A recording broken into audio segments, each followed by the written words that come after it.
Hey, what's up, everybody? Welcome back to our channel. Hey, tonight's a good night. We're going to talk about things such as stage two. Is it worth it? Is it not? What should you do when doing a stage two? And what can you add on while you're doing a stage two that's outside the parameters, but not really included in with a stage two or a stage three or well, not included in a stage three, I should say. So let's talk, welcome to Shop Talk with Dr. Harley. Tonight, we're going to thank our channel sponsors of Yankee Harley Davidson, Cape Cod Harley Davidson, and the Heyman Law Firm, because when you go down, Heyman picks you up. Enough of the commercials. So, what brings on tonight's topic? Well, it's quite simple. I'm going to share this with everybody. It's a real quick blurb. Here it is. That's it. There you go. Oh, it's up and down, and now it's back up. Wait a minute. Where'd it go? There it is. That's right, guys. Live September 24th at 11 a.m. Eastern Standard Time. Corey and I will be doing his stage two on his bike. That's right. Live. Happening live, all about to happen for Corey. So watch for that. That'll be again Sunday at 11 a.m. Eastern Standard Time. Hey, Gremlin, Bry the Biker, how are you? Ray, Corey, Evil Rick, Steve Turner, hello. Welcome. Slim Jim. Let's see. Chris Venus, hello. Let's see. Did I forget anybody else? Of course. Evil Rick is here. Hello. Good evening. And all right. So, guys, ask me your questions about stage two. Do you think it's worth it? What should Corey do with his stage two? Do you guys think that he just should drop in a cam? Should he do anything else? What's up, Switching Gears? How are you doing?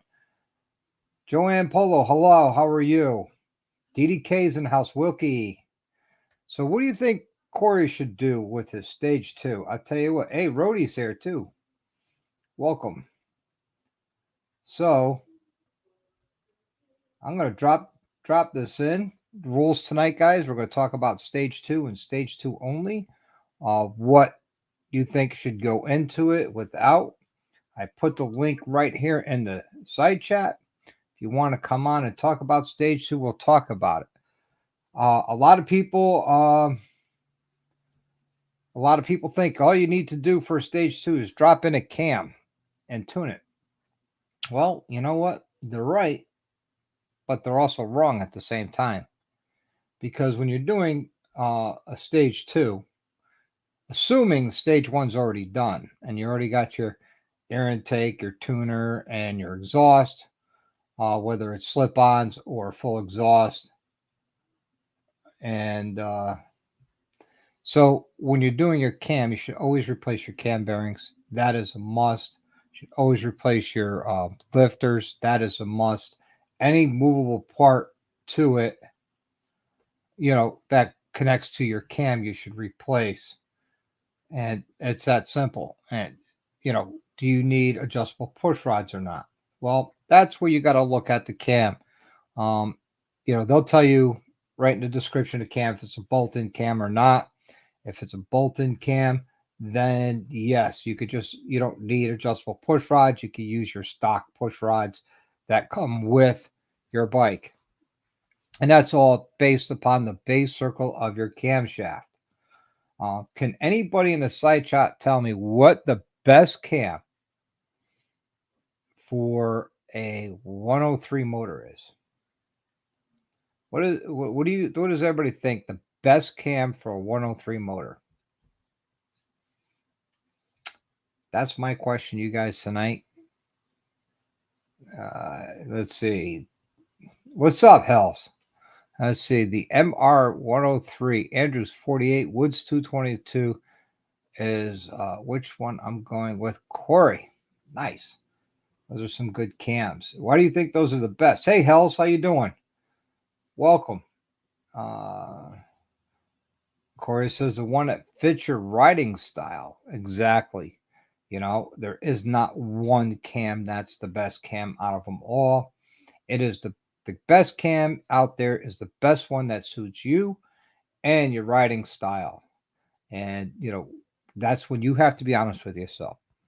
Where do you ride? Where do you want the power to come in? Torque cams are good, but there are people who are fans of horsepower over torque. That's because they really don't understand on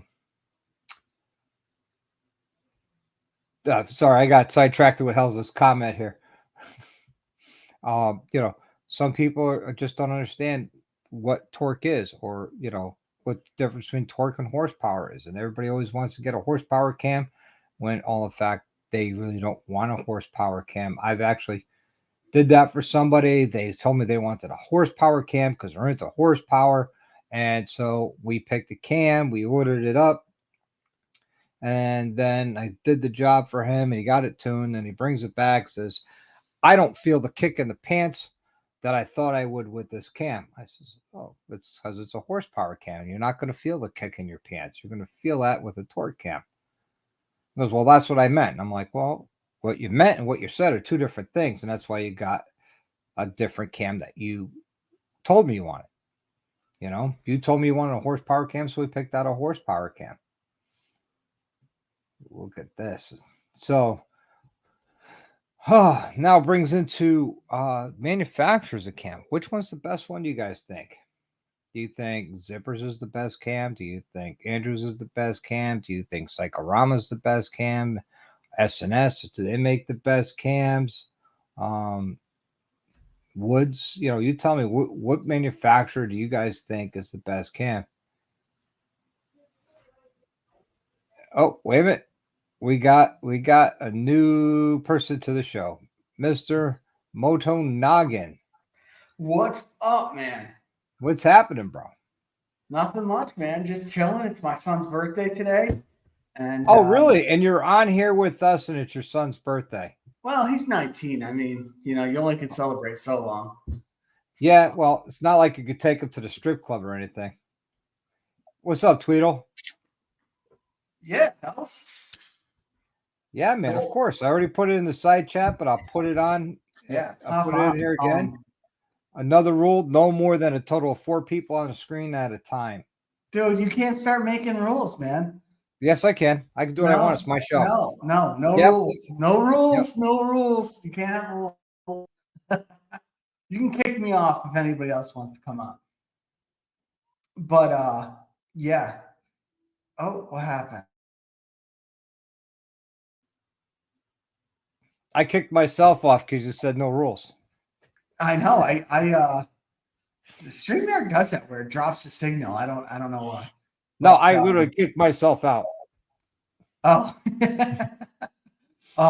So I'll tell you, man. Wow, what happened, Noggin? You gonna tell me what? I am wheeling, dealing, and getting parts for this chopper, and I'm having so much fun. But I got to be honest, dude. I watched this video on Lowbrow Customs. They have Sportster Saturday, and they basically just tear Sportsters apart and rebuild them, and it's freaking good. And I watched this guy put a 1200 hooligan kit, S&S hooligan kit, in a Sportster, and watched him do all the whole thing. And I was like, dude, I could do that. I could do that. Like, these engines aren't that hard to work on. Yep. Oh, Corey's in the house. What's up, guys? What's going on? How you doing, Corey? What's up, man? Not too bad. How you guys doing? So you were the reason for tonight's topic. Oh, considering Corey and I will be doing his camshaft Sunday at 11 o'clock live on the Dr. Harley channel, but it's going to be all about Dr. Corey spinning wrenches and showing off his mechanical knowledge and everything. I'm going to take me to school. That's awesome, Corey. What have you announced which one you got yet, or? Sort of, not really. I mean, all right. So we'll figure it out. So which one did you go with and why? Well, they got lobes on it. It's got lift and duration. And he went with these cans because they would open and close valves. Bingo. I went with these. Oh, damn. Nice. Nice. Did you just give Noggin the shaft? Yes, I did. Hey, I'll take a shaft like that any day. Won't work in your bike though. That's probably a $900 shaft or $1,000 shaft for all I know. Oh, I don't have that kind of money. No. All No, right, he so doesn't have. He doesn't have blockhead money. So I'm gonna guess. So you have a 107, right? No. 103. Yes. 103. So you probably, I bet you went with I'm gonna say S&S. No. Try again. Fueling. Strike two. Oh, I don't know, guys. Help me out in the side chat. I can't Hey, help me I will out. tell you the exact cam has been mentioned in the chat. So All right. So who help me out, guys? Help me guess. What do you think you went with? I know which cam it is mhm. because we've talked about it. Oh, let's see. Gremlin gives a hint. Oh, Woods 222. Oh no shit. You sir are correct. Nope. Can we get it to Woods not blow out? I guess not. Yes, they are the Woods 222s. 222s. Yeah, All right, Corey's so- gonna like. You're gonna like that, Corey. Yeah, I did a lot of research before coming Uh-oh. down to that one, and people seem to absolutely love it. And Noggin, I want you to get ready. You might have a response here. oh, What's up, bro? what's up, man? What's happening? How you been? Hey, we talking cams. I got my Andrews cams shirt on today, so Oh yeah. There you go. Oh man. What? No H2 performance shirt no, today? man. I wanted.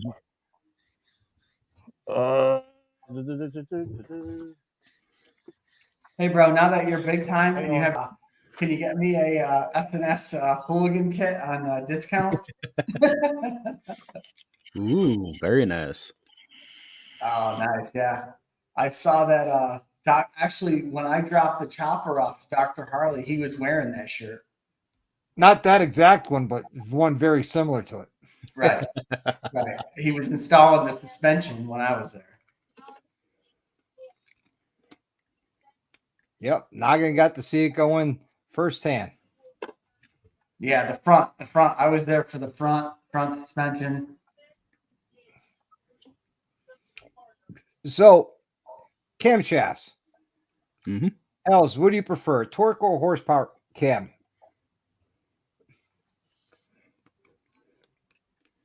Nope. Oh, we lost him. Chris, you're about late. I just finished the bowl of ice cream before we went live.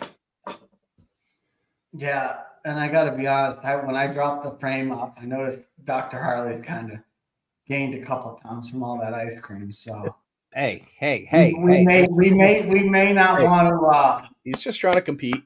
We don't want to enable him anymore, guys. Let's maybe frozen yogurt or something. Yeah. Hey, Gliding's here. What's up, buddy? How you doing, Nori? Oh, Nori's in the house, dude. He just did a stage 2 on his ST. Yes, he did. Yes, he did. So Now, go ahead. let me ask you then, Noggin, that same question I asked Hells. Which would you prefer, a horsepower or torque cam? I mean, I think it's what you're going for, right? Like, and I think you can do both. I guess you can't. Well, I mean, I guess I would say torque, because horsepower is cool, but I feel like with these Harleys, torque is where you feel it. When you really rip that throttle, the torque is that gets you going, So I would say, yeah, I'd probably do a torque cam, for more of, let's say, the everyday riding, right? When you want to accelerate first, second, third, you're going to feel it a little more. Where like maybe you could do like a horsepower, like top end type cam, where maybe if you're going 130 or whatever, but I don't know. That's my opinion. There you go. So, what do you like, Corey? Do you like torque or horsepower? I'm a torque guy all day. And why would you prefer torque over horsepower? Twist that throttle, you feel that quick kick in the ass, and she's up and moving. There you go. It's not how fast you go through the wall; it's how far you go through it. Mm-hmm. Yeah. Plus, I ride a full-size touring bike. I am not a light guy, and I throw plenty of stuff in the bag. So all that torque And to you get also moving throw off that the bike around like it's a rag doll. line. Yeah, probably a little more than I should, but it's fun. Okay, All right, we'll see on if this screen. works. So, what do you prefer, Hells? I was asking you before you lost your connection. What do you prefer, horsepower and torque, or a torque cam?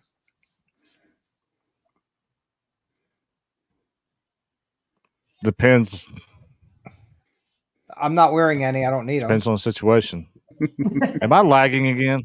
No. No, you're good.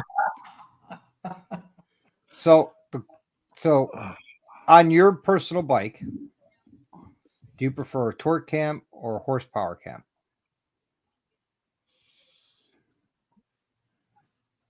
I'm not asking you to give specifics. I have a horsepower cam. Okay. And why do you like a horsepower cam over a torque cam?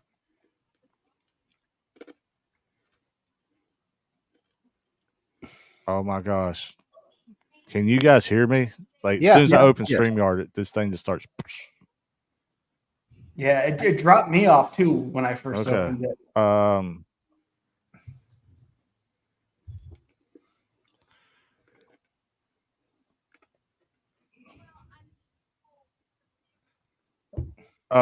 I prefer a horsepower cam because I like that top end when I have to go a little faster than somebody else.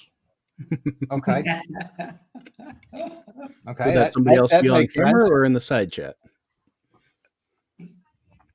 So I mean, so you're saying like highway, right? Because like quarter mile, right? If you're running quarter mile, what do you want?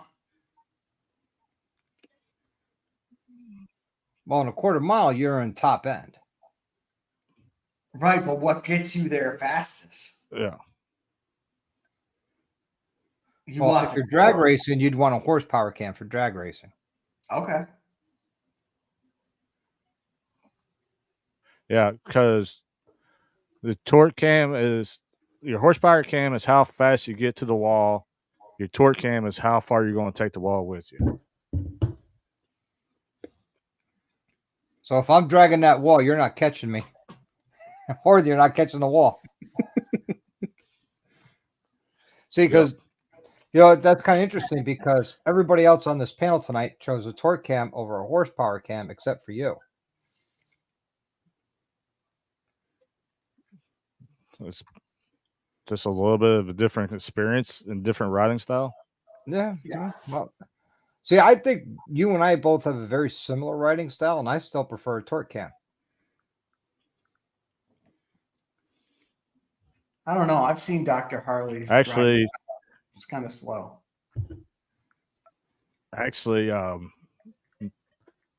Nori just put in the next cam that I wanted to try, so Nori gets to be the guinea pig of that cam. Okay. But if anybody's been following along, looking at his videos on YouTube and Instagram and stuff. Yeah, I had one pop up tonight, and so what cam did he go with? He'll have to tell you.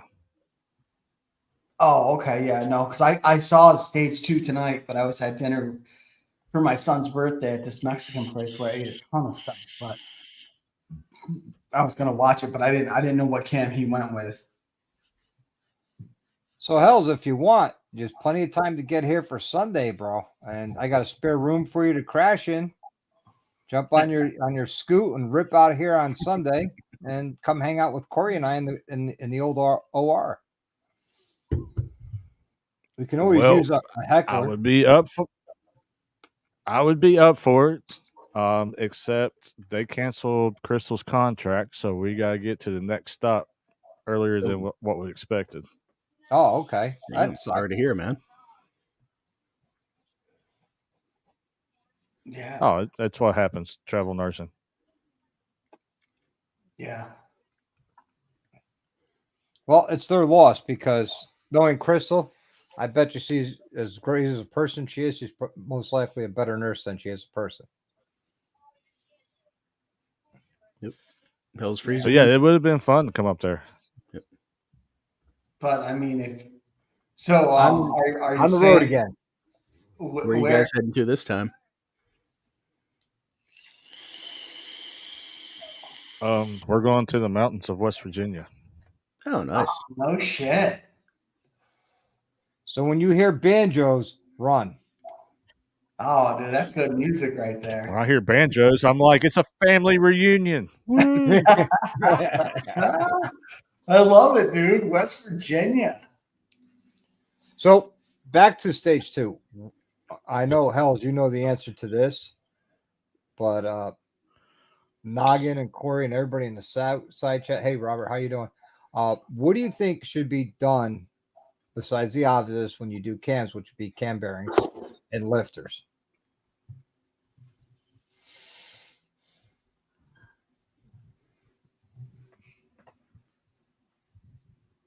Oil pump. If I'm in Mhm. there, I'm going to change the oil pump while I'm at it. Absolutely. And the cam plate. Get away What are from that these? cast cam plate and go with something that's billet aluminum. Oh, Corey's bringing out the jewelry now. Oh, yeah. I got to hold on. I'm drooling. Brought my box full of goodies over here. I'm What do we drooling. got? I saw S&S. Oh, yeah. I like it.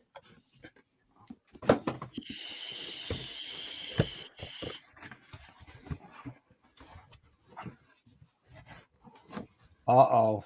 Look at that. Ooh, pretty goodness. Damn. That looks badass, man. Actually, question for you guys. When did they move away from their forged plate to a billet plate? Ooh. Because I it's have no idea. that's a billet and it's no longer stamped forged, so I think billet would be stronger than forged and lighter. yeah, I don't know. I was surprised when I opened it up, but it's what they have on their website too, so at some point they changed it and weren't very vocal about it. Yeah. Because a lot of places still list the or still show the forged part, even though the Probably part because that's what they have in stock. Hmm. So Chris Phoenix has a question for you, Corey. it is currently maxed out. It's screaming. It was hurting after this order. I'm sure. So That's what right. tuner did you go with, Corey? Ah. Let's put that one to a vote. What does everyone think I used for a tuner? Thundermax. But if you're smart, you got the Dino Jet.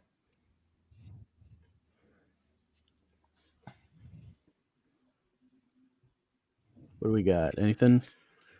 One for If you- Thundermax, one for Power Vision. Power Vision, yeah. Dino Jet Screaming Power Eagle Vision. Orange. Another Power Vision, another Dino Jet. Hey, can we go back to that 551? Can we go back to that 551 comment? This one? I was thinking about, If you're going to do if you're going to do a 551, I recommend just going ahead and bump up to the Andrews 554. A little better torque out of it. Absolutely. I think Dallas hit it on the head.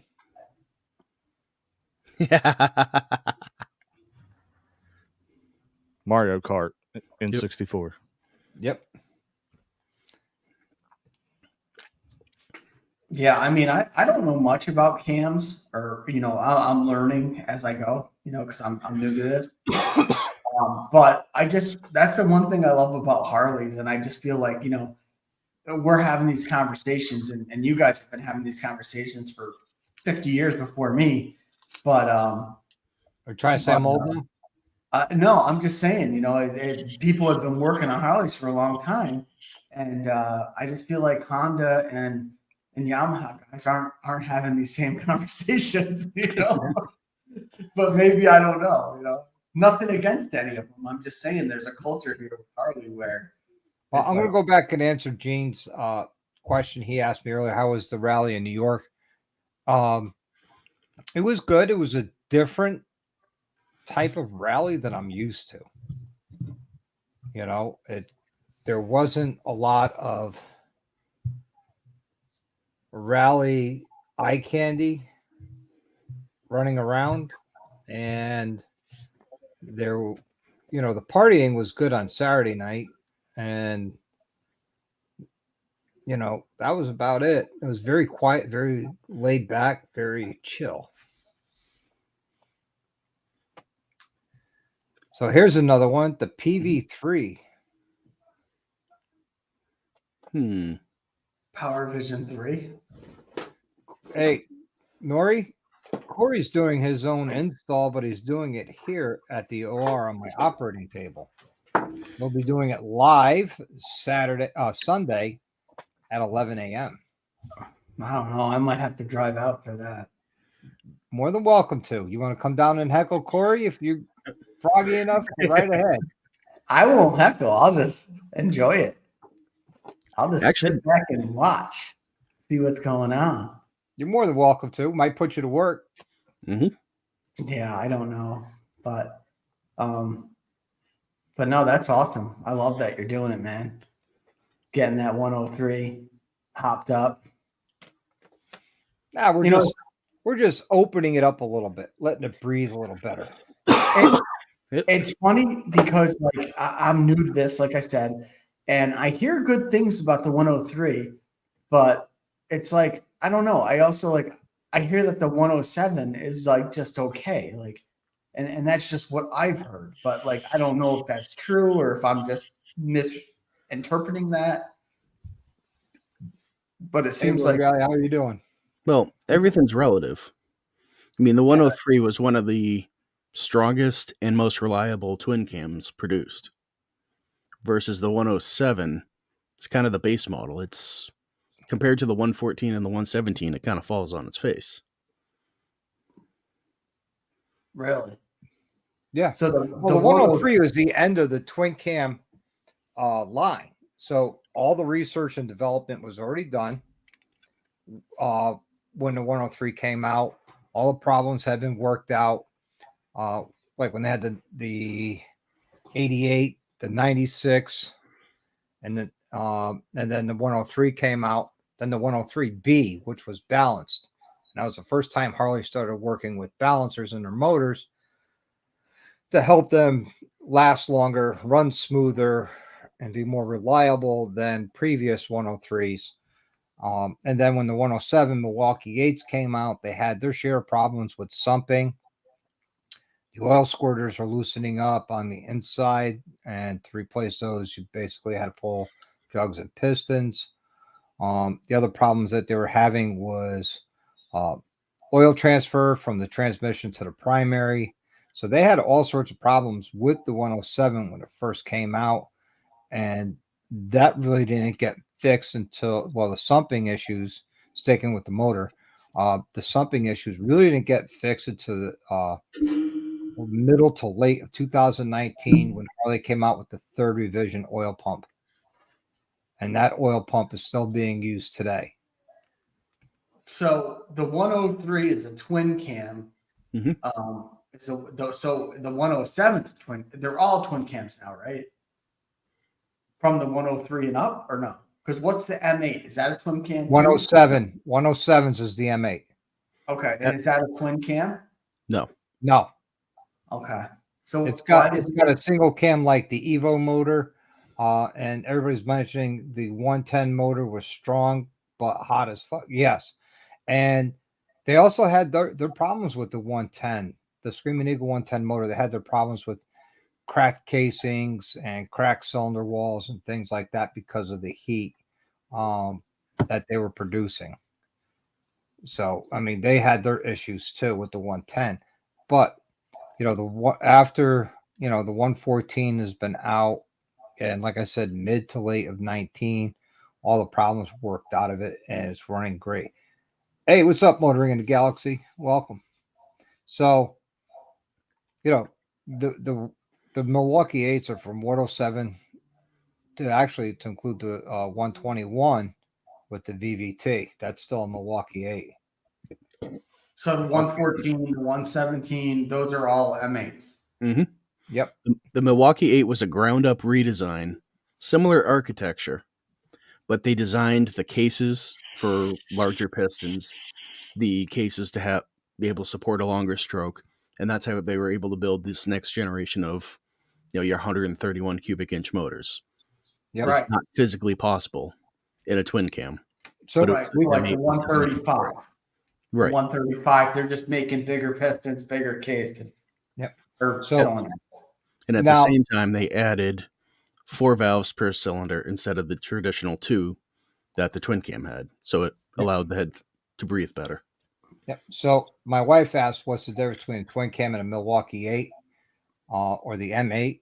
And the difference is twin cams have literally 2 camshafts in it, which you'll see on Sunday. And you've already seen the Milwaukee 8 only have 1 camshaft. And like Corey was just saying, the twin cams have 2 valves per cylinder, where the Milwaukee 8 has 4 valves per cylinder, hence part of the name 8 in the Milwaukee 8, and still being built in Milwaukee. Well, how that got its name. And of course, displacement is larger on Milwaukee 8s than on twin cam, except when you throw in the 110 twin cam, comparing that to the 107. Mm-hmm.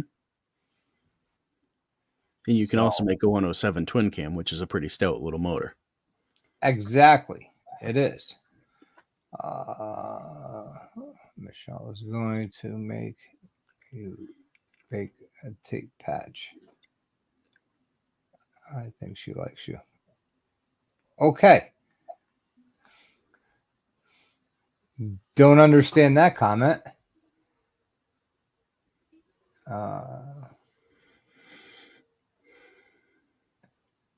Let's see. Rodeo says he loves his 114 September 18 build, 26,000 no issues. Knock on wood. That's good because you have the earlier design of the Milwaukee 8 in your motor, the oil pump, and that's the one that had problems with sumping and everything. So if you haven't had that issue, John, you're very lucky, and that's awesome.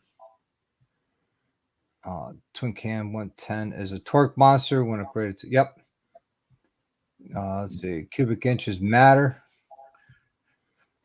Black bikes matter, okay. What about 2 spark plug heads? Yep, with dual coils. Oh yeah, you can have dual spark plug heads and run dual coils on a 103. Now you're talking custom heads, some machine work and things like that. That is possible, but it gets So- expensive when you start doing that. So the twin cam actually has 2 cams. Mm-hmm. I mean, Yes, So 1 cam for each cylinder. So is that what you're doing, Corey? You're actually going to change 2 cams? Yep. Okay. Yeah. So in that box, I only pulled out one of them, but there's 2 cams in there. Okay. Cool. And now you've got to run the same though, right? Like you couldn't run like a different cams, right? No, And each one, right? Like they have to be Yeah. No, I mean they come as a pair in the box. right. But I was just saying, like, if you went, let's say you went Woods, I don't even know, let's say 400, and then the other one you went S&S 590 or something. You know, what would that be like? It would be weird. It would probably blow up. Corey, you got another offer here. Let me hold out your upgrade. I'll put it in my Street Glide. Well, you know, he's not far. It is going in that far off because it is going in a Street Glide. Mm-hmm. So just won't be his. Or it could be his for the right price, right? I know where you can get a stage 2 114. Yeah, I know where was one of those too. I was waiting. I was like, it's all ready to go. You know, I was looking around. There's a guy, I think he's over in Germany or something. He figured out how to make a Milwaukee 8 carbureted. Hmm. Like he's got his own electronics box that'll run the ignition and all that. You buy their intake manifold and it bolt up whatever carb you want. That's pretty cool. No shit. Milwaukee 8 chopper is a possibility. yeah, That would be an insane motor to have in a lightweight chopper. yeah. Let's not talk about choppers right now. Yep. I'm a little heartbroken. Uh-oh. What? Well, we'll get into this real quick. When we were up at Catskill Mountain Thunder, they had a bike auction there, and there was one bike that would have been perfect for a donor bike for this build, and the auction house actually had me talk about what I plan on doing with this bike, and hopefully, we would be able to win the auction. And it was an online and in-person auction, and the in-person auction started Sunday at 2:00 sharp. But the online auction, as soon as it was posted, was live. Then, so that morning, the opening bid was 2,500, and by the time we hit that bid, the bid went up to 2,600, and it was a 1998 Softail, low miles. I was like, yeah, that'll work out beautiful. I could use 90% of the stuff on this bike for my chopper build. And I was like, I'll go out of my own pocket, put on a credit card, and, hopefully win this bike.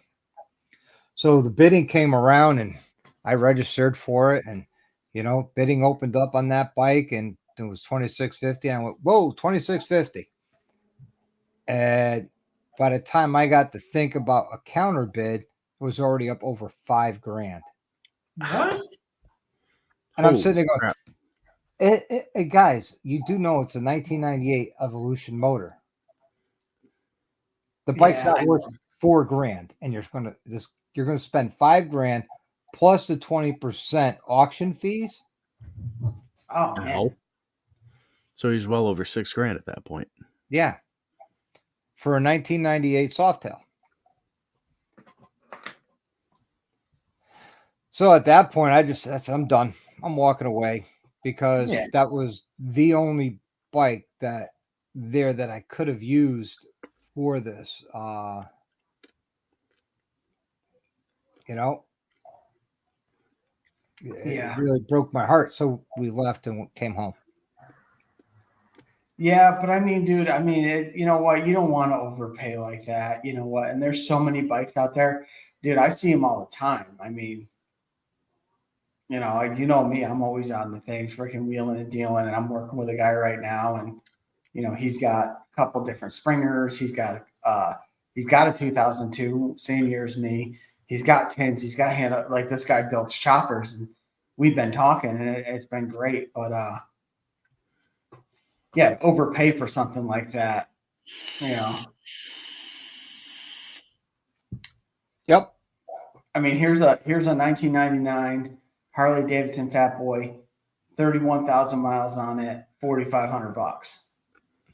So still, that guy would probably take $4,000, right? You go there, $4,000 cash, and it's a year newer. So, I mean, like you said, that was stupid money. Yeah.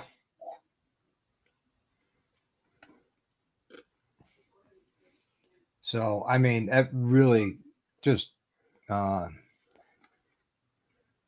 we didn't cover tuners yet. No, we started to talk about them, but I think we got a little distracted. We did. We got sidetracked. But yeah, I mean, and the auctioneer even looked at him. Oh, you're going to help Dr. Harley out get this bike? He goes, yeah, I'm going to help it right into my basement, to my collection. Like, wow, what a dick. Ouch. yeah, you know, some people don't care. Yeah. All right. You could let's use an get- 87, right? Yeah. 87 Softail Custom 2800. Well, hold on. 87? It looks like an No, Evo. because that's a shovel. No, it looks like an Evo. 80, First year Evo was 1992. 80 cubic inches. But whatever. But I'm just saying, like, that's 2800. So you know what? You did the right thing from not going stupid, and you know, so you know, it'll happen, dude. If I see an engine, you know, I'll get it. You know, I'll trade something. Yep. Because I had everything. It had the round oil tank that I want. That was nothing but the oil tank. Battery was not part of the oil tank, which I could have used that. Could have used the motor, the transmission, the final drive. I could have sold the wheels, the front end, to cover the cost of a Springer. I could have wrote off. Hi, Hannah. I could have wrote off the purchase of that bike, you know, with the W9 paperwork. So I'd be out the money, but then I wouldn't, which is, you know, it is what it is. Yeah, yeah. It'll come to you, man. It'll work out. Just like how I got that frame, like out of nowhere. Like I just got this guy who traded me the tins and the wheels and the exhaust for that frame, and it'll work out. It'll fall into your lap. Just you know. All right, let's try this one more time. Let's talk tuner. Round 3. Tuner. Go. Hell's is back. Everybody behave. No. Hell no, man. I got the bail money. We're all good. I was gonna say, what's his Ready, sell, motto? make bail. That's the one. No, I didn't know. I saw tuners pop up. I didn't know if you guys cover tuners as I'm Nope. working And on this. that brings up a good point. What does everybody think of what their favorite tuner is? I know what mine is. I know, Jeff. Well, Yeah. mine depends on the situation. Yep. All right, so I'm a big, of course, Power Vision, Dyno Jet. What's up? Yep. That's because it gives me enough in the timing department for what we do. But if I don't have the capability of getting on a dyno, I will use a why did my mind just go blank? TTS. Yeah. Yeah, my mind went blank. The Thundermax TTS. Thundermax, thank you. Yep. Because I can tune those without a dyno. And they're really good at keeping data logs. So when you're riding, go do your rides and stuff, you can come back and look through it all. So. Yep. Well, you can also do that with the DynoJet Power Vision as well. You put that they in have auto that white mode, and it saves that tune, that session, and you plug it into your laptop, or you can look at it right there on the screen, and then you can analyze your data and adjust your data right from there, your timing and your fuel. I'm just saying if somebody doesn't want to do the whole dyno part, Right. I like the Thundermax stuff. Yep. So. Well, you know, I've always been a firm believer on it, and I'm going to stand strong on this, is tuning is good to get you going and get you in the ballpark, and a dyno tune will get you exactly where you want to be as far as your air fuel ratios, as far as your timing goes, get your bike to perform the way it should with the modifications that you made to it. Well, the other thing I like about the Thundermax is where they have the relationship with Trask, and when I do a turbo, it does really well in tuning turbos. So, yep. Well, you know, the DynoJet does support turbos, NOS, and superchargers as well. You can tie in the Trask boost controller to that tuner as well, so you can actually dial in your boost and how much or how little. But then you're running the wideband part of that as well. Right. And when you're auto tuning, I don't care which tuner you have. When you go into auto tune, you'd want to have the wideband O2 sensors, because here's the difference between wideband and narrowband. When you're running auto tune and narrowband, basically your tuning window is that big. So you're limited with narrowband O2 sensors with auto tune. Where if you have the wideband tuner or wideband O2 sensors, your tuning is now, or your availability of tuning and your range of tuning is a lot larger. The only thing I had against the Thunder Max is when what we do with our tuning and our setups. It's limited. Yes. Hence why I do not own a Thunder Max tuner. Well, what's his name? Blockhead had been running the Thunder Max, then switched back to the stock ECU and went to dyno. He got more. He was able to tune and get more power, right? Yep. See, my buddy Mike, he's putting the Screaming Eagle street tuner in for his 135 because he wants to keep the warranty of the 135, which is smart because it's a brand new bike, getting a brand new motor with all the Screaming Eagle parts, and the guy rides and he tours with it. He's going to be riding down to Daytona in October for Bike Week. And after that, he's going to do the 135 motor. And whenever he does these types of tours and disappears for a week or two at a time on his bike and just, enjoys the road and just being out there, something happens. There's always a dealer network close by that there's no issue with warranty. Which we talked about that. It's really a smart move because you can run your warranty out. Then you're already set up. If you parts change, you can have a monster if you feel like it. Yep. Mm-hmm. Oh, Mike and I have already talked about it. Once his warranty's up, he's bringing me the bike and he's going to say, "Have at it, make it even happier." Damn. So I haven't told the wife this yet, but I had a very bad thought today on my way home from work. Uh-oh. And that very bad thought was, there really isn't much more I could do to Spaceball. I might put it up for sale. Oh no! You haven't changed the crank in it. Don't need to. It came welded. Well, yep. You're screwed. Time to get rid of it. New project. Let's go. Think of doing like a road glide project with some, silver metal flake into it. Maybe I'll call it the, turquoise spade. Hang on. We got to put suspension on it before you get rid of it. We got to do a suspension video before you get rid of it. Well, of course. I'm going to be riding it still. Uh-oh. If she didn't know before, she knows now. And if I do put it for sale, it'll probably be after Daytona. Hey, Corey, I don't have to worry. She is happy with our product. So, yeah. Oh, look at that. Look. You see the wife selling Spaceball? It was just a thought I had. Well, so I'm putting mine back together. We've been waiting for some stuff. I'm going probably in the next week or two. I'm going to finally put it back together. And did you get your new cam yet, or? Well, I'm not, dude. We can't let everything out. I'm not asking what cam. I'm just saying, did you get it? Yes, he's got a stock Screaming Eagle cam.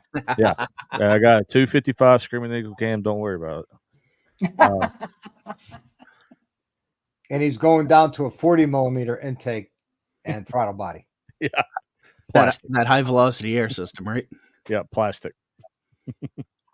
It's gonna shoot rainbows out of the exhaust. It's gonna be so EPA compliant. We're gonna call it an inclusive bike. But anyways. Maybe my next hot rod will be a live wire. Yep. So it's been a great show, guys. Nice to talk to you guys. Listen, if I ever buy a live wire, you have full permission to beat me upside the head with a sledgehammer. I'll use my strong hand.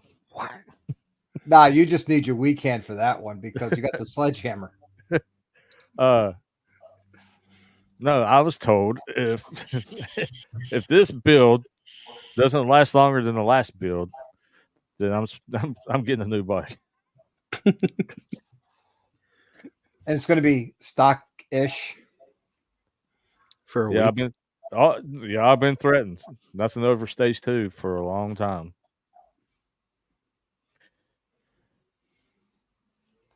What are you looking at me? You're the one that made the threats to me. What? Hold on. Your bike still won't. Hey, Hells, here's the deal. Cam, right? No. You said if this build doesn't last, then I'm getting a different fucking bike. Oh yeah. Yeah. Oh yeah. Now we're welcome to the conversation. Now we're here. Let's go. All right. Just get a 135 already and build it. No. Just drop a 135 in there, turbo it, you'll be good.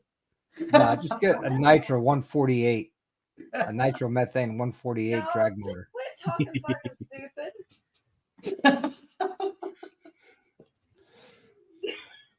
Yeah, that bike is pretty awesome. So I'm sure you can get it right. She says that because she knows I would be like, hell yeah, let's do it.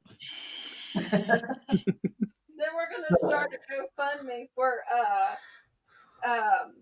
rebuilds. Oh, Yeah. Start selling memberships on your YouTube. Yeah. How quickly can Drew fuck up a bike?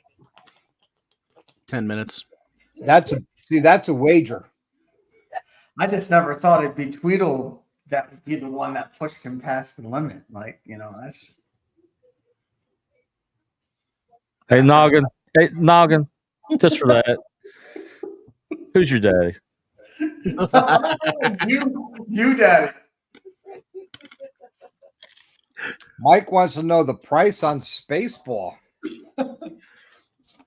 $1 million.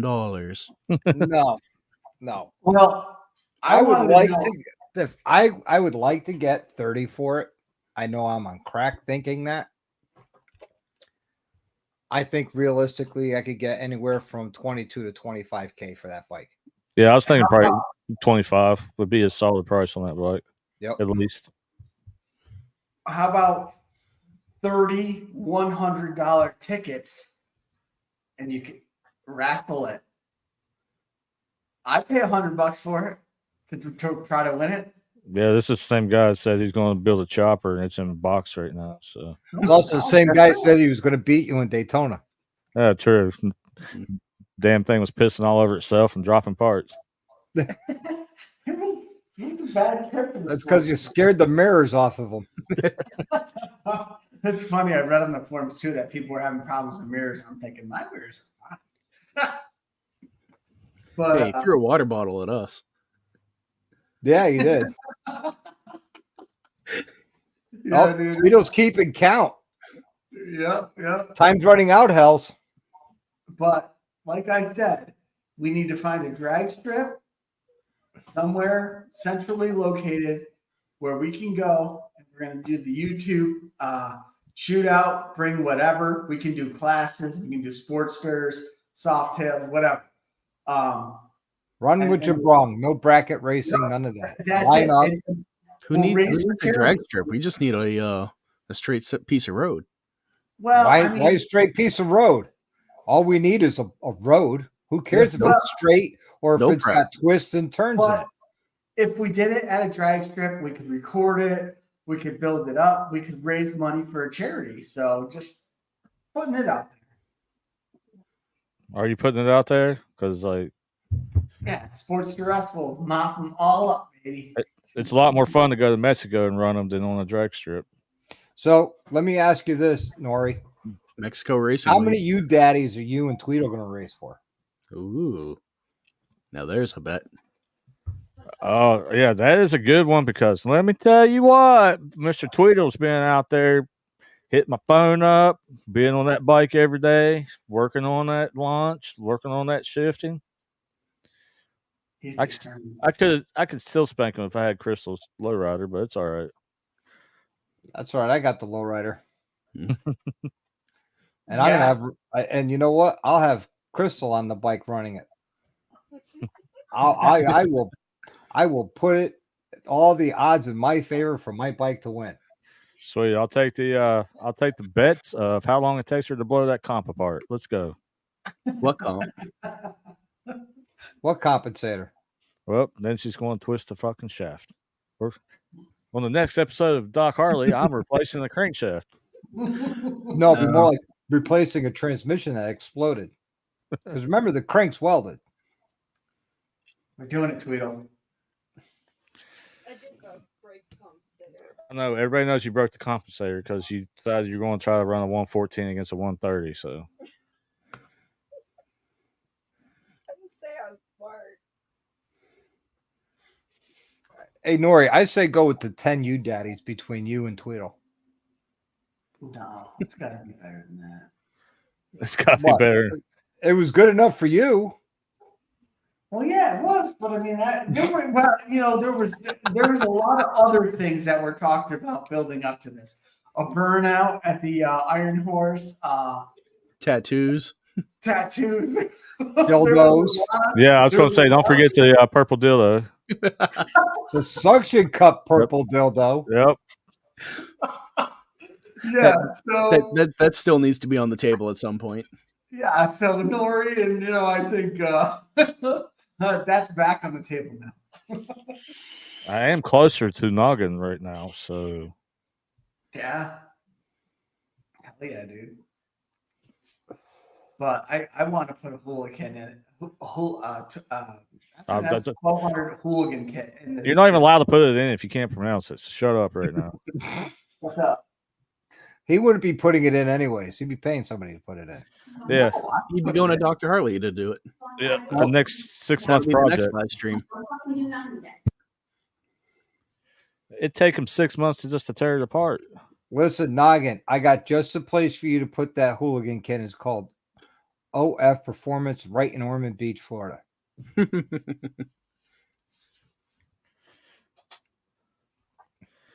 Just bring a satchel full of money and they'll take good care of you. That's all it is, money, man. That's it. If they need more, they'll let you know. Exactly. They didn't use it all, they'll give it back to you. Mel wants to know about the purple suction dildo. She says TMI. No, that was actually on the table there for a little Yep. while. It was. I thought it was a black dildo with a gold Prince Albert. Why's it gotta be black? No, the Prince Albert was on the bell. I still have a penis bell on my bike. Yep. Hey, that was given to you out of love. That's it. I can't. What am I going to do? Take it off and crash? No, I got to leave it on. I mean, That's why all the guys loved your bike down there in New Jersey when we were over there visiting Route 32. yes. Though, yeah. I mean, and even on the ride back at the rest stop with Rody and all those guys, people were coming to my sports store. Oh my God, is that a Harley? People love it. But a topic that Hells talked about was the bells. And the. I think you did, right? You did. Did you do that? Or no? I'm sorry. Yeah, no. But I don't know, superstitions. But this bike that I bought had 3 bells on it. So, do I take them off? I'd leave them on. Get more. I don't even have a bell. Maybe that's why you keep breaking. Oh no, I ripped it off one night by accident. You're Around not the corner? well, no, you're not supposed to freaking grind the bike frame down the sidewalk. No. Mm. Yeah. Sounds like some Florida shit to me. It's hooligan shit, man. Yeah, I want a hooligan kit. No, if you're gonna put all that work into it, you might as well do the Hammer 1275. Yeah, but I mean that's you could do that, and I mean, but Listen, also listen, just wait, take just take it down to OF Performance and tell me you want it just as fast as your Sports Direct. no. I mean the Cooligan kit you're putting cams in it, where I don't know if with the 1275 if you think you're just going bigger piston. So I think that would be a nice happy medium. Oh my gosh. You're gonna I need don't bigger know. cams to go with the bigger top end. Just freaking stay on your 883 and have fun. No, I gotta do something to it.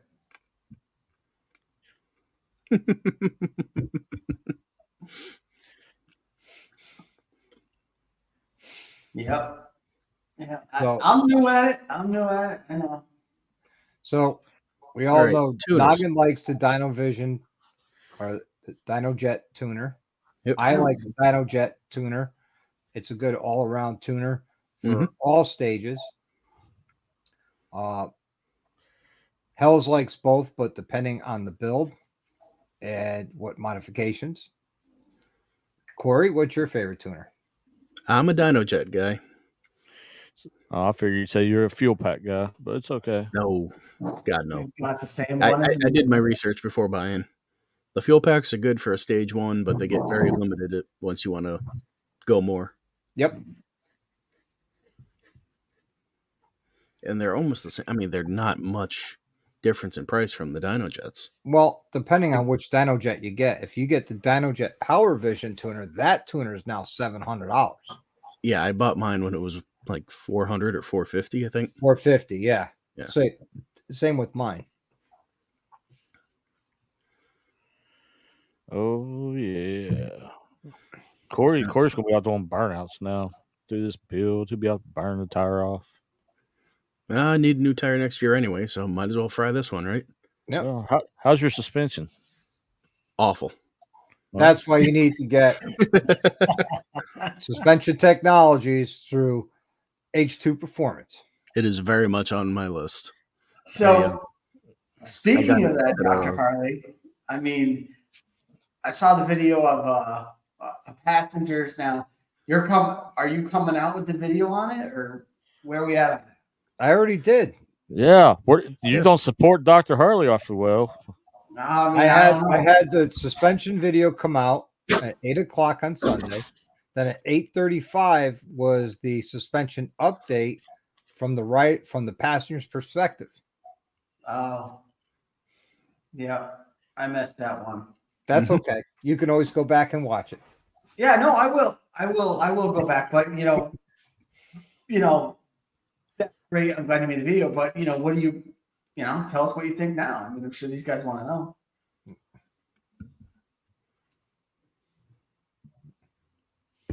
Is it better than Legends? It's the suspension technologies is better than Legend. I will go on record by saying that. Damn. They're better and less expensive. I went from having the top of the line, most expensive rear shocks you can have from Legend to the suspension technologies base line shock, which is the Black Hills.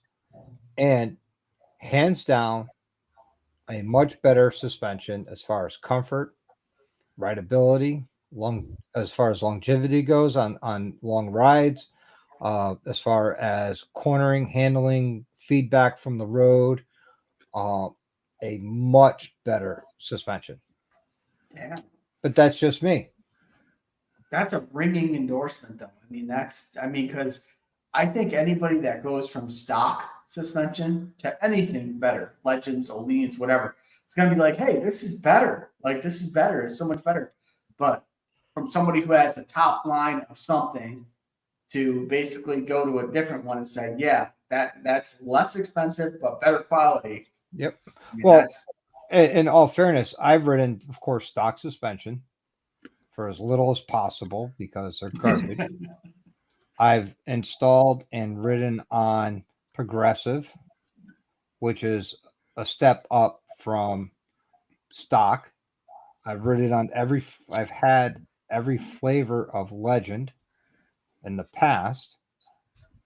I've never owned, installed, or ridden on a bike with Olin's, so I can't comment on them. And the Nowowski suspension, I've never ridden nor installed theirs before, so I can't comment on that.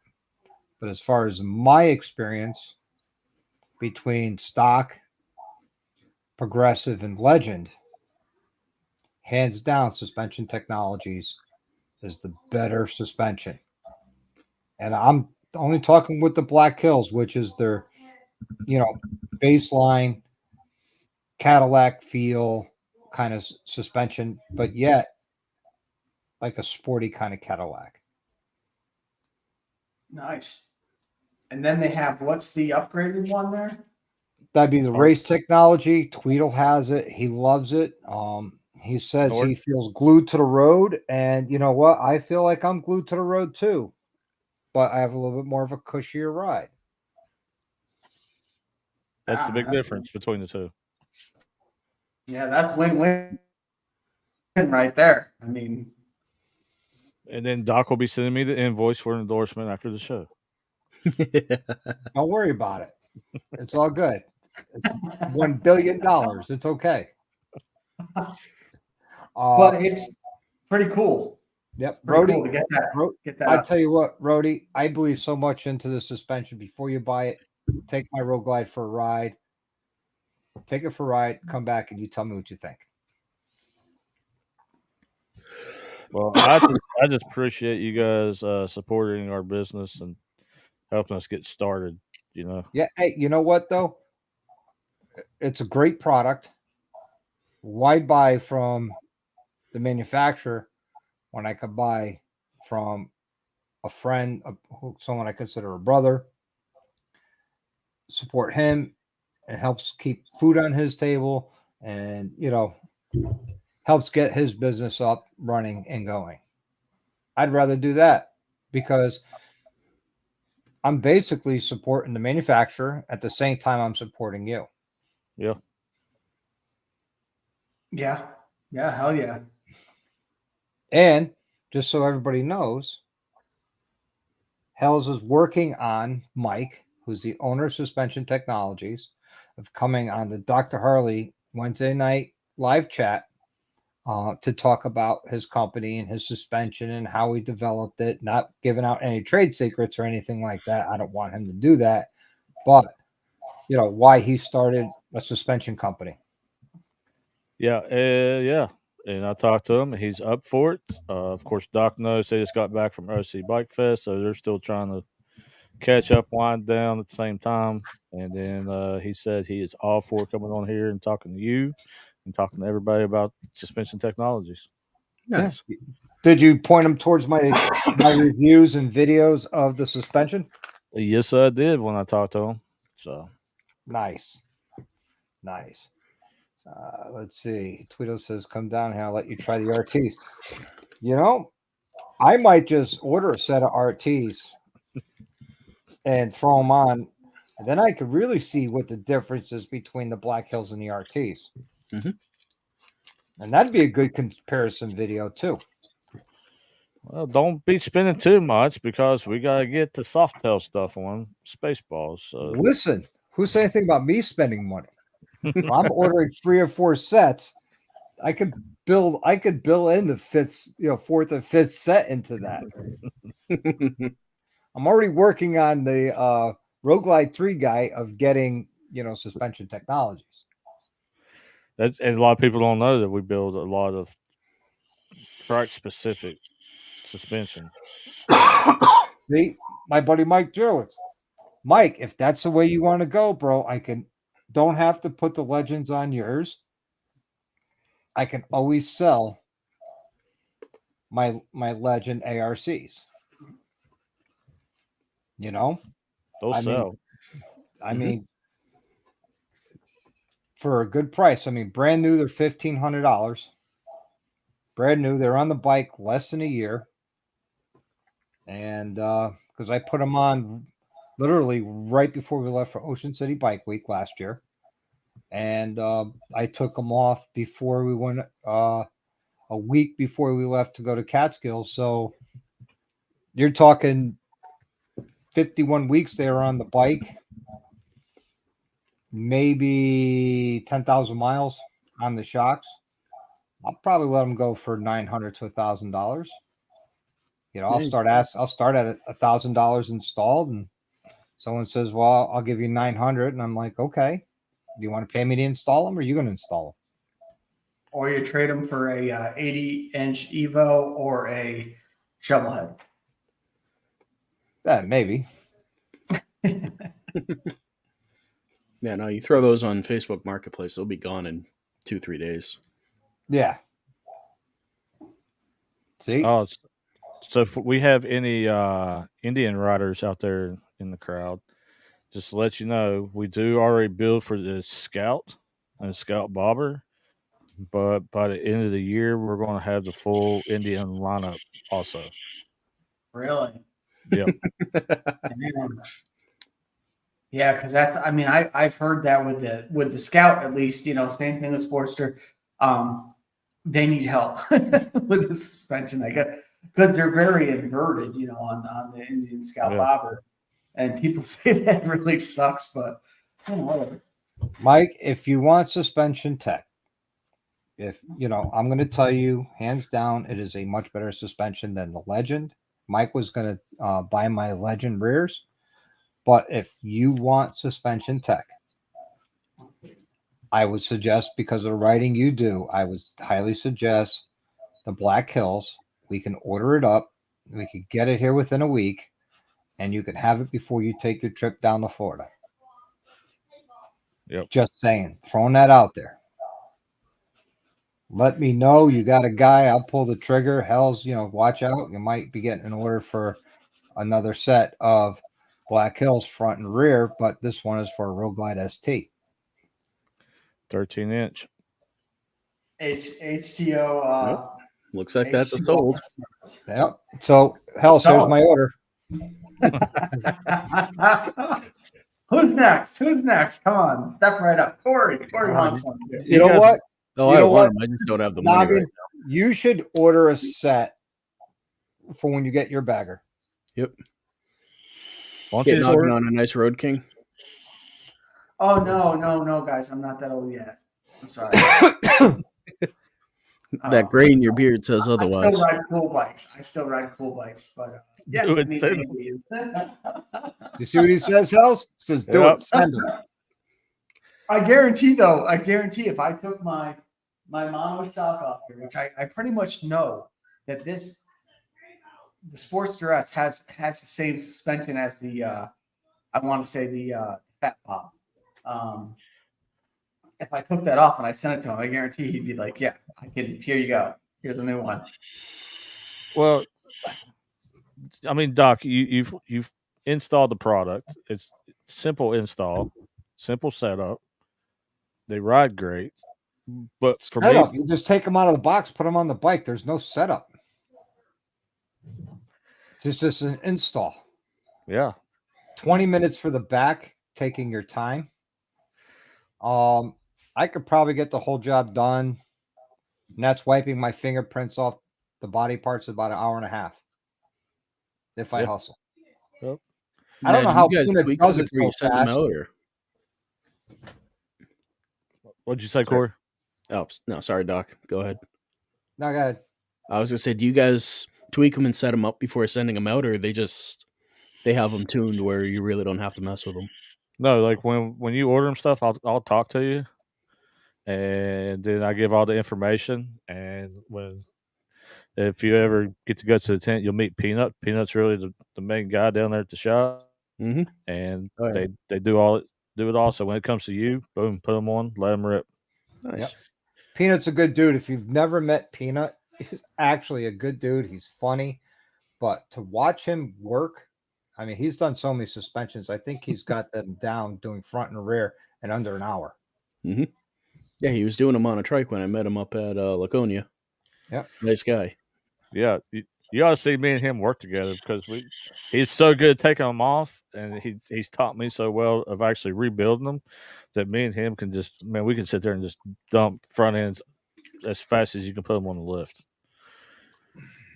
But what I was going to say is, my long relationship with Mike and Suspension Tech and all those guys, like you cannot ask for better people to deal with for a product. Yep. And all the years I've been buying from Legend, and I've been buying from Legend since 2014 up until 2022.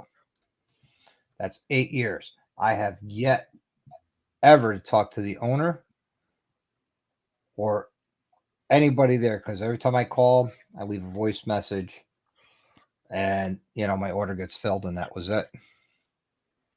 And you know what the cool thing is? Like, say you're in Florida, you want to go over to the shop and look. They will welcome you and come on, we'll show you. He'll take you on a full tour. He'll show you everything. Like, Sounds like a day planned during Daytona Bike Week. Well, no, because he'll be, yeah, he'll be there, so nobody will be at the shop. yeah. He's not going to have anybody down there building suspension. Nope. Yeah, it's only like a 4-man shop. So, like 5 when you're in town. 5 when I'm in town. Yeah, Mike's like I call him a father. Like, like he's never in the years I've known him, he hasn't pointed me wrong. He always gives good advice. He's been solid there for me. Now, if everybody's wondering why we're talking about suspension, well, tonight's topic is stage 2, because it is actually tied to a stage 2. When you increase performance, there's 2 other things you need to work on besides performance. You got the whoa. You need to be able to handle that whoa. And you also need some braking actions.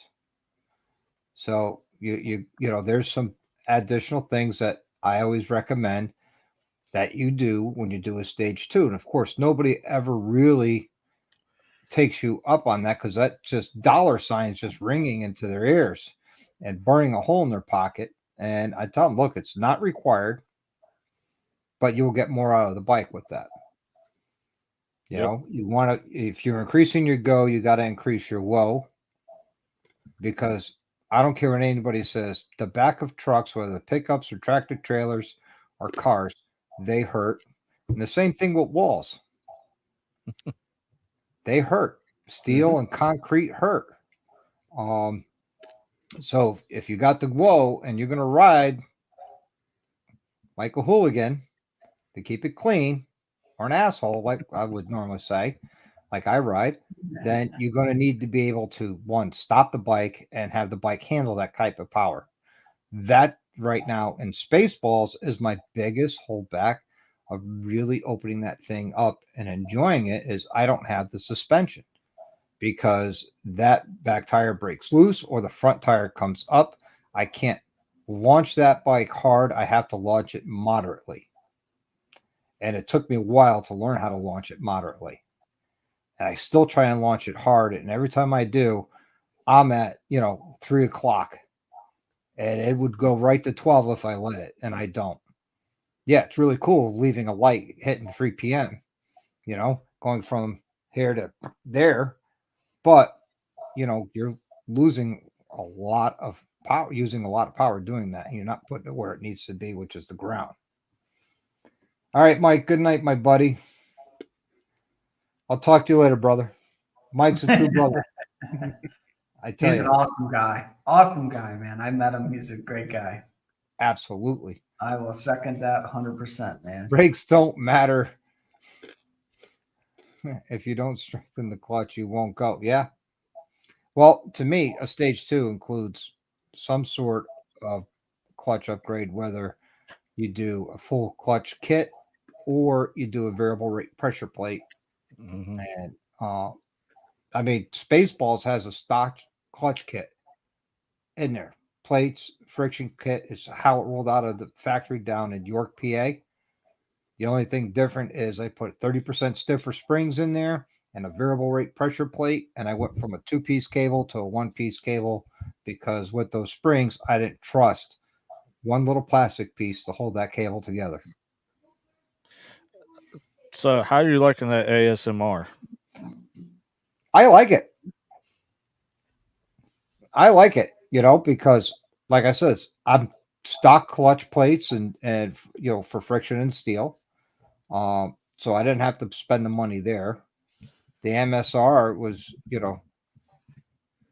about the same price as a high performance clutch kit, which is just the frictions and the steel plates. I'm not talking baskets or anything like that, just the plates. It's about the same money with the upgraded springs, but it's a lot less labor. And you're not spending money on a new outer primary gasket and another quart of oil.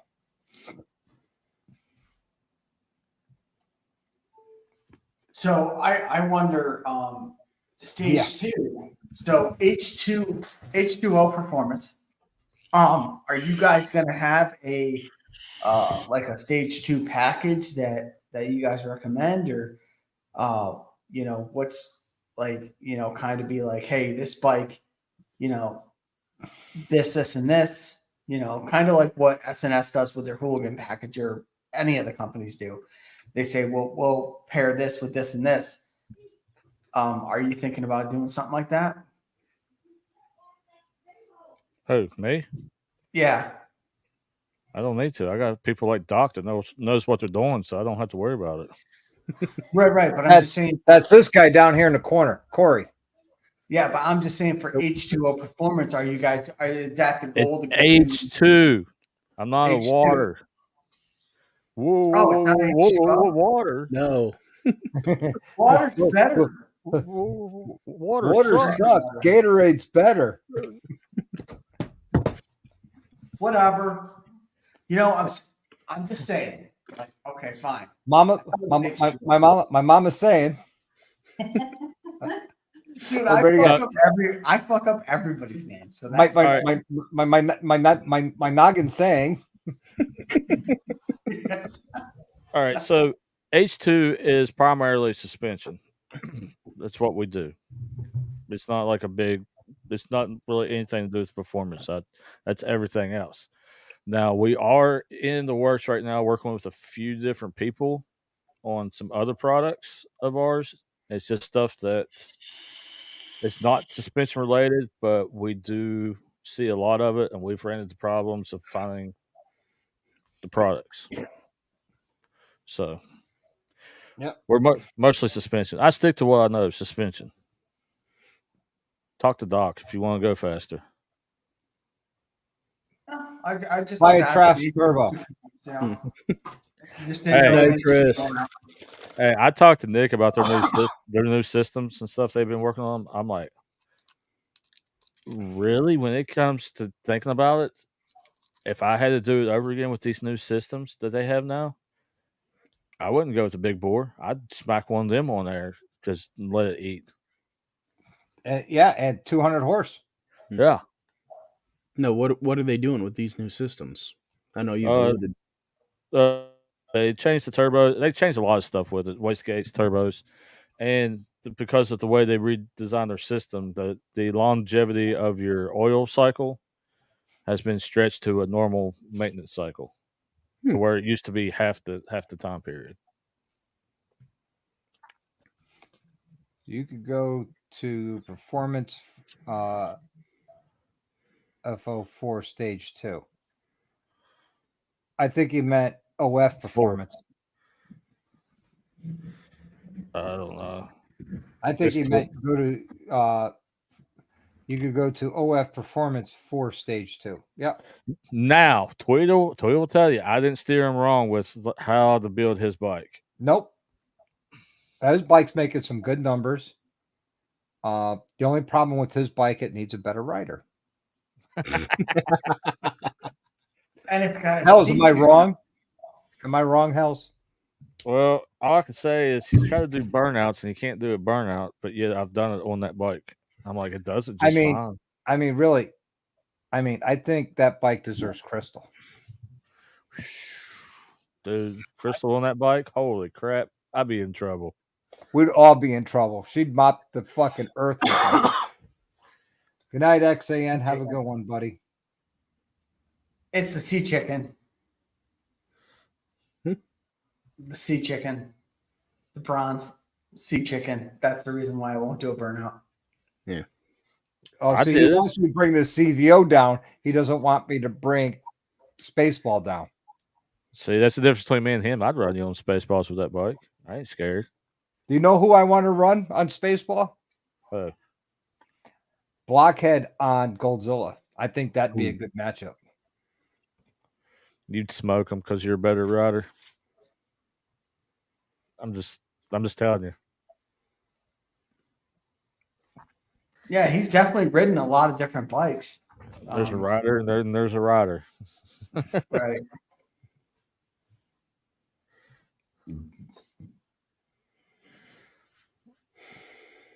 Why are they hacking on your Twitter? Because I'm it's hacking. easy. So I'm hacking on him because everybody knows Jake, and he has dumped my complaint department over on Jake. Nah, to me, he's still your complaint department. But right now, I have no complaints with you or H2 Performance or OF, with suspension technologies. Hey, we Or got H2O Performance. Either. Who the hell's H2O Performance? Oh, that's me. yeah H2O. Tweedle deserves more. Oh, that's funny shit, dude. Is that H2O shit? There goes hell's by me. Yeah. Yeah. Come to me for all your That's water because needs. Tweedle's too scared to pop on. That's all. That's why I'm dragging. him into this. No, your rules. It's only 4 people. Well, I could kick somebody out. I mean, not to say I kicked Noggin out, but he already said I Kick could. me out. Kick me out. If Tweedle wants to come on and talk shit, I'll go But and talk chat. Tweedle's too busy, running the hills out there and trying to learn how to drift, I think, so he could drift around you. He can't even do a burnout. I'm not worried about it. I could do a burnout. You've seen it. Yeah. It was a pretty good burnout, too. Hell, I I've ridden peppered the with whole Tweedle. front of my Mercedes with that. I've ridden with Tweedle. I've seen the fear of death in his eyes. God, I swear to God. Can you put Dan's comment up? Which one? DDK. Yeah.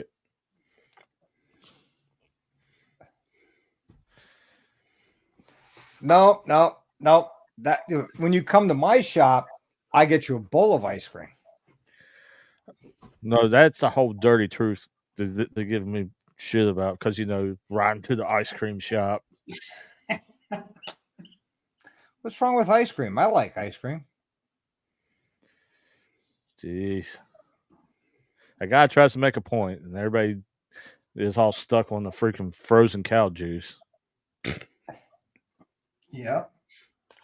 Look at that comment from Kind of Tweedle. like Calcino, I already really. beat him. You like Noggin. Yep. It's kind of hard to beat somebody when they didn't even start because they broke. But yeah, it's cool. It's cool. He's going to keep talking, and then, Well, and Yeah. you were 2 up. I mean,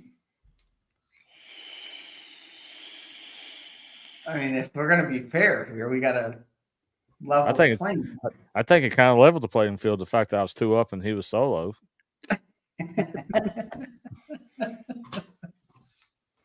Yeah, I mean, I know he's been practicing, man. Every time I talk to him, he's like, I've been out. He's just waiting for somebody to come out and try to take him up that mountain. So Spaceballs is not hurt. Remember, What I was it? reported that it hurt Spaceballs. It didn't Yeah. like 7,300 RPM. Yeah. Well, I took a look at Spaceballs. Spaceball is fine. What was it? Believe it or not, don't know. The tapping went away. And it was a light tapping in the top end. And I pulled the rocker boxes and I checked clearances and everything. And it's just your Softail M8 tapping noise. Yeah, me too. Yeah, I had that problem too. In the gas. Shut up! You don't even have a freaking M8. Sit down in the corner up there. I'm just saying it could have been bad gas. Yeah.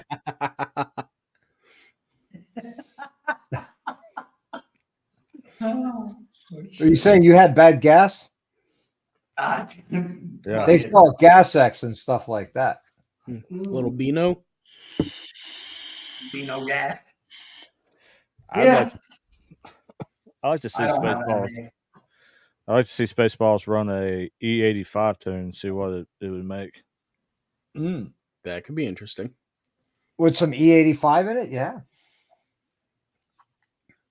I bet that thing would it would go from stupid to ignorant. Been there. What about a nitromethane tune? No, the bike's not making high enough compression Yeah. for nitromethane. But you heard it here first. You can buy your ticket to win Spaceball. $100, $300. You have a 1 in 300 chance to win Spaceball. The winner will be drawn at Daytona. You can ride it home. I said I was thinking about it, Noggin. Noggin is selling it out from under you. I'm bringing it home for you, man. Good, they could come see you to get the bike. Yeah. I'll be like, I got this chopper here. I don't know. It's apart. There's no wheels. He just tapes a picture of Spaceballs on top of the piece of junk chopper. No, he's going to get a life-size picture of Spaceball and tape it to the side of the Sports and Wrestling right around on that. Cardboard Do cutout. both sides. Yeah, cardboard cutout, so you can be like, yeah. Hey, that's prize stick. Yep. Oh, that's funny. But yeah, suspension is tied into stage 2, which is performance. And you really need to have a good handling bike when you add more performance.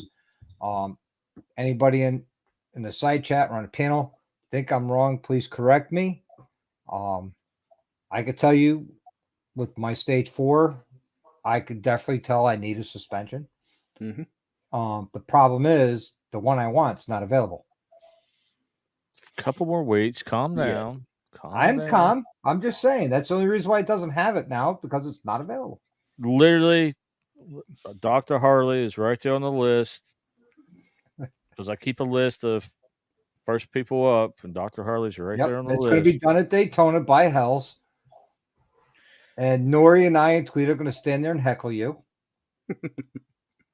I don't know. He worked the last rally. He said the next rally he wasn't going to work. So Yeah, well, it's kind of hard when you own a company. yeah, yeah, that's true. But I remember last time you worked quite a bit to, get that shit done. He worked his ass off to get that bike done for the second day of the rally. Dude, when I was riding behind him, dude, paint was hitting me in the face, dude. That's how fresh that thing was. That was the gasoline pissing out. I was going to say, you sure wasn't gas coming out of your bike? It wasn't ricochets of his mirror. No, that was on Tweedle. Yeah, that's Tweedle. Tweedle took shrapnel.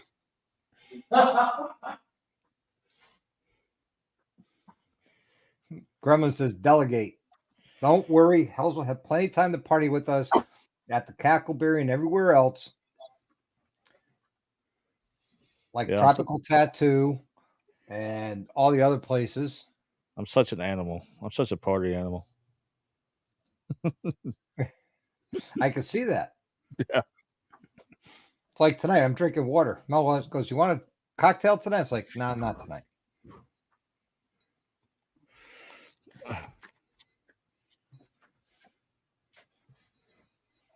Noggin took a money shot.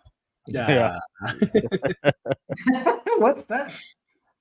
What's that? Oh my gosh. What's a money shot? H2O.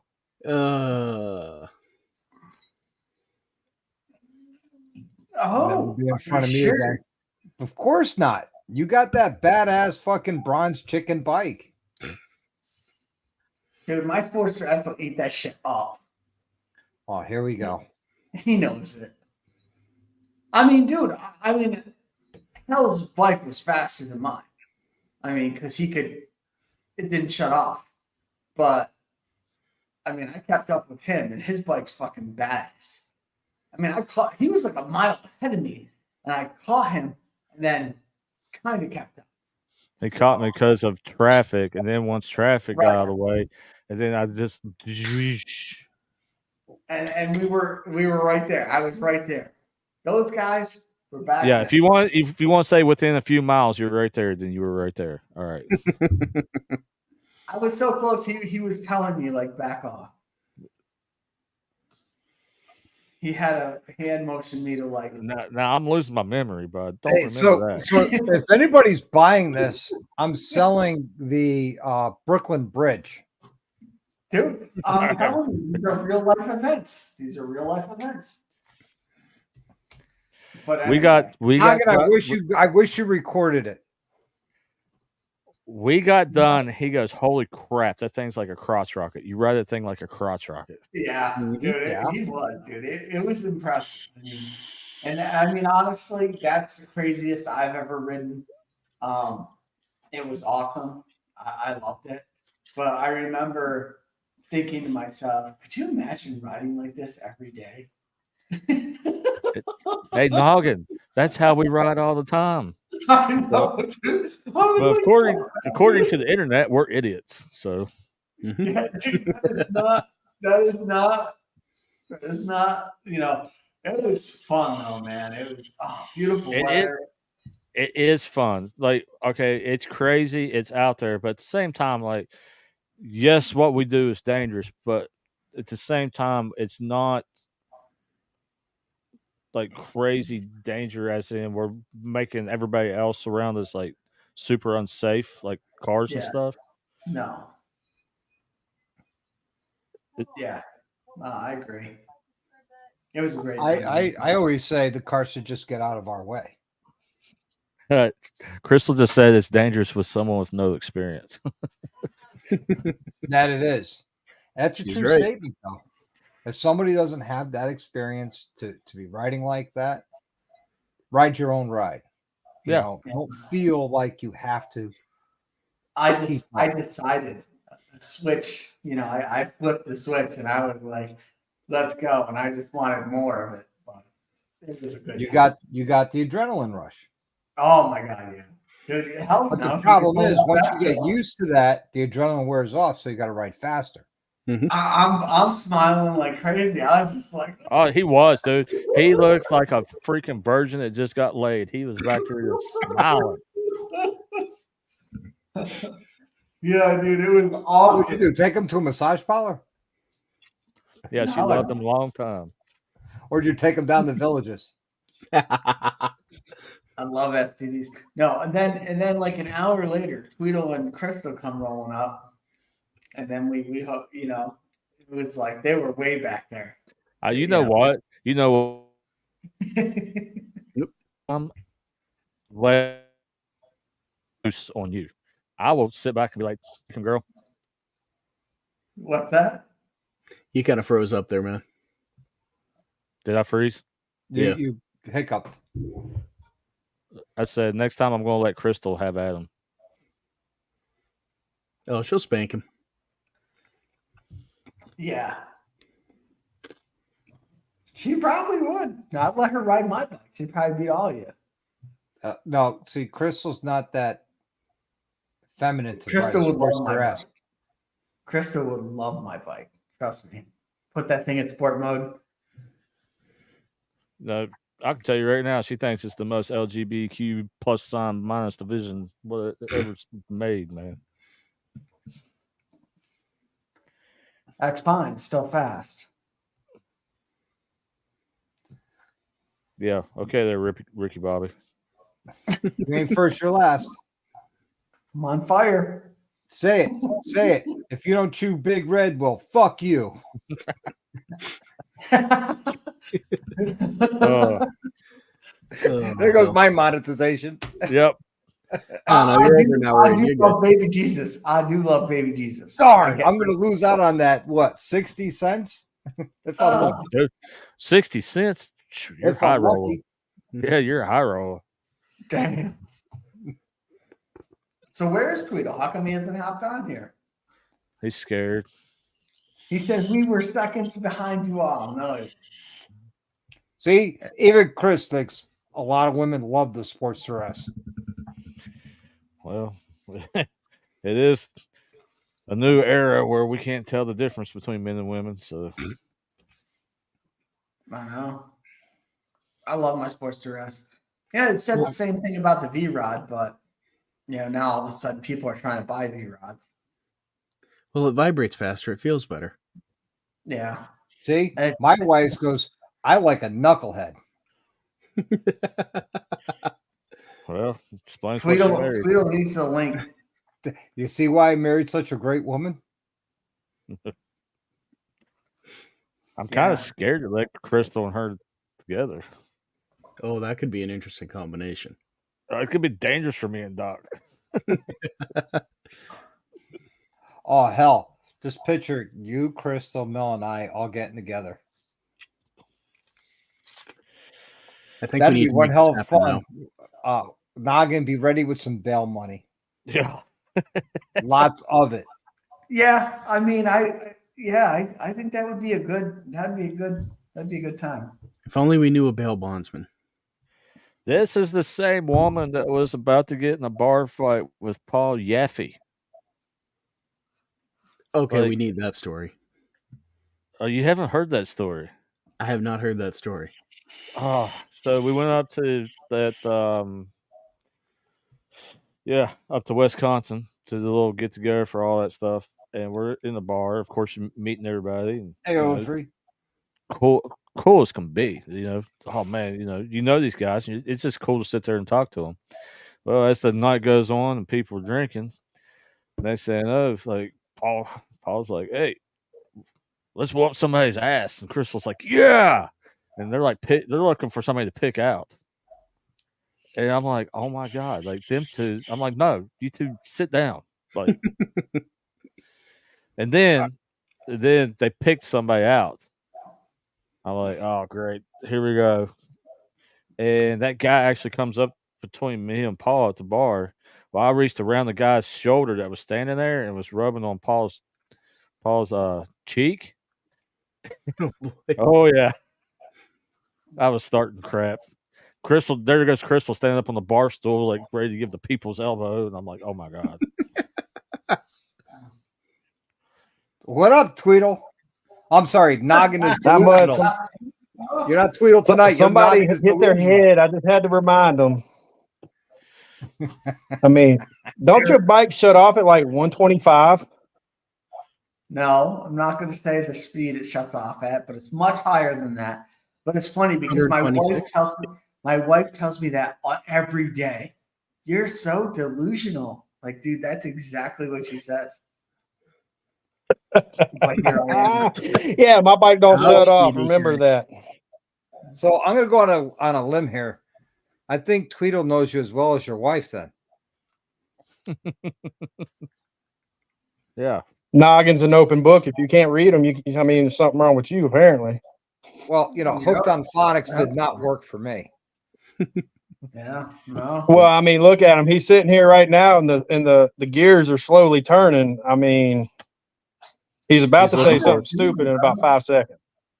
He's looking for his cooler. 4, All right, 3, 2. No, dude, you know what? You know what? Hold on. Are you drinking White Claws? No. 5 seconds. What'd I say? Oh, I should get the White Claw helmet out. There's the blue cooler. There it is. I'm not lying. Where's the blue cooler? That's it. We never questioned you about your cooler. We questioned why is that the only thing you noticed about the girl selling shots is her cooler? Yeah. The naked chick worried about the cooler.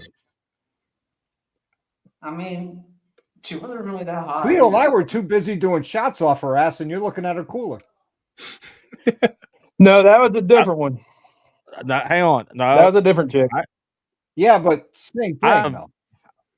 I have a Doc. This is when I was like, I like this motherfucker right here. I have a video of Doc on some shots. I was like, That's my guy right there. That was a great night. I just, when I held the door for the porta potty for her, I was like, I probably shouldn't do a shot off her ass, but more power to you guys. I mean, Oh my God, did you really get it? Yeah.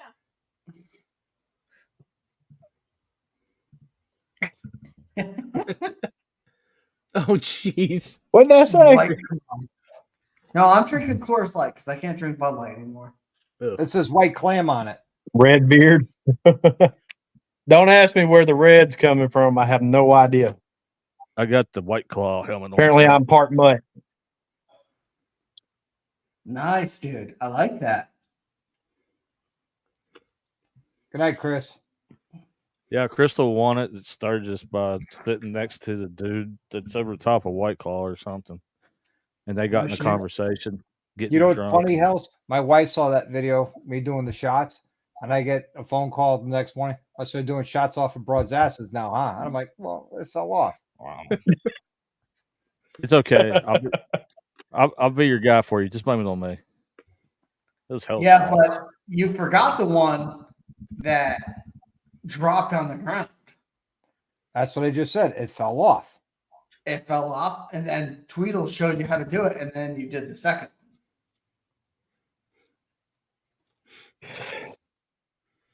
I plead the fifth. I mean, I don't know. I mean, I was No, pretty you quit In proud the of you. military, we call you a blue falcon. I plead the fifth. Hang on. Here's the whole. I don't know what y'all are about, talking about. This is the whole thing about this conversation here. None of this ever happened. Yeah, we didn't put it on social media. Actually, So- I did. Oh well, yeah, okay. I did. I put it up on Instagram because I thought it was hilarious. There goes to the allegedly part. We're screwed now. Yep. Yeah. And, and it was just me, process had my camera filming it, and it is what it is. And I know my wife watches my Oh, Instagram. I didn't do anything to be ashamed or afraid of or anything like that. So Yeah. Yeah, no, I mean, oh Yeah. yeah. He ended that live as soon as it hit the ground. yep. I remember that now. and you didn't get a refund for it either. Yeah, honey, he was comparing coolers. I mean, I'm He sorry. was actually trying to find some beach towels at one point to go cover the girls up. It was going to give them some of those little Bibles from the hotel.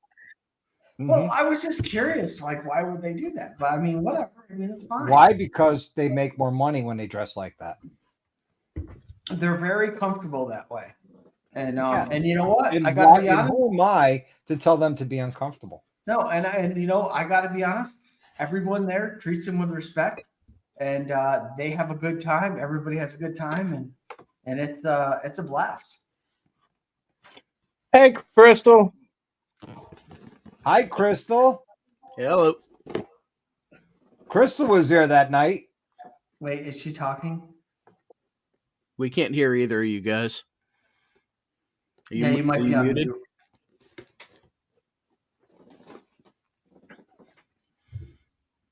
Nothing.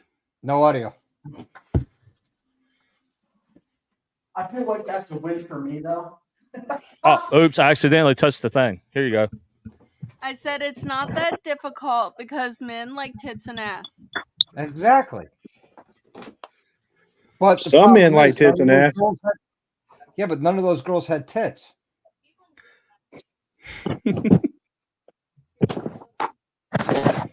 Hey, it don't Welcome to matter. Dr.Harley.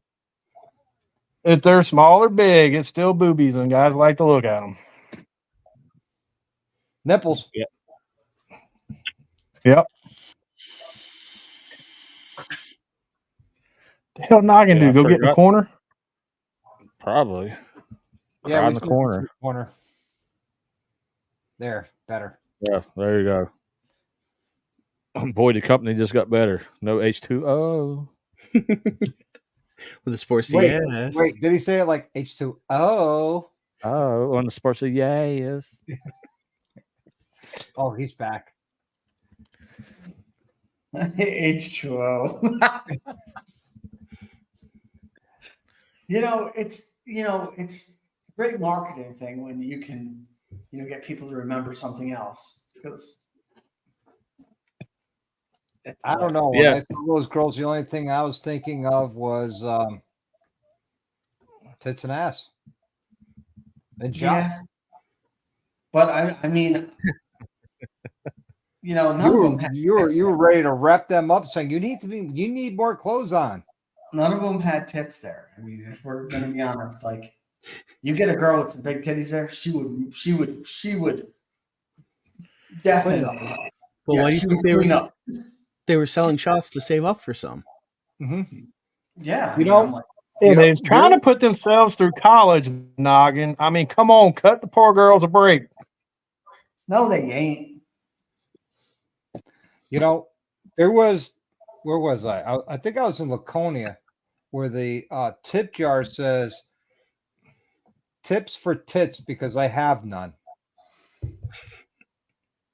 And I'm like, that's like the best way to get tips. Here's $20. Let me help you buy your boobies. About 5 to 6. Hey, writing and wrenching, how are you? Q's in the house. Mm-hmm. How you liking that CDL, Yeah. man? Q See, needs to we're move talking to the about- best side of Tennessee. Take me home, West Virginia. Is that West Virginia? Mm-hmm. Yes. Now I know you're you- talking Hell's Country. I know that you're horrible at remembering. I am, dude. It's all the drugs I did when I was young. Did you skip You're geography class? I mean, I might have been there physically. The But, West Side, yo, the West Side E. West Virginia, man. I've never been to West Virginia. I've been to Virginia. I've never been to West Virginia. West side's flat. You won't come over here to the east side.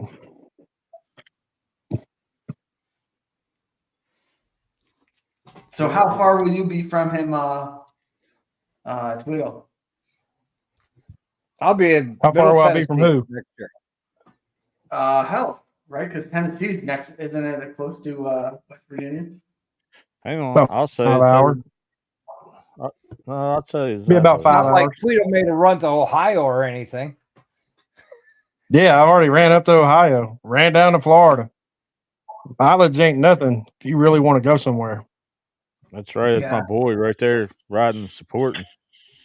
That's it. And I remember when he wrote a breakout. Did it on the breakout. The road glide's way Wasn't a easier to do it breakout. on. It wasn't a breakout. It was a bass boat. So, Tweedle, you'll be 4 hours from me. So, 4. Yep. So in all reality, it's probably more like 3 hours, 15 minutes to 3.5 hours. yeah. Oh, come on. You can do it in under 3. No, you can't. Yeah. Hey, Tweedle sounds like a challenge. With Not going through Virginia. You don't have to go through Virginia. You go up into Kentucky and you come straight over where we'll be at. Oh, well, yeah, if I go through that way through Kentucky, yeah, I'll be good to go. Or go through the mountains of West Virginia where they're too busy with the pillheads and meth that they don't care about motorcycles. And the banjos. He's from Tennessee. He's If good. I hear banjos, I'm at home because I hear those here. Yeah. Oh, so we got put on like a get together at Oliver Springs, Tennessee, to annoy the crap out of the police department. Just to let everybody know. Oh, okay. That sounds like fun. Open pipes, right? No baffles. Exactly. They think Tweedle's bad. They ought to meet with friends.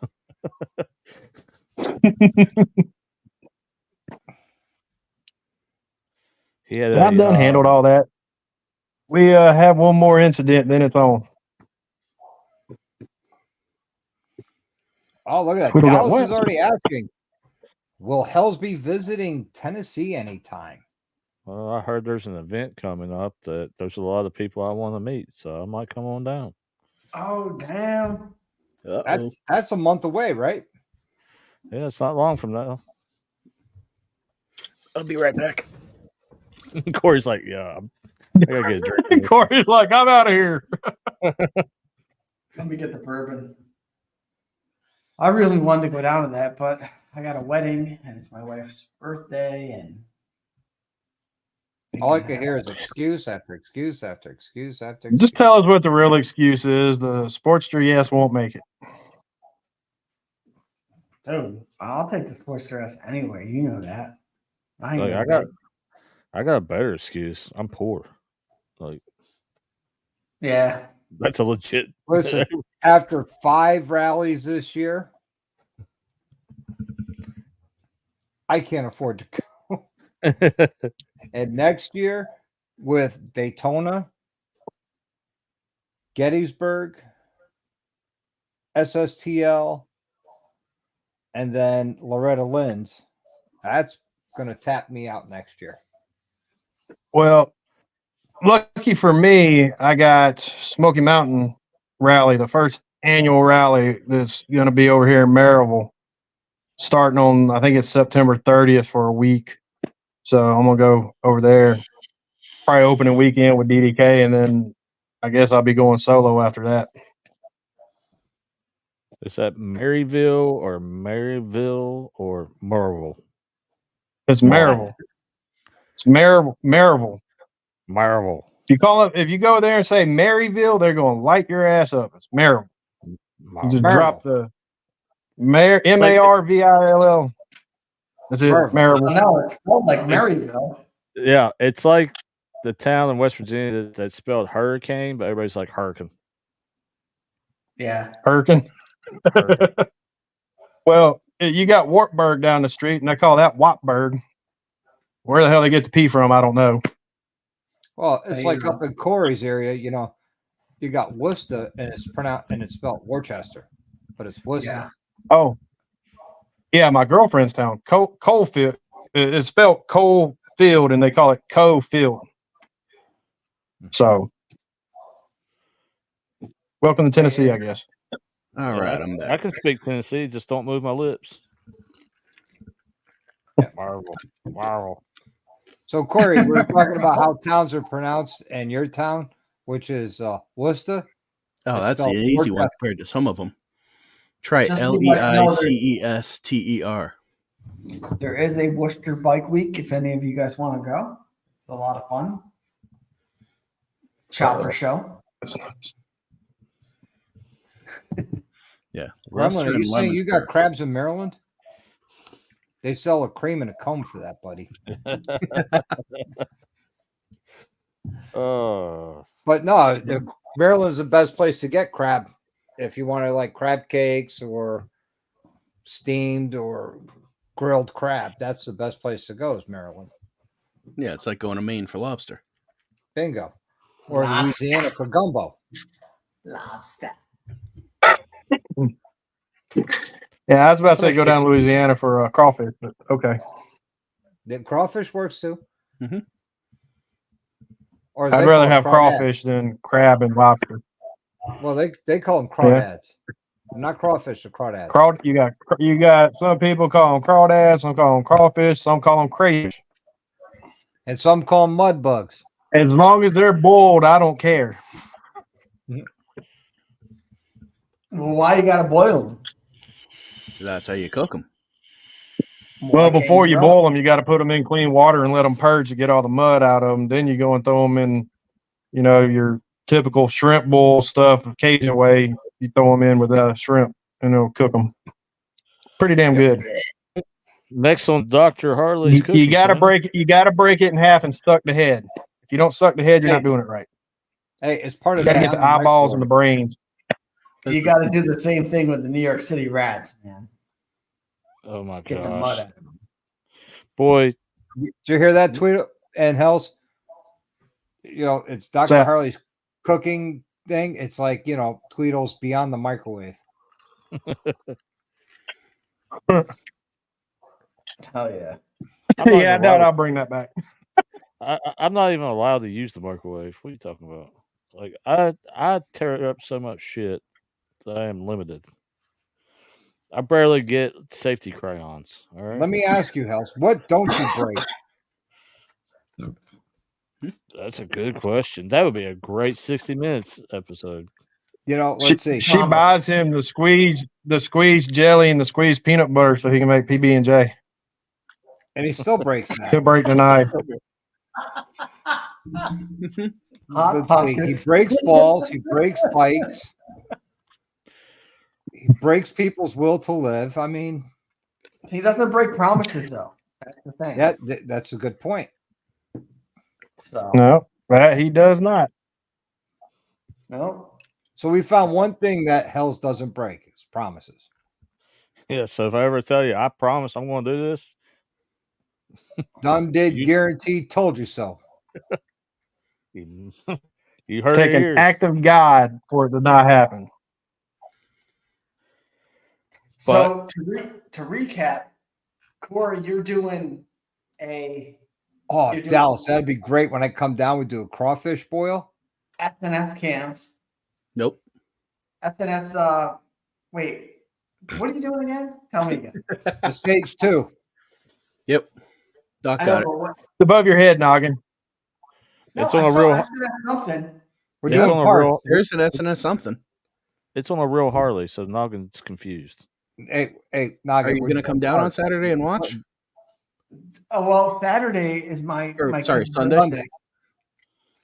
Sundays I might be able to. I mean Sunday. I You might know, be able to. Noggin, I'll actually teach you a thing or two. Yeah, I mean I need the After knowledge. It'd be good for you to go down and learn. learn, Noggin. Yeah. After you pass the tool exam. But y'all have to do me a favor. If y'all try to teach him and he says something stupid and you hit him with a wrench, make sure it's on camera Why? for the rest of us to enjoy. I guarantee I'm going to say something. Yeah, but Tweedle, that's evidence. Yeah. No, that ain't evidence. Yes, it is. That's CGI. That's It's CGI. evidence. That is evidence that will be used to in court. So, Hell, if you were going to say something and I started. Hey, grabbing but my- then again, if it's in the garage, I have 360 degree. Cool slip out your coverage. hand. I have 360 degree coverage inside that garage with closed circuit TV. I don't know. I And might have to go and over. almost 360 on the garage, about 180 degree coverage. I mean, you guys are upgrading baggers, so I mean, I don't know. I might have to go to like a Goldwing convention or something. I don't know. Don't worry, they kick you out hot of that wings also. for sale. Dude, I saw a guy today riding a Goldwing, probably like a early 2000s, and he had a leather coat that looked like a club. You know what I mean? He was wearing a leather, not a cup, but it was a coat, and it said Goldwing on it. And I'm just like, man, that dude is proud. He is riding a Goldwing. He has a leather coat that says Goldwing. And let me guess, you ordered one that said Sportster S. I did. Just got a picture. Rhodey, you're more than welcome to come down too, hang out. And Oh, there we go. Gremlin, Dang, you're I wish on, man. Crawfish boil in Daytona. Let's pick a night. I think we should do it the same night that Confederate Railroad is playing, since everybody's going to be there. Hey, hang on. This is a great time to tell you, Doc, that I'm working with another guy. You know, I did a Hellbender thing this past year. Yeah. Well, we're working on actually making it a rally this year in West Virginia. Really? Yeah. I heard rumblings about that, but I didn't put any weight into it because it was rumor. Well, I'm on the committee now of working to put that together. Oh, so, excuse me, there's a committee? Yeah, you know, we just drink and come up with crazy ideas. Basically, a family reunion. No, man, it's one of those things that it had so many people show up last year, and it's like, well, why can't we actually make this into like a rally, a small rally? I was like, well, shoot, yeah, let's give it a try. I guarantee you, H2 Performance will be a vendor there. Ding, ding, ding. So, Noggin, if you want a gold wing, you could have hot wing for the budget price of $7,500. Yes, you need to buy a hot wing. Dude, that bike is like the ugliest motorcycle I've ever What? seen. It's got matching helmets. Dude, I would literally buy a fucking Vespa before I bought that thing. That thing is horrible. I mean, I would mean, buy I the know- hot wing before I bought a Sportster S. I was just gonna say that. Yeah, well, you don't know what you're missing, dude. I mean, this is a Harley Davidson. Apparently, you don't know what you're Is missing. I ain't buying no Jap bike painted like a goddamn freaking flamer. That thing, that should be in the LGBTQF, Right next to the Sportster S. I was gonna say, Parade. Tuck, the That dude should that designed the lead the sports parade. yeah. That should lead the parade. That with the matching helmets, two dudes fucking space stocking. That should be it. Hey, I can tell you one thing: the parts aren't falling off that motherfucker. Mm-hmm. So Gremlin wants to know where in Yeah, West and Virginia. just think, you could put the other guy behind you when you buy it from Dallas, and you take it for your parades. Listen, I'm building a chopper. See, it's a win-win. All right, You all could right, ride Doc. the Sportster S down there to pick it Dude. up, and then tow the Sportster S The wheels back are going to and- fall off that chopper. All right, hold all right. Gay parade is over. Me and Doc. What'd you say, Doc? Gremlin wants to know where in West Virginia. All right. So what we're looking at right now is it's going to be in like the Richwood area, which is the beginning of the Scenic Highway and on the Hellbender. And right now we're looking at like the weekend of like June 14th through the 16th of doing this. So There you go. right in the middle of all the good riding in West Virginia. So you hurt Dallas's feelings, Noggin, Yeah. and you're bullying Dallas. Don't worry, Dallas. I'm I'll not take care of bullying it. him. I'm just saying I don't like that bike. I mean, I wouldn't buy it. I'm just saying. I'm being And honest. Evil Rick even says you don't know what you're missing. So you'll pay twice as much for less of a bike. Of course you don't know what he's missing. Like Oh he my doesn't God. get late. He doesn't get late enough. Oh my God. I got a Harley Davidson, dude. Rody made a good point. So how many of us here ride a Sportster S? Just saying. Well, whatever. Who cares? How many people ride a freaking V-Rod? How many people ride whatever? Hey, it's not like you're missing actual riding the Harley because you don't own an actual Harley. So Well, you know what? It's not like I'm part of the Me Too club with let me get a street glide or a road glide and then, trick it all out to try to make it like a sport bike, even though it'll never be a sport bike.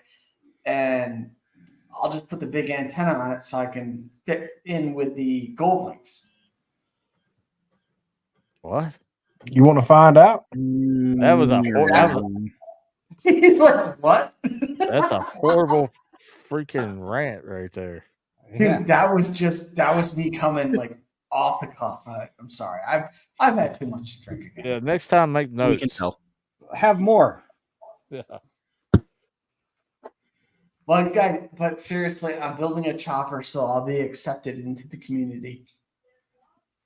Is that why you're building it so you could be accepted? Yes. But I'll never be accepted with the Sportster S, no matter what I do. I rode the fucking thing. So are you going to Chopper Mania next year? I don't know, Huh? Gert. If it's done in time. That'll be in Daytona. I mean, if you're going to build a chopper, you need to take it Chopper Mania, but I still think the wheels are going to fall off. So Well, that's your opinion, Guido. I think your bronze chicken looks like a I mean, sea hell, chicken. your mirrors fell off your Sportster S, so it's going to be even bigger parts fall off the chopper.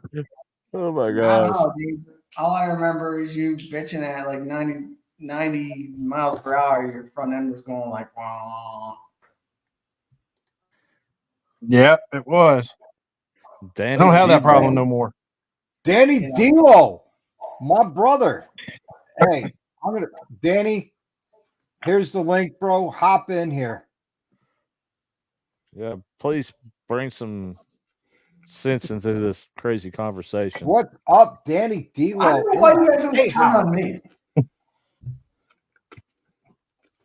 Now there's a man who'll keep it 100 right there. I just, I I will just keep- hop off if he wants to hop on. Just send me to the side. Me and my Sportster S. Noggin scared. Noggin scared. Yeah, Danny, be scared. Here's the link, bro. Just click in and join, bro. I'm just saying, if Doc had a rule here, only 4 people. Well, So, you're kind of our community service, so we let you stay in here. yeah, you just like to beat on me. It's fucking Don't worry, It's like- Noggy. If Danny comes on, I'm picking you right out. yeah. It's like if we all slept in a fucking cot, you guys would give me a party with fucking soap. Yeah, fucking soap and a fucking sock and just fucking beat the shit out of me with it. Well, it's No, better we than wouldn't. No, it's we better. wouldn't. It's and then better tell than me you love me, you know? Noggin. It's better than a Brokeback Mountain moment. So choose your battle. You're right. I think you're you right. watch too much TV, Noggin. I don't watch any TV. The only thing I watch is YouTube, man. Man. Oh, Lord. So back on topic, Danny, what you been up to, man? You ever digging the new? Noggin, we all like format you, especially channel? Tweedle. Wait, what?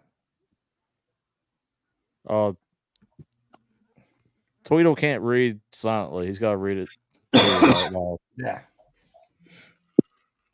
At least I can read. Yeah. Way too many syllables. I'm going to be accepted into the Harley Davidson culture when I build a chopper and bring it to Daytona. Oh my gosh. I wish my chopper would be ready to bring the Daytona. Dude, you guys got to I'm know that hoping- I'm joking. Like, I like to give you guys the ammunition just to. I'm I think hoping it's fun. I'll be able to bring my chopper to Daytona next year. And Oh, because come on. then I'm going to do the. I'm still disappointed you're not bringing a CVO. So I brought it last year. Yeah.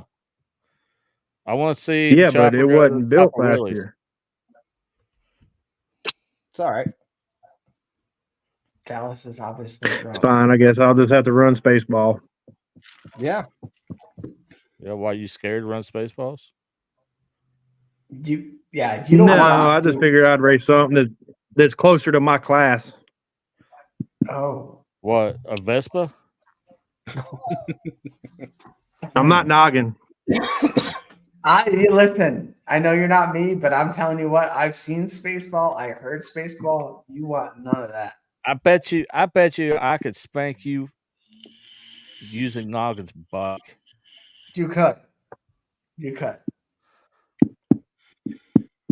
I'll give you the sports. I remember garage last time we you raced, you got beat going up the hill. So want. you ain't taking that one from me. Oh, man. It got real. Yeah, it got real. I can read between the lines. You ain't.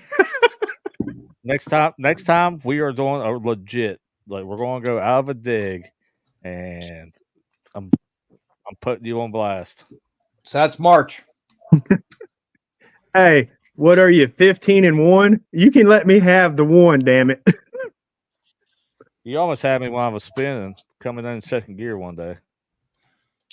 That, as I said, the only chance I have is if you're spinning. Hey, winning is winning. It doesn't matter if you win by an inch or you win by a mile. Winning is winning. Oh, he won by like 2 miles. Be honest with you.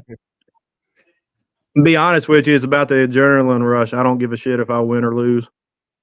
Oh yeah, whatever. Look, see, Rhodey's keeping score. Yeah, I mean, look at that, 15-1. I mean, obviously, I don't give a shit if I lose. I wonder if I could write that charity off on my taxes. Now you're trying to act like you gave me the win. Now, Dan says if we really want to know the truth, he was there. He probably pulled over and was like, Crystal, let's say the bike broke. Let's give Tweedle this. You know, he needs. Dan was further back. No, honestly, Although like, Dan did come in third on the mountain, so I mean, by the time we got to the top, of the hill, I sounded like I had a Harley Davidson diesel. Like it was bad. Oh, It was chugging, huh? You had one cylinder down. No, I had one fucking lifter went out. So Yeah, so a cylinder One and was a down. half. yeah, my intake on my rear was screwed. So I mean, you kept up with him with one cylinder, huh? Yeah. Half a motor. You've seen the video. He wasn't behind me, so there wasn't no keeping up. He was hurt. Now, I will be the first to admit it. If he wouldn't have dropped that lifter, he probably would have drifted around me, flipping me off as we was both leaned in the turns. All right, guys. The man, the myth, the legend, the one and only, keeping it real, keeping it, as he says, 100. What up, Danny D-Lo? How you doing, man? What's up, y'all? Holy Welcome shit. to the show, bro. What's up? Good to Thank have you for here, having me. man. Hey, anytime. I still got to get you on here for an interview one night, man. Yeah, man. You know what? I just saw your email. It came across my thing the other day because I was checking my emails for something else I was looking for, and I saw yours, and I'm like, damn, I never even replied to him. So my bad. I know So, you're busy. You're busy. You're out there doing your thing, you know. And hey, Yeah, I you like know. the direction of your channel. I think Thank that's you. pretty cool. I think it's right on. You know, right there. Thank you. I with appreciate know? it. I'm trying, man. You know, it's hard to get that stigma off you, I think, but you know, we're gonna get there. How you guys doing tonight? Good. Doing know, good, man. With that, keeping the stigma, you know, Pretty like good. you said, man, like you always said, you're keeping it real. You keep it at 100, as you say, 100. I can't duplicate it. You know, I'm not. You know I'm what? not Hey, you. right now I'm fighting bronchitis. I can't do it either. I don't think. I'm not even gonna try. I'll cough to death Yeah, I got you. But hey, as I light up a that's why you're stove. smoking. But Yeah, that exactly. stigma, it's easy to fight it, bro. You just sit there. You know, don't listen to the haters. You know, do I your never own have. thing. Yeah, I never have stopped. I've never stopped the show because of a hater. You know, Yep. the only time I kind of stopped the show because of haters, and it really wasn't haters. It's just, you know, there was things going on behind the scenes in my world, and it started intertwining with the YouTube channel, and I'm like, yeah, no, that's not the way I operate. So it was time to step away from everything, and that's why I was just like, you know what, I wanted to do this with my channel anyway, so that this just moved me in a direction of pushing it towards that. Yep. You Right know, on. so Well, welcome to my new studio. I used to do the lives in my shop, which is the garage, but the why wife, ain't you in the garage, man? because Look, the wife don't. built me the studio, she got me the desk. You know, All so right, all you know what right, I'm saying. You all know, right. Yeah, she's an I'm awesome in my old lady. garage. I'm just saying, I'm in my garage. I boy. I'm in my garage too. I'm at my little garage bar in the corner here. Yeah, but there's a difference between your garage and Naga's garage. You actually have tools. Oh, ooh, He probably has a real motorcycle in there. And to ouch. keep it real, I don't know if you know everybody here. You know, I right next don't. to you is Corey. He's out of Massachusetts from doing his stage 2 on Sunday. We're doing it live down Cool, here man. in my shop. Next to him Nice. is Moto Noggin. He's up in upstate New York. He rides a Cool. sports What's up, man? dress. What's up, But, man? you know, we all make our mistakes up there. Then you got the guy who's up there says Noggin is delusional. That's Tweedledee. He rides a Road Glide ST. How's it going? Nice. And What's then up, you man? got my man Hells. He's got this badass custom Road Glide that's hurt real bad right now. Oh yeah. What'd you do to it? He Like I broke it. always do. I blow it the fuck up and I rebuild it and I do it again. Nice. I like that attitude. That's what I'm about. So, you know, Danny, some of the message I always said to you from a 1 to a 1, just so y'all know bullshit. No, I feel you. Yeah. You see Right what I'm on. saying? Yeah, I got right on. a 1 to a 1, man. Yes, sir. But I'm retired. Yeah. Me too, in a way. You know, but Right I on. understand. But good to have you on. So we're talking about the importance of a stage 1 on stage 2, and what you should you do with the stage 2. Like I always tell everybody, you know, you're there, do your cam bearings, do your oil pump cam plate, and you know, definitely a tuner and some Right. sort of clutch upgrade where it's a variable rate pressure plate or a high performance clutch, because now you're adding that much more power to your bike that Right. the stock clutch can't handle. Yeah, that's solid advice. I've always, you know, I feel like everybody's got their own opinion of a stage 1, 2, 3, 4. Like, you know, I've heard some guys be like, well, stage 4 is when you do your cams, pipes, and head work, and and I'm like, I don't know what stage is what, man. I just know what I do to my bikes. Yep, I hear you. Now, you currently ride a Road Glide? Yeah, I just got a 17 Road Glide. Yeah, right on. Well, it's my first M8. I am completely in love with it. The The only best thing thing I'm not in love with is the sound. I could tell you to do to that M8 is get rid of the plastic garbage in and on that motor, which would be your intake manifold and the Yeah. anti-rotational cuffs for your lifters. Okay. I've seen them, and I've actually talked to the Harley engineers in Milwaukee about this because they're not seeing it because the bikes are falling out of warranty. The plastic gets so brittle that they end up cracking and tearing up camshafts and the lifters and everything else. Oh, no shit. Yeah. So Well, I'm about to do a cam upgrade on it. So the guy that had it before me, the biggest selling point for me on buying a bike, first of all, I only paid $15,500 for it. nice. And that was a good selling point on its own. Yeah. But the second selling point was it was decatted already, and it already had the oil pump, cam plate, and all that replaced. That was the known problem for the 17. Yeah, the something. And yep, and I said, okay. So I'm like, well, that's just less shit I got to do. But the cam that's in it, it's a small cam. It's an Andrews 455 cam, he said. Yep. Okay. I don't hear any lope at all in my motor. I really don't. So I'm assuming it's a pretty small cam. It shits and gets for a stock motor. I mean, it gets up in boogies, man. I'll give you some recommendations. What I think is a good cam for lope.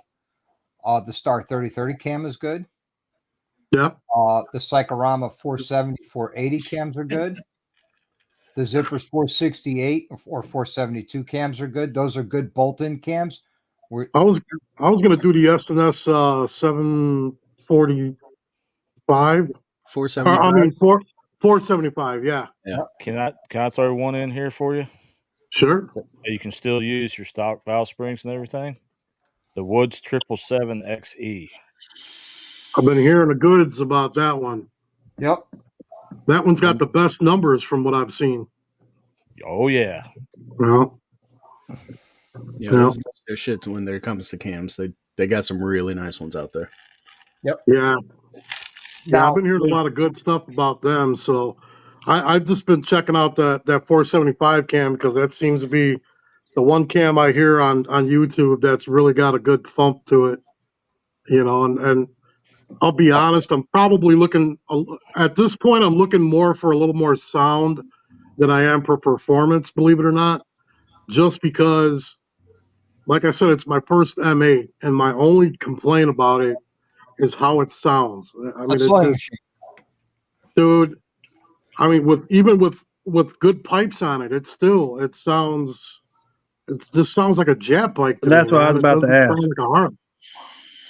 What exhaust you got? I got Tab Performance 50 cals on it now. Nice. And they sound great, and it's so weird. Like I let a bro of mine ride it when I did my because I'm officially sponsored by Tab Performance, which is pretty cool. So they had me do a video, obviously, and when I did my video and all that, and while I was doing my editing, I heard my bike coming and going and all that. But I've had a couple bros jump on it, take it for a ride so I could hear it. And I mean, the pipes sound great. They sound amazing going down the road. But when I'm on my bike riding it, I don't like the way they sound. And it's not Tab Performance pipes. It's the bike. You know what I mean? It's just the motor just has that Jap sound, man. It just doesn't have any rhythm at all to it. The reason they're too smooth. Touring M8s have 2 counter-rotating balancers internal. Yep. And some of the hot builds that are out there, they're welding their cranks. Of course, on a hot build you would, but they're removing those counterbalancers. Oh yeah. that one, it's less parasitic drag on the crank, so it's a little snappier on the throttle. And two, believe it or not, it absorbs a lot of sound from the motor. Yeah. And a lot of hot builders, people like Kevin Baxter. I'm sure you're familiar with Baxter's Garage. No, He I will be though. Yeah, he's got a YouTube channel. He Okay. knows more about engine building. He's forgotten more about engine building than I'll ever learn. Yeah. And I was I'm thinking not about. ashamed to say it. I'll catch Have you you guys guys ever later. heard of Later, Noggin.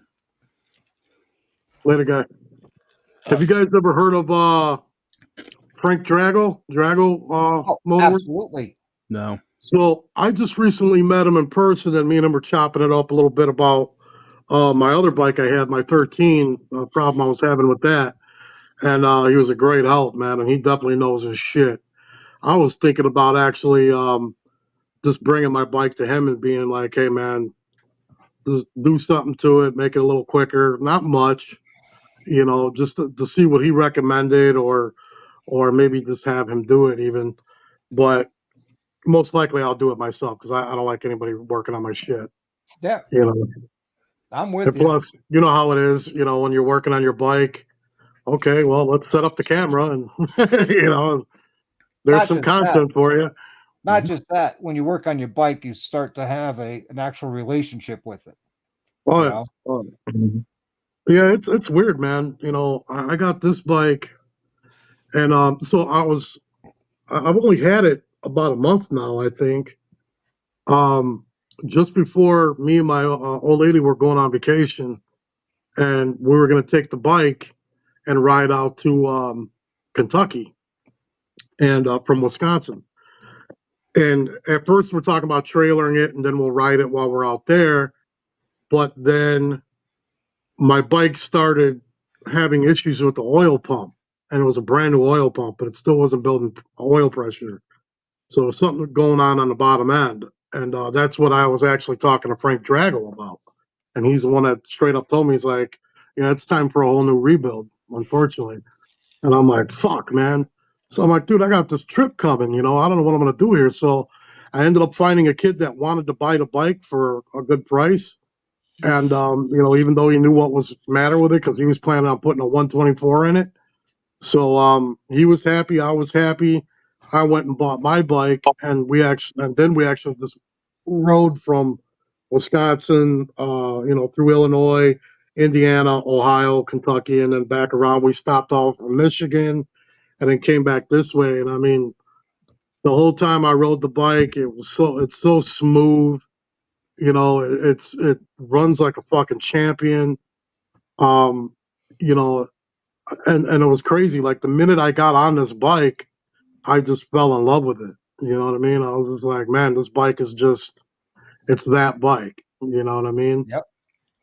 And I haven't had that feeling in a while. I've owned hundreds of bikes, man. It's ridiculous how many bikes I've owned for the age I am.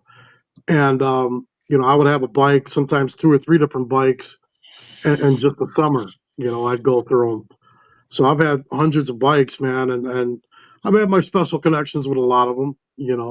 Yep. But this one, for some reason, as soon as I got on it, it was like, it's a match made in heaven, man. Let's roll, baby. Yeah, let's do this, man. Let's explore and see the world and throw Yeah, some I'll do miles, that. get some smiles I per mile. loved it, man. So we went out to Red River Gorge in Kentucky Mm-hmm. and rode all through there, went through the Nada Tunnel, rode all the back roads around there. And I back roaded from Wisconsin all the way to Kentucky, like no highway. And man, it was beautiful, man. I Nice. couldn't beat it. It was Now, a what good time. suspension are you running on your bike? Because we talked about suspension earlier. Stock, Really? believe it or Now, not, stock. now I did a video released this past Sunday about I suspension. just saw that technology. video the other day. You went from the Legend shocks to, or no, I went from from the other Legend. shocks to Legends, right? No, I went from Legend to suspension technology. Okay. And and the Legend shocks are not the baseline. These are the top of the lines with the remote reservoir, double adjustables. Right. I went with the baseline shocks from Suspension Technologies, and I could tell you, hands down, it is a much better ride. No shit. My old lady and I, we rode out to the Catskill Mountain Thunder, Uh-huh. and I threw her on camera, and I wanted to get her opinion of being a passenger because she was literally right over the shocks. Right. Because on the way out, we're hitting, unfortunately, some potholes and some frost heaves the DOT hasn't taken care of. And normally I would hear, ow, ooh, ow, not a peep out of her. Yeah. And, and she said she loved the ride better. She said it was more comfortable and Yeah. had more of a Cadillac feel to her as far as the Very ride. cool. Very But cool. at the same time, quartering the bike, I was able to, stick the bike into a corner. And for instance, there's one connector I take all the time. It's a decreasing radius turn in Bridgeport going from 95 to Route 8 North. And Okay. normally I was taking about 30, 35 miles an hour. Now I'm comfortably taking it about 40, 42 miles an hour. And next time I take the bike to work, I'm going to probably push it to about 45 to 47 miles an hour. That's a big difference. Yeah. And and the Legend arcs, just the backs, ran 1,500. I got the front and rear from Suspension Technologies for Whoa, back up. Where'd you get them from? Hold on, I'm getting there. You got them from that guy. I got him from Hell's. He owns Okay. H2 Performance, and Okay. he's a suspension guy, and he is a dealer for Suspension Technologies. Right on. So, Boy, nice. That's awesome, yeah. man. So if you're really looking at suspension, take a look at Suspension Technologies. The cost is a hell of a lot better than Legend, Yeah. and the shocks are a lot better. And I've had every flavor of Legends. I had the Revos, the Revo A's, and the ARCs. Okay. And the difference between those is the Revos are non-adjustable other than the sag. The Revo A's, you can adjust the rebound, and the ARCs, you can adjust the rebound and compression. Okay. That's pretty cool. Yeah. And I've never been that guy to really get into the suspensions and stuff. At least not till recently, now I'm older. Yep. Like I said, this one's got the stock just because I just got the bike and literally Right. a week later we took off. So there was no time to switch or try or anything. Right. And I was fine with it. I'm perfectly fine with it now. Obviously it's not what I would like it to be, but Right. it's all right for right now. I ran my air ride suspension on my 13. I had J&R fast up air ride on that one. Yep. And I gotta say, I was really impressed with it. It's not going to help you in your turning and stuff like that. You know what I mean? But as far as comfort riding, it floated down the road. I was really happy with it. I'm interested to see. So I have. I'm not going to say the company yet because I don't have the parts yet. But I have a company that is sending me out a full air ride system or a fast up air ride system. They're sending me out to try, and I'm looking forward to that because the only reason why I'm waiting still is they asked me, do I want the kit that they have available now or the new kit that they're coming out with in a couple of months, and it's going to be full plug and play within like 30 minutes. Plug and play, boom, you got fast up air ride. That'd go. And I'm I like, would wait. yeah. So I told them, I was like, yeah, I'd rather wait so that way there when it comes out, just before it comes out, I'd like to unveil that for you guys and put that out there because I think that's a pretty cool option. Yep. I think a lot of guys essentially like to work on their bikes, but they don't really have that knowledge, and they might not even have the tools. So if you can come up with something that's a plug and play system, people are really digging that these days because if it's a plug and play system, anybody can do it for the most part. And it makes you feel good, it makes you feel like, hey, I did that, So I was like, yeah, I'll wait and have that set. So I'm interested to see how that ride is. I do like my air ride more, just because I like to be able to adjust it when I want and stuff, you know. Yep. But yeah, I'll And definitely when look you into park, that you other one drop too. it to the frame. Yeah. I'm a lowrider guy. I can't help it. Hey, hey, Sometimes, nothing wrong with that, man. sometimes I completely just hack my I hack my comfort over coolness sometimes. You know what I mean? I'm like, it'll be okay. I mean, I'll be able to live with it at least. Fuck it, let's just do that. You know? Yep. Like I want to build a Cholo or a Vicolo one day. I'm working on a chopper build now. But Yeah, I'm nice. actually building my dream chopper, and I'm giving it away to a veterans organization to raise money. Oh, dude, that's really cool. That's awesome, man. Yeah, I partnered up with this nonprofit organization called Homes for the Brave, and they take in homeless Okay. veterans and help them get jobs, help them get clean and sober, help them get their Right on. apartments, and make them proud of being themselves and being That's a awesome, veteran man. and getting them That's back into really awesome. society. So, and they're not federally funded or anything. So they Right. work off of donations and bed rentals from like the VA or other Well, yeah, if hospitals. it was federally funded, they wouldn't be helping anybody. Right. So, Sad, isn't it? yep. Actually, Noggin donated, and along with a lot of my subscribers, donated the rolling chassis I have Okay. right now. Noggin bought it for What kind of building. motor are you running in it? Well, it's a frame built for an Evo, so I could Okay. run a shovel head in there. I could run an Evo in there, or I could I chop it out. have some shovel head parts for sure. I got a lot of that. I don't think I have any Evo stuff. I mean, I got some gaskets and stuff like that for Evo, but that's about it.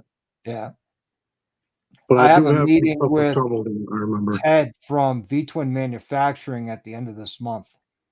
Yeah. It's our second meeting about donating to this build. And this partnership, they gave me all the tax information and W-9s and everything. So if somebody donates something, So it's I a can give, legit donation, yeah. it's a legit donation. They could write it off on their taxes for the full retail value. So like Right. Ted he wholesales his parts out to retailers, and then they sell. He doesn't sell direct to the public. So Right. let's say his reproduction knucklehead motor retails for like $8,000, and he sells it for $6,000 to the wholesaler.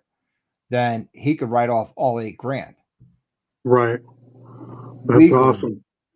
So I'm hoping that this is our second meeting. That'll definitely help get some donations in there. That's what I thought, but you know what? It's harder than you thought. It's harder than you think. Oh, I know. I've been involved in stuff like that, and it's funny too.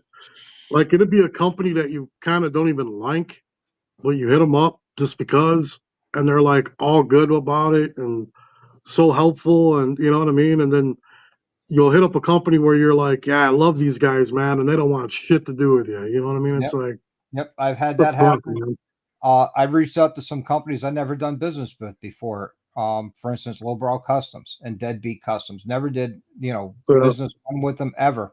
And I hit them up and they're like, love to be involved. Go through our website for these manufacturers, pick out what you want. We'll see what we can do. Lowbrow's pretty good. I know he sponsors quite a few creators on TikTok and stuff. So Yep. I would have thought that he'd probably be pretty cool. He was. And I just saw him at Chopper Fest. Oh, you were down there? Chopper Fest, yeah. Yeah. Monkey was down there. I know Monkey was there, Professional Monkey. No, this one's called the Midwest Chopper Fest. Oh, okay. It's in Fort Atkinson, Wisconsin. It's a small, well, they're not that small. They're pretty fucking big, actually. But it's a smaller MC that throws on their own chopper build-off, and it's really cool. Oh, right on. And it's on their, like, compound and shit.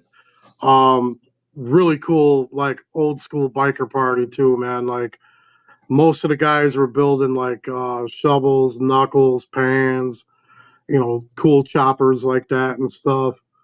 But yeah, Lowbrow was there. I didn't get to talk to him because, dude, I got stuck in a hellacious rainstorm on the way there. So I was taking my time cruising through that freaking shit show. And I pulled up, and I mean, I'm soaking wet. So I'm walking into the clubhouse Squish, looking squish, for squish, squish. looking for anything I can get my hands on. Can I get a towel? Can I get a support shirt?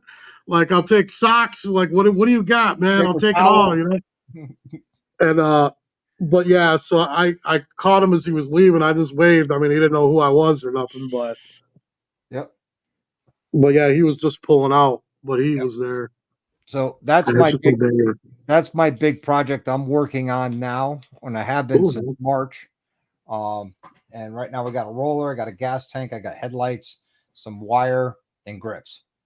And Now, the gas tank, are you recording all of it too? All your building absolutely. and Yep, nice. absolutely. All right, And so the tank I that'll be an got awesome from, video to put out.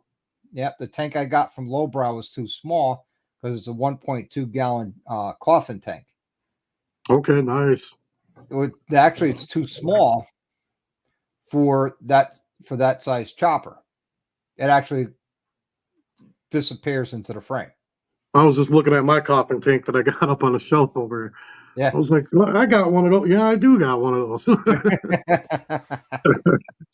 Got all kinds of shit laying around here. Yeah, so do I. But most of the stuff I have laying around is for current. I mean, you want Right. M8 stuff, I got a lot of it laying around here. Yeah.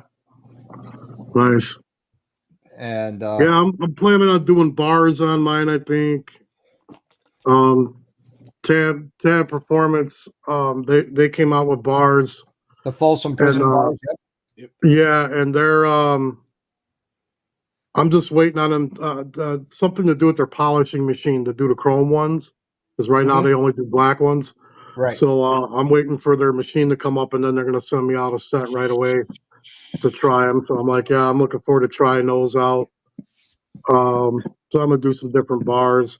I'm probably going to do a different exhaust too. Maybe I'd rather have a 2-in-1. Mhm. So I've been looking at those. I've talked to Shark Road. We've been kind of bouncing back and forth, talking a little bit. I was just interested in their exhaust just to try them out, But I'll probably go like with a D&D maybe. Yep. So I like my 2-in-1 That's headers. what I got.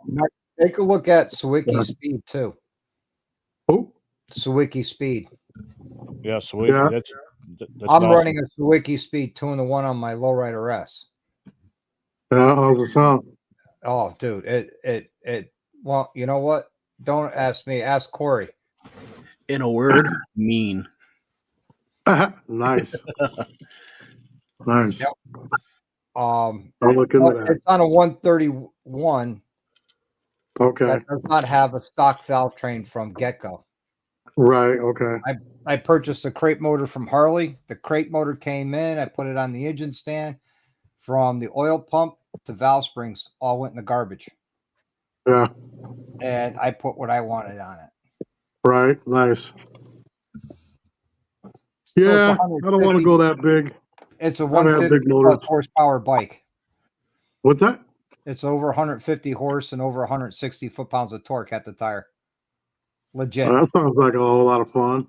Oh, it is. It gets you in trouble fast. Oh yeah, for sure. I bet. I mean, I'm actually, I must be getting old, guys. Like I've had big ass motorbikes, man, and I love them. They're great. They're fun, but they broke a lot. That's one part I didn't like, and I ride a lot. That's my second bike. My Road Glide's Right. my primary bike. Right. But I'm actually impressed with this 107. Like, I mean, just with the cam in it, I'm like 107 horsepower, 118 torque, something like that. At least that's what it said on the paperwork that was given to me and shit. I'm pretty impressed with it. I mean, it does all right for what it is, It gets out of its own way, and it's fun to ride. Well, it definitely does, and every now and then it freaks me out and starts bringing the front wheel off the ground, which is weird. It's like, what the fuck? Like, That's dude, nice. you're a stock motor. What are you doing? Hells, you know something about that. Just a little bit. Just a little bit. You know, Yeah, my and, 117 does it too. Yeah, nice. yeah, and So I'm Tweedle impressed was by it. You know, I stockish. don't need to go big anymore. Yeah, you know, Tweedle's bike is stockish. I More on the really, Oh, yeah. I really don't recommend going big anymore. Tweedle's build was an example of what we can do. What would be considered stage 2? It with manifold, cam, pipe, tune, and we're in the 130s with it. Oh, wow. 133 and 130. That's pretty fucking impressive. yeah, Yeah, That's just the Nice, first man. step. and Yeah, stage he's 2, the dollar to horsepower ratio makes so much more sense than stage 3 or stage 4. Right. well, In that's my why. Sawtail, I think not including my labor or Corey's labor, because Corey came down, we threw the motor in together, did the Mhm. motor swap together, and not including the labor, I'm 15 large into it. Oh, wow. Well, see, here's the thing. According to Harley, a stage 3 is jugs and then stage 4 is heads. To me, once you do that stage 3 and change the jugs, it's no longer a 117. So to me, you're misrepresenting wearing the 117 stage 3 or stage 4 badge, because technically you're Right. not a 117 anymore. Yeah. I want to keep you're a big mine. board. Yeah, I want to keep mine full blown 117, but I want to be able to run with the big boars or beat the big boars with just So a we're gonna 117. We're gonna put a There big you turbo on it with some nitrous. That's fine. Yeah, I'll get the snake- hang That'll of do it. it. That'll definitely do it. Yeah, just hide the bottle in a saddlebag. And just hang the fuck on. Yeah. Put a micro switch on the throttle, and away Well, you go.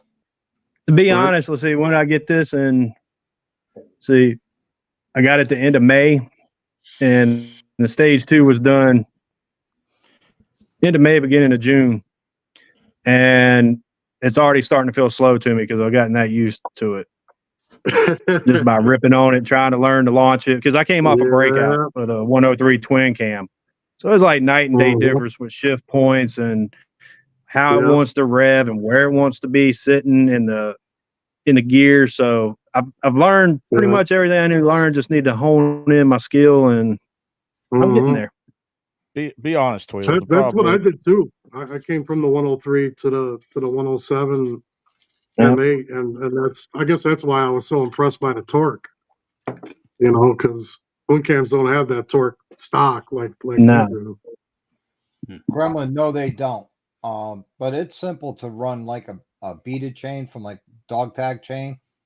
Run that through the bars, tie one end off to your pull string, pull the pull string through, then you can pull your wires. It's really not that hard. People ask I me take all the like time, 50-pound test fishing line and throw a weight on the end, just drop it in and move the bars till it comes out, and then tie a little rope on it and just keep pulling it through. People ask I've done me all the that. time, I've done baling wire, tape my wires through, pull them back through. Yep. I've never done the air though. I've seen YouTube videos where these guys just right through it, and I'm like, you know what? Nah, bro. How many tries of that video did you do? Like, be honest. I've tried that. It's not as easy as they make it. No, look. it's not. Early on, I used to prefer, try the vacuum method. We put the string in, you put the shop vac on the opening and pulls it through. Yeah, it doesn't work that well. No, I pretty much take my baling wire and just fish it through and pull the wires through, and it's not really that hard. No. Time consuming. That's about it. Yeah. Well, I've got it down to a science, even with the meat hooks. I can pull wires through the bars in less than 10 minutes for both sides. Yeah. I got a science. Yeah, try my bars. Hammerheads, I did. It took you a little longer than 10 minutes, didn't it? It took me about a half hour. Yeah, those things are a pain in the butt. I'll never do them again. They're not as bad as Z bars. True Z bars. Those are the worst. Oh yeah, I don't think those will be easy. Last time I wired a set of Z bars, I ended up depinning and pulling one wire through at a time. Because to make those almost 160-degree bend or sharp corners, two of them on each side of the bar, the only way you're going to do is one wire at a time. Right. And I refuse to do another set.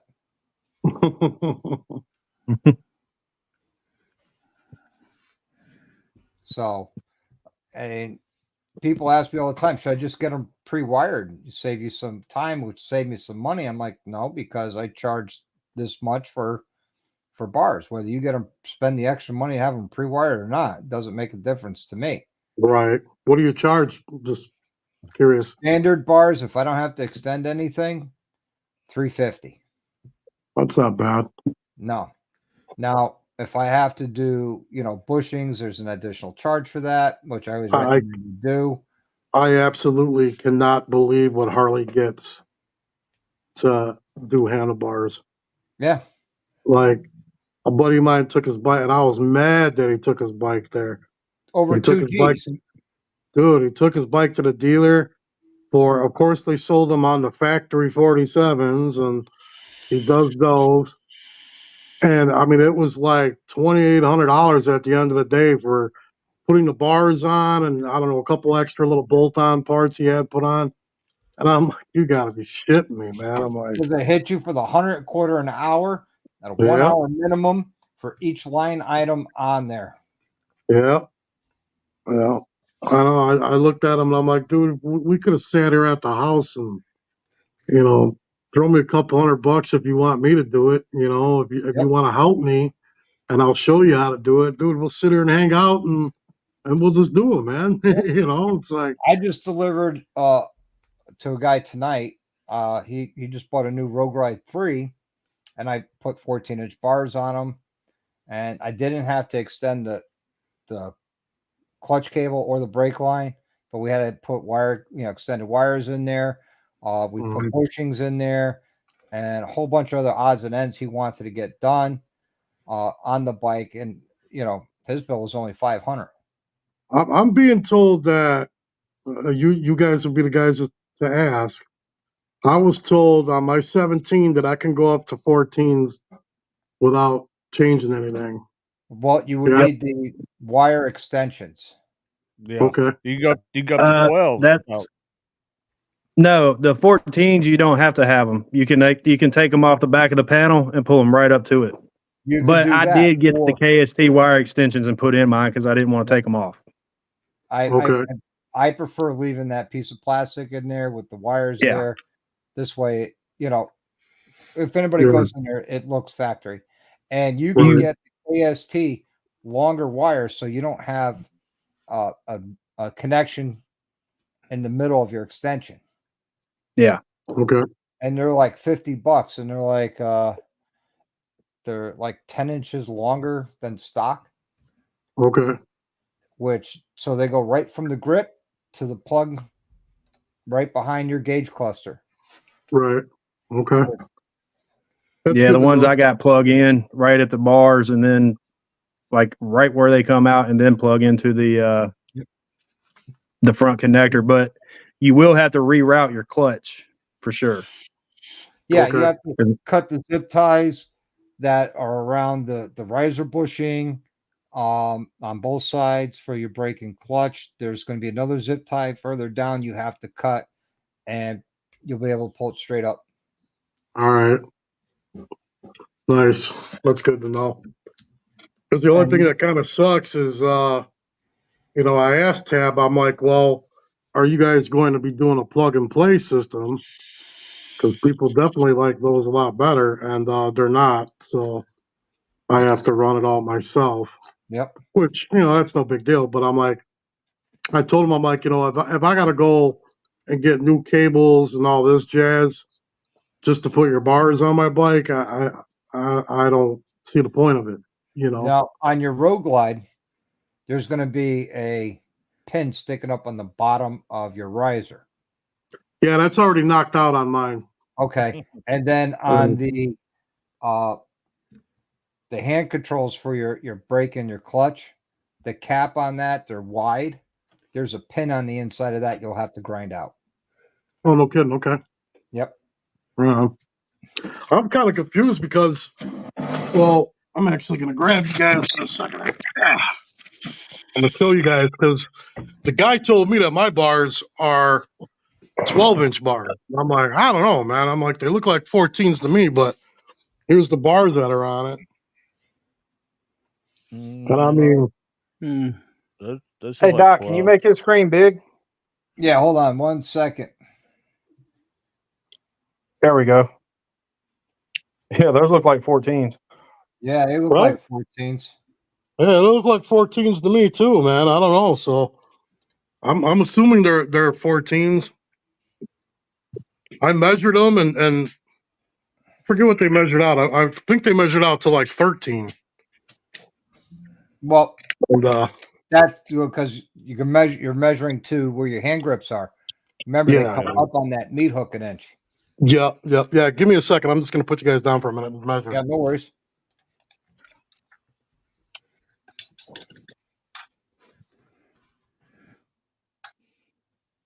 Hey, Doc, Gremlin had a question there a few minutes ago. What Yeah, should so I when I expect measure on it, 103 stage 2 as far as numbers? Let's see. I think when I looked at the breakout, it was best I was going to get was around close to 90 horsepower and close to 100 torque. Well, that's kind of hard to estimate because one, it's how was the motor broken in, how was it maintained, what's the history of the Intake motor, and how many miles exhaust. on it, how much blow by it's getting, because you could take two motors off the assembly line, put them in a bike, put them on the same dynamometer the same day and come up with two different numbers. It all depends on the tolerances of the motor, how well that motor was broken in, how well that motor was maintained. So, when people ask me, well, I want to make X amount of horsepower, what do I need to do to make that? And I can tell them, look, I can't guarantee you numbers. I could tell you on average, you're going to make right around this. So, Gremlin, you're going to be making right around 90 to 100 horse at the tire. right. And Well, you also got to should factor in.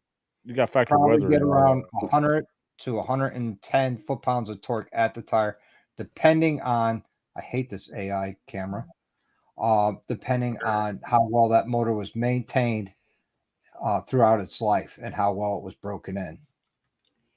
Well, you also got to take into consideration intake and exhaust.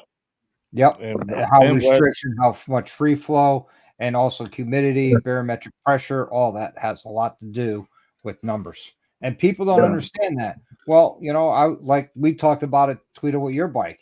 You said you thought your bike ran stronger in Florida than it does in Tennessee. And I said to you, that's because in Florida, you were at It sea runs level. stronger in Tennessee than it does in Florida. They dynoed it. It was almost 100 degrees and 80-something% humidity. Yep. That humidity So it runs kills stronger a up bike, here than man. it does down there. That's why we Yeah, like. humidity definitely kills a bike. That's why we like dynoing down there, because really the weather, even though it's like nice, but the weather is actually shitty for conditions on dyno. So if we can hit the number at where that place is at, then Yeah, we you're know good to go everywhere. Yeah. Yep. That makes sense. That makes total sense. Do you have any rally plans for next year, Danny? I'm going to be honest with you guys, man. I really don't do rallies. Okay. It's just never really been my thing. But I'm thinking about next year trying to do a few, just because of the way I'm kind of trying to rebrand myself and the channel and shit. Yep. I feel like that would help out a great deal of me being seen out at different events and go have some fun with people and stuff. Daytona for Bike Week in March. I probably won't go and do that because I'll tell you, I've been to Daytona. I fucking hate it. To be really honest with you, I don't like being harassed by the cops. You go downtown and it's just a bunch of knuckleheads and idiots. In my opinion, it's not my thing. Yep. Well, I go. And there's I go nowhere cool downtown to once. ride in Florida, man. There really isn't. Like, Well, there's also the CSSTL in St. Louis, a chopper show. I plan on going out there in February. I don't yeah, know how far you are from St. Louis. I'm not far from there. Yeah, my wife and I will I'm be like flying maybe out. 6-7 hours, something like that. Yeah, and that's right around the same weekend as the Super Bowl. Well, I don't pay attention to football. well, I'll put an invitation out in June. We're doing a little small rally in the mountains of West Virginia. Get together, raising some Oh, that'd be hell, cool. riding Good night, DDK. right in the middle of the best riding in the mountains is where we're going to set up at. So, That would be really cool. I'd like to do that. and all the money we raise, we did our first year last year, and we're trying to do a little bit more this year. But all the money we raise, because it's where I'm from, and it goes to the seniors in the high school in the county, and we pay for their high school graduation for them. So, Right on. Oh, wow. yeah. Yeah, man, I'm definitely going to be interested in that. When is that? Let me write that down. June 14th through the 16th. June So, 14th. so I'll put an invitation out. If you need a place to crash, you can come crash with me. So, Right on, man. Thank you. but yeah, You said June 14th, We got one right? out here in Tennessee. hey, calm down. He's asking June 14th through 16th. 14th or something. Okay, thank you. Good night, Yeah. Dallas. Yeah. So just a little background about the area. A few years ago, it got hit with a flood and like wiped the whole all towns out. And then, of course, it's big into the drugs because the pill farms and stuff. So that's why we Right. started doing this, so that the kids didn't Okay. have to worry. It's just me bringing Right back something back to the town. Where That's I come really from. cool, man. That's really cool. I respect that because I'm not from a little town. I'm from Chicago, but I live in a very small community now, and I try to get involved with my community when I can. So I always have a lot of respect for stuff like that. That's what it's supposed to be about. Helping Well, one another. you got an open invitation. You got a place to crash if you want to come down. So Thank you. I truly appreciate that, man. Thank you very much. I will definitely try to get down there for that. That'll be cool. I'm Well, all about mountains now, man. Like when I went to Kentucky, man, those roads are just so amazing and so beautiful. And Yep. I'm riding out here in Wisconsin now, and I'm like, this is fucking boring. I don't even like riding out here no more. I was Like, just up at the Catskills in New York for their little rally they had, and it was like an old school rally. Everything was contained in one location. They had a biker build off. My friend won the biker build off. Everybody here knows her, met her. Emily, the lady bike builder, she actually won. She beat out 5 dudes. Nice. And one of them was her boyfriend. And I looked at her boyfriend and says, so let me ask you, how does it feel to get your ass kicked by your old lady in a biker build off? He goes, it feels great because she's buying dinner tonight. Yeah, boy. Hell yeah. So See, that's what since I you like man. riding mountains. Oh, go ahead. No, go ahead, man. My bad. I was going to say, since you like riding mountains, we got September 30th over here in Maryville, Tennessee. We got the Smoky Mountain Rally. It's the first one they're doing. So they're going to do another one next year, which is it's really close to the Tail of the Dragon, Cherry Hollow Skyway, Foothills Parkway, and all those rides. So that's something else. If you like riding mountains, you might have fun at that one. September of next It's a year or riding this rally. year? It's the first one's is September 30th of this year, but they're doing another one next year. Yeah. All right. Yeah, I probably wouldn't be able to make it this year. To be honest, I'd love to, but short notice. time and money and everything else isn't working out with it. Yeah. A week and a half. Well, that's why I'm kind of pushing our stuff is so we get all these guys in there. The cool thing is there's a route that we call the Hellbender in West Virginia, and my buddy's the one that started it, and so on top of it, well, now he's the mayor of the town that we're putting the rally on. So he's kind of Cool. like, he's like, all right, we can raise hell this year because I kind of got the small town cops pissed off last year with the burnouts and That's what I like and though, man. I like the not the old school rallies where you're playing in the mud and shit, but I like an old school rally where, there's like real bikers there. It's, there's more bikes than there are trailers. You know what I'm saying? Everybody's out to have a good time and not act like a fucking moron. Like I like the yeah, more we slower got paced kind of environment, Yeah. yeah, And we that got was that we was the got Catskills for me. well, we got unofficial moonshine tasting started this year because everybody's like, oh yeah, taste mine, taste mine. Next thing you know, everybody's just everybody's throwing shine around, huh? yeah. Nice. That sounds like a good time. But Grumman says Smokeout was great. That's a rally there in North Carolina that they do. It's basically a chopper rally, and it's an old school rally. You go there and just hang out and party all weekend. Nice. There was a rally that just went on last weekend too in Iowa, or not Iowa, in the Ozarks. Yep. Down at Rapid City, or no, not Rapid City. It'll come to me. I know what you're talking about. is that the one that Mike put on? Yes. Yeah, I forget the name of it, but I know it was Riding in the Ozarks was involved in that. I forget the name of it. Yeah, Name of the town. it's an old school rally because 21 and older to enter, and nice. Not a lot of vendors and more hanging out and having fun and partying and just enjoying it. Yeah, that's cool, man. That's the way it's supposed to be. Yep. I was thinking of going this year, but it was by Google Maps and Waze. One way was 20 hours. Right. So I was like, all right, take 20 hours. I'll tell you what, I've been out to the Ozarks. Not riding, unfortunately, I was in a van. But I do remember as a kid going through there. There was some beautiful country. Yeah, man. It was gorgeous. Yep. Got to get out and explore. That's what I always say, man. Yeah. Got to get out and explore because you know what? There's only so many trips around the sun we take. Yes, sir.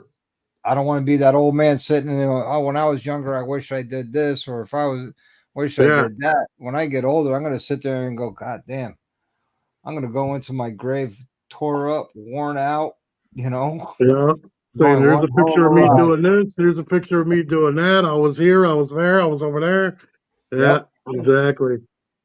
Yeah, I definitely plan on doing more of that. But hey, guys, thanks for having me on. I'm only at 7%. I'm about to die out over here. Thank you for coming on. I appreciate it. Much love, respect, man. Much love and respect to you too, man. Yeah, right on. I'm sorry I haven't gotten back to you. We're definitely gonna do a show one of these days here. I just gotta we gotta figure out when and plan it or whatever. Yeah, right on. But yeah, I'm glad I caught you, man. It's cool to be on. Same here. Appreciate everybody, man. Much love and respect, y'all. Nice to meet you, man. Have a good night. Good meeting you, buddy. Out Danny Delo's channel. Go ahead and check him out. It's Danny Delo here on YouTube. I know Evil Rick put the link directly in the site chat when he first jumped on. Yeah, I appreciate that. Check him out, man. He's a mover and a shaker, making things happen on YouTube. Yeah, he's much respect for me because he's the original Dirty Truth guy. That he's bringing a lot of it to the table. So, I try to bring truth within reason. I feel like there's too many guys out here. That we're all doing similar content. But the guys that do the MC stuff, I feel like they go a little too deep into explaining the lifestyle, and I'm not big on that. I'm a firm believer that I'll give you a couple of tools and tricks to get your foot in the door. After that, it's on you, man. Yep. you know, and I feel like there's just too many guys out there that are really just, I don't know, man. To me, they're just selling it out, you know, and it's just, I'm not a fan of it, which is kind of why I had been wanting to switch over to just doing what I'm trying to do now, you know, review videos and how-to videos and, you know, do stuff like this too, you know, just sit around, Yeah. talk some tech talk and shoot the breeze with real bikers doing some cool stuff, you know. Yep. I feel like there's too many of these guys that, you know, they live on the internet, man. They don't live out there in the real world, you know. Yep. They're not riding their motorcycles, you Mhm. know. When they Well, do ride their motorcycle, they got to hurry up and hit record because they want to show everybody that they're riding, you know. And that's, I don't know, man. It's just not my thing, you know. So that's why I'm trying to change my whole gear. boy, this Yep. sounds familiar, doesn't it, guys? Yes, it does. Yep. Yeah. Hell's been doing a whole series on that last couple of weeks, calling it all out. Yep. Who's that? And I actually sat there a couple times. People ask me about Okay. club stuff, and I say, not here. Yeah. Yeah, man. You Oh, I know, watched Danny D'Lo for a while. I know Oh, who he yeah. is. I mean, I've watched several of his videos. I've seen thank all you. his I appreciate videos. that, man. Yeah, I used to follow you quite a bit on TikTok, but I don't use TikTok as much anymore. Yeah, I haven't been on it a whole lot either, man. You know, I go on there every now and then, make fun of a troll, and then bounce out, man. You know, I'm like, I'm using TikTok now as a promotional tool. Yeah. You know, when a sponsor is going to send me something, I'm going to install it on my bike. I'm going to show you how to install it. I'm going to show you how it works. I'm going to give you, you know, what I call tech talk with Dilo after, like what I think of the product. And, you know, and I'm going to throw it on TikTok, you know, do a short on there just to help promote and advertise the company that I'm representing. But other than that, you know, I've been kind of pretty quiet on TikTok too. You know, I've had so many channels taken down off of there. You know, I've had well over 100,000 followers, and TikTok, you know, just takes my account, takes my money. You know, screw me. You know, and it's like, I mean, it's not always about the money, but yo, man, I put a lot of blood, sweat, and tears into doing this stuff. Give me my money, man. You know? Dude, they've been doing that to a lot of people I follow. Oh yeah, they do it to everybody, man, and that's the other thing, you know, when you get into that quote unquote biker niche and you start talking about the MC world, that's what's gonna happen. Dang, I was. Did we lose Danny? I think we did. I think it probably Yep, finally we lost him. He died on them. Yeah, his battery died. Oh man, we're just getting good. No. I would love to sit and have this conversation with him. Yeah. Hopefully, Doc can get get a full live with him, and you guys can Yeah, do a whole thing on that. It'd be awesome. Well, that's the plan, is to have him on as a special guest. I've been working with him, trying to make that happen now for quite some time, but with his schedule and everything going on, it hasn't been worked out. And so who knows? Maybe in the future it'll happen. If it does, I'll be, very happy that it happened. So we'll see. Well, I'll be straight with you. It kind of felt good that I'm not the only one that's preaching this shit. Yeah. I've been following Danny for years. I think I was within his first 100 subscribers, and the man's over 8,000 now. So, oh yeah, like I said, I've seen all his videos.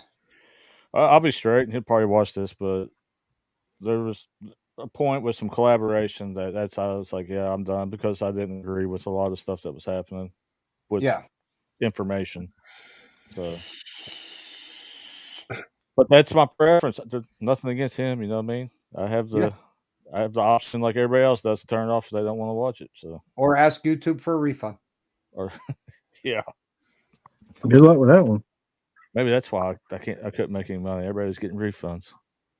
Yeah, I'm not making any money. I wish I was, but Oh, yeah, Doc, you need to get him on. You two need to have a conversation. yeah, that would be a great conversation to have him on. You know, as a special guest. You know, talk about him, his writing, how long's he been writing, and all that. I think it'd be great. I think he'd be a great guest. You know, just another great one to add to the list of great guests that I've had. You know, Tweel's about to get you banned. He's over flashing weapons on the screen. yeah, I see that. All right.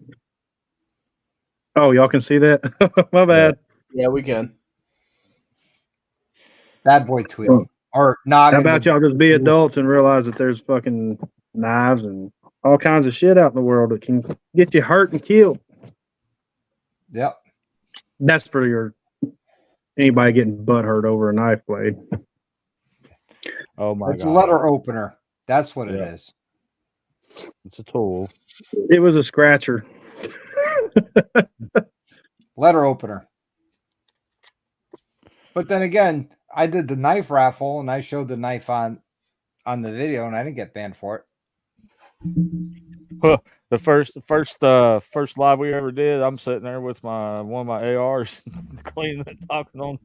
I'm like, yeah, okay. Didn't have a clue. You know. Oops. It's like, oh, by the way, you can't show this stuff. Oh. But yet you can have a video solely on shooting guns. Mm-hmm. You can have whole channels on it. You just can't get monetized. Or you can have videos on how to place temporary tattoos right above the lady bits, and that's fine. Nothing wrong with that. It's instructional. Right. Well, I actually ran across a nudist on YouTube, which was kind of weird. Like, how the hell are you showing the stuff you're showing? Mm-hmm. But yeah, good talk tonight, Doc. Great show as always. Thank Mm-hmm. you. Yep. Thank you. Thank you. You know, tonight was basically fly by the seat of my pants, talk about stage 2, promote Sunday afternoons or late Sunday mornings video, watching Corey and I tear into his bike and making it even more awesome.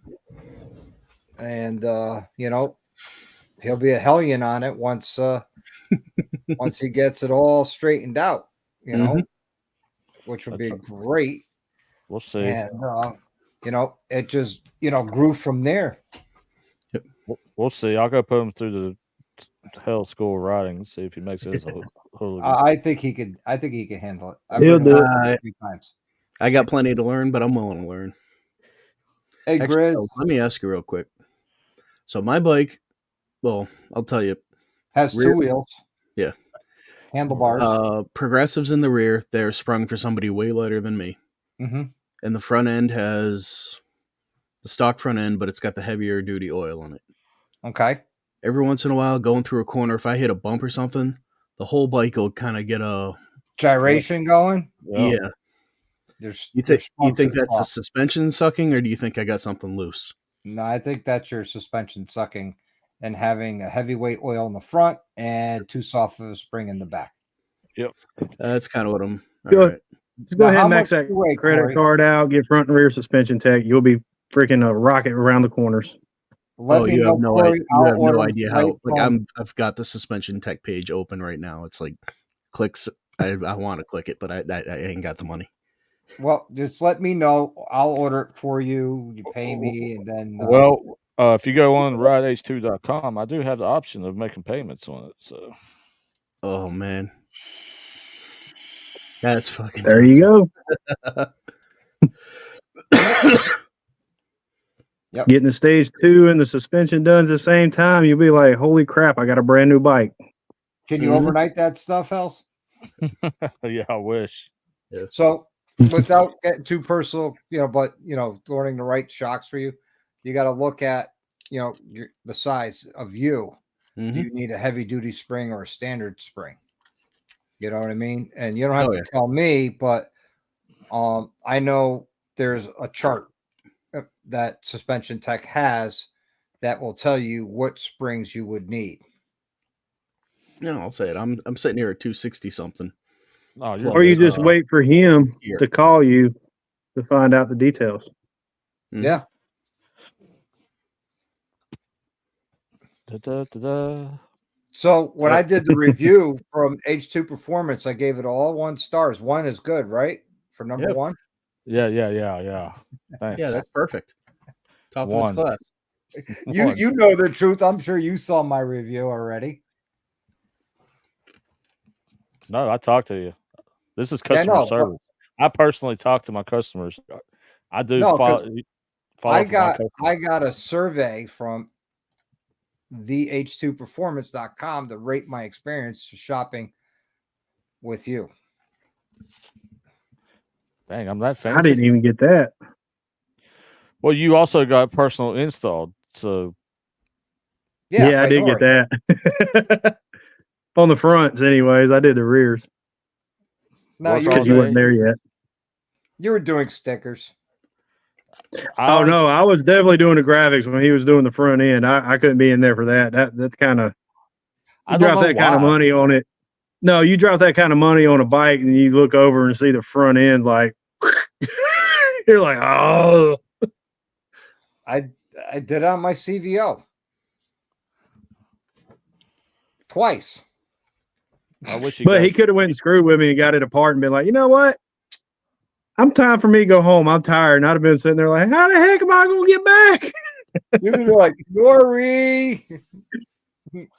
Hey, Nori will wouldn't have left say- me hanging. I will say that I did treat your test ride a little worse than the normal customers. No, and you know what? I was fine with that because I needed to know what the bike's capabilities was. And now that I know what the bike's capabilities are, I know how far I am away from running it at its capabilities. Oh yeah, that thing is Because I'm awesome. still not there yet. Yeah, that So- thing is an awesome wheelie machine. So Gremlin's got a good question. Do you factor a ratio if 2 people are riding it being 2 up versus 1 up? That is one of And- the questions that I asked. So it is factored into it. Because I'm pretty sure I asked you that question, Doc. It's like, Yep. what's up with this?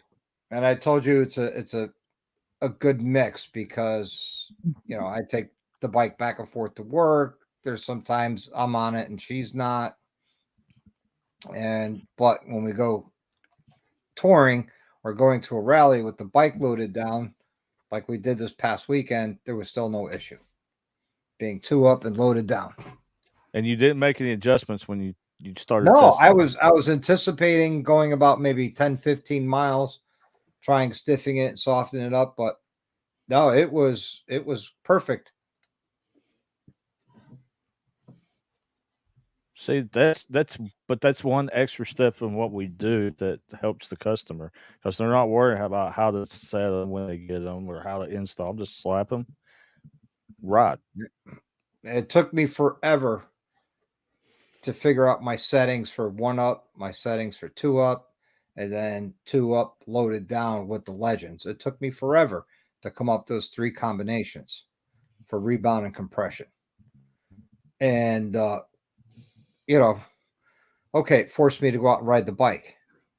But being loaded, 2 up and loaded up for going to Ocean City, I stopped in New Jersey, made an adjustment. I stopped again, maybe 2 more times on the Garden State Parkway, made an adjustment.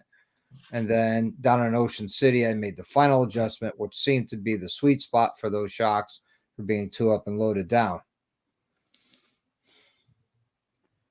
Yeah, there is somebody that has some of that, and Tweedle likes to trash talk.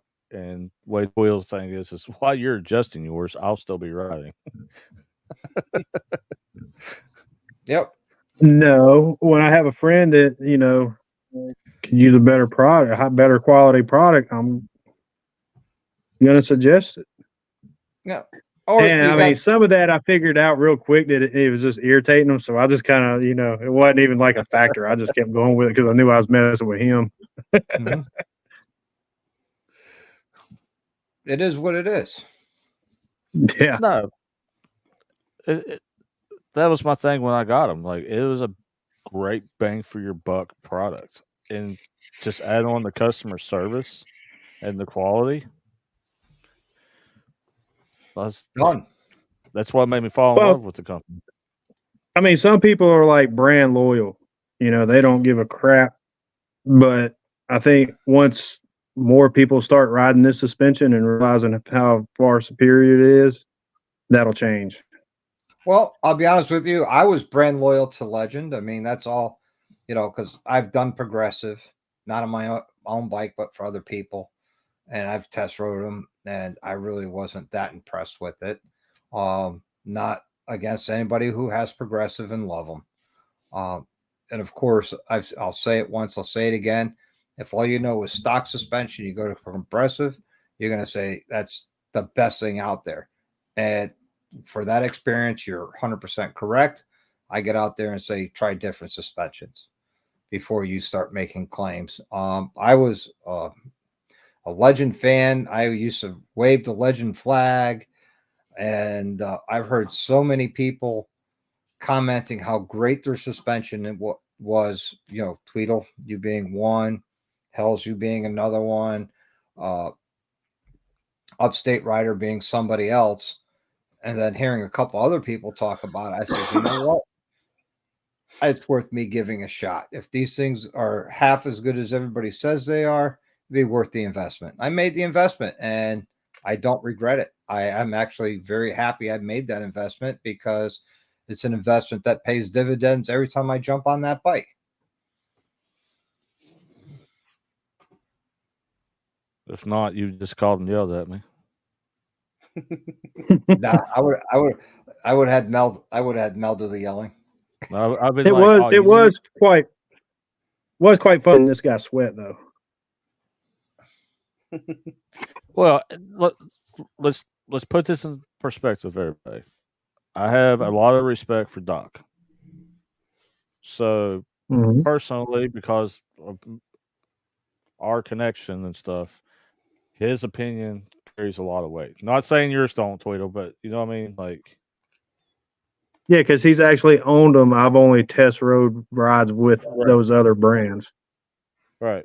I agree with that. Me, because people always see me talk about it. They're like, oh, you're loyal to them and da da da da da da da. So it's I have somebody Yeah, well, people will say you're biased because talk about it. you're a dealer for them, and you should be.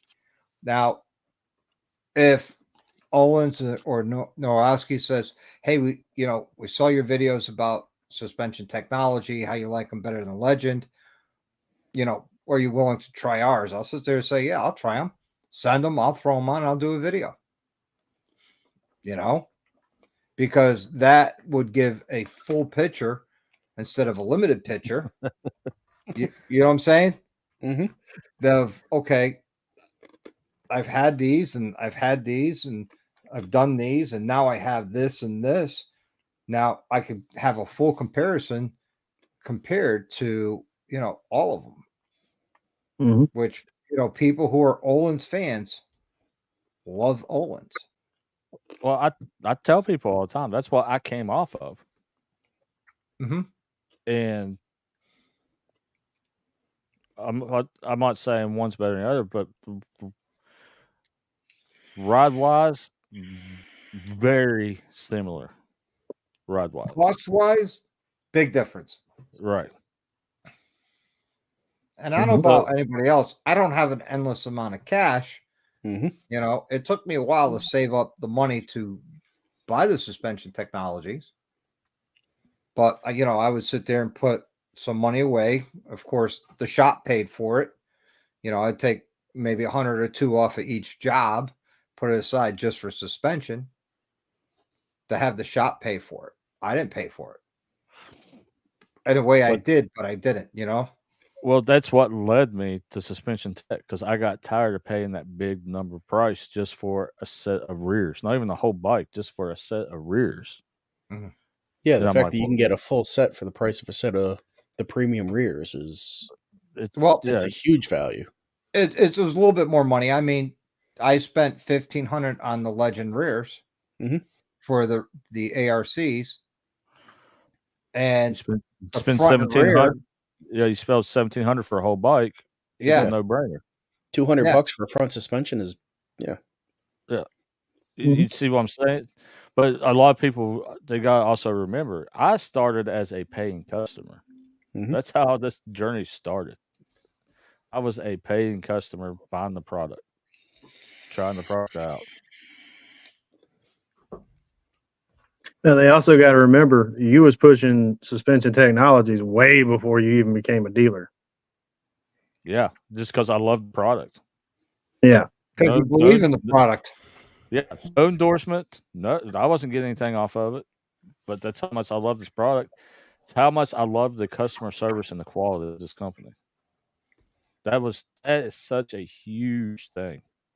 Well, to me, what was huge about really looking into it is when you show up at the rallies, you see the suspension technologies tent. The first person you meet and talk to is Mike, the owner of the company. He is right there in the trenches with everybody else, willing to talk to you and explain his product and how he went about testing with, believe it or not, there's a shock dyno, which I didn't know until I talked to Mike, that they're all dyno tested to make sure that they meet their quality control standards. They don't sit there and say, well, it just makes it. No, it's got to meet it or exceed. Mhm. And if it That's how doesn't, it gets sent back. And that's how we match them. Yeah. Because everything's serialed, so when you run it through the system, it tells you what that shot is, and that's how we get that within 2%, which is not very much difference of each other. I still think the warranty is way better than other guys, like any other guys. Any problems, you take it to them, they're gonna make it right. Well, Legends has that, but here's the thing: you have a fee where I don't charge you a service fee. Mm-hmm.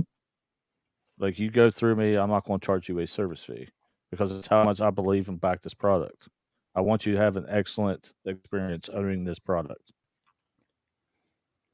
Yep. Now, here, not my experience, but a story I heard, that someone bought the Legend Air Up suspension, their air shocks, and they had a problem with their shocks years later, and they were told, yeah, they have the warranty, lifetime warranty. However, we don't make that line anymore, so we can't replace it, but we will sell you a new set.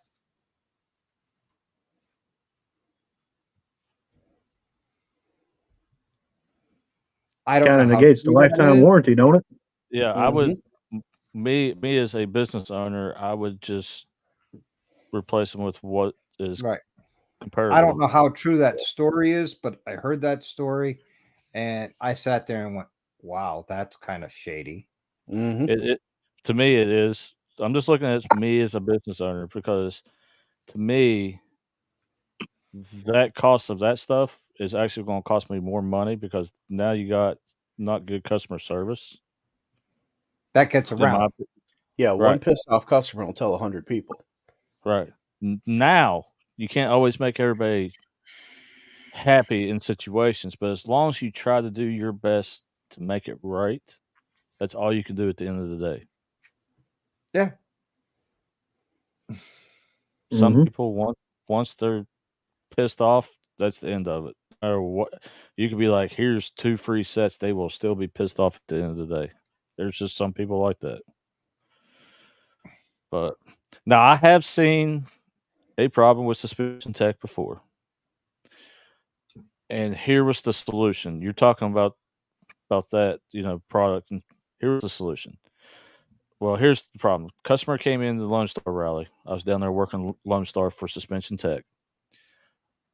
And he was complaining about his suspension and everything. Got to looking. It was installed improper. All right. But we didn't say anything about the, our installer, no bad mouthing, no nothing.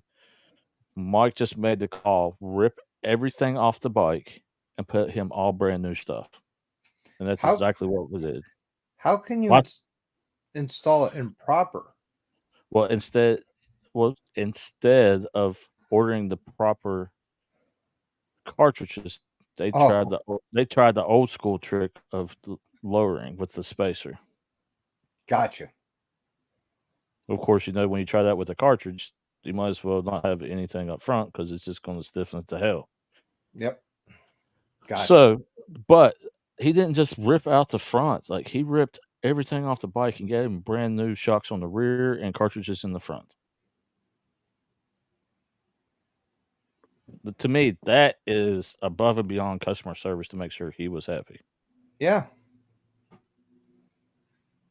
And those are the stories you don't hear. You always hear the nightmare stories. Right. That guy went and rode, came back the next day. He's like, dude, this bike has never rode this good. You're welcome. I mean, when I was there, I actually witnessed a guy come in with a leak, and Mike said, "Change them."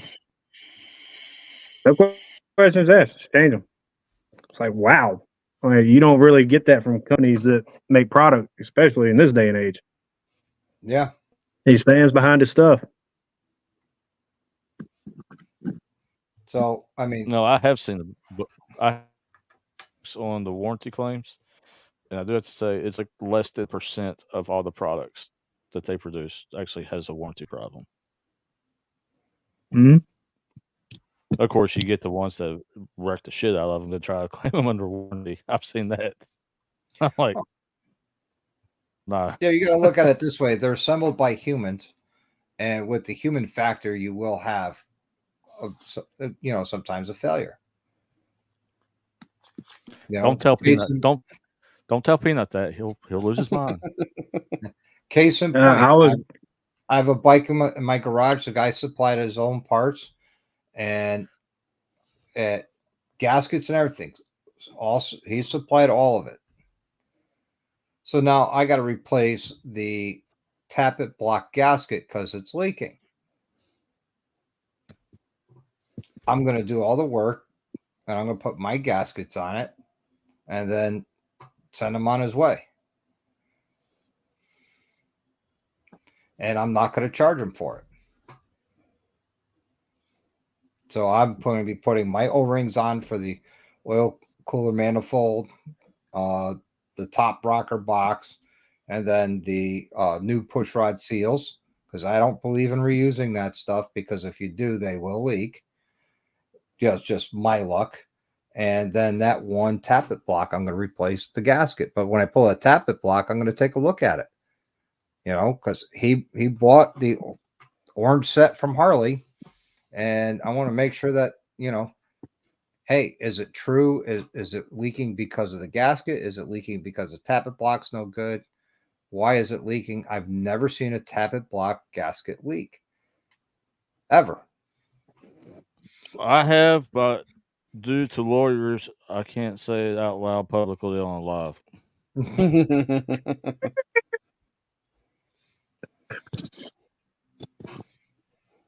Those moon pie, what are those? Moon pie pastries, Yeah. The motherfuckers will come get you. You gotta watch out. Yep. But yeah. I don't know. It's just, I think that's the thing. It's kind of, I understand both sides. What I've seen, I understand both sides with it. But at the same time, it's almost like it's better off to be a smaller company and provide excellent service than try to dominate the market. Yep. Because you'll never starve. You might not be the biggest on the market with the biggest pocketbook. But at the same time, you're never going to be without work. Mm-hmm. Yeah. And that's my motto here in the shop. If I touched it and there's a problem, I'm going to fix it. I will make it right, no matter what it takes.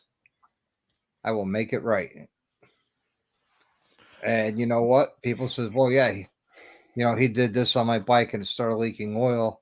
But he took it in and replaced it for me and everything, and it stopped leaking because he did it.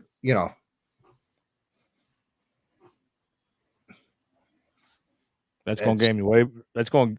What it costs you to do that's going to gain you way more in business. So yeah. I just believe in taking care of the customer. I don't believe in I heard of a shop changing oil, doing oil change for somebody. They left the oil filter loose. They brought it in, they changed the oil filter and topped it off with oil, and they said, "Here's your bill." oh boy, And that's how I got that person as a customer. I hate. I'd like to roll back. Gremlin had to think about where I'm at. Yep. Gremlin, I am actually on the road. I am not close On to the road Daytona. again. So Well, it's more like not on the road again for you. It's more like we got a what was that song from Smokey and the Bandit? Got a long way to go and a short time to get there. I'm yeah, gonna do always what they Eastbound and say down. can't be done. eastbound down, man. Yep. All right, I But think I gotta get to bed, guys. Good hey, go to night, bed, Corey. I'll Corey. see you on Sunday. Yep. I'm sure everybody will jump in to heckle us as we're doing your cams. Oh yeah. Yeah, I look don't forward to take don't take too long because we're gonna have some fun Sunday night. So it. Uh-oh. Next episode's coming out. Ooh, this is your warning. It's coming. Oh boy. Loud and clear. Got it. I'm not saying it is you, but if it fits, it fits. Uh-oh. If the shoe fits, put it on, Cinderella.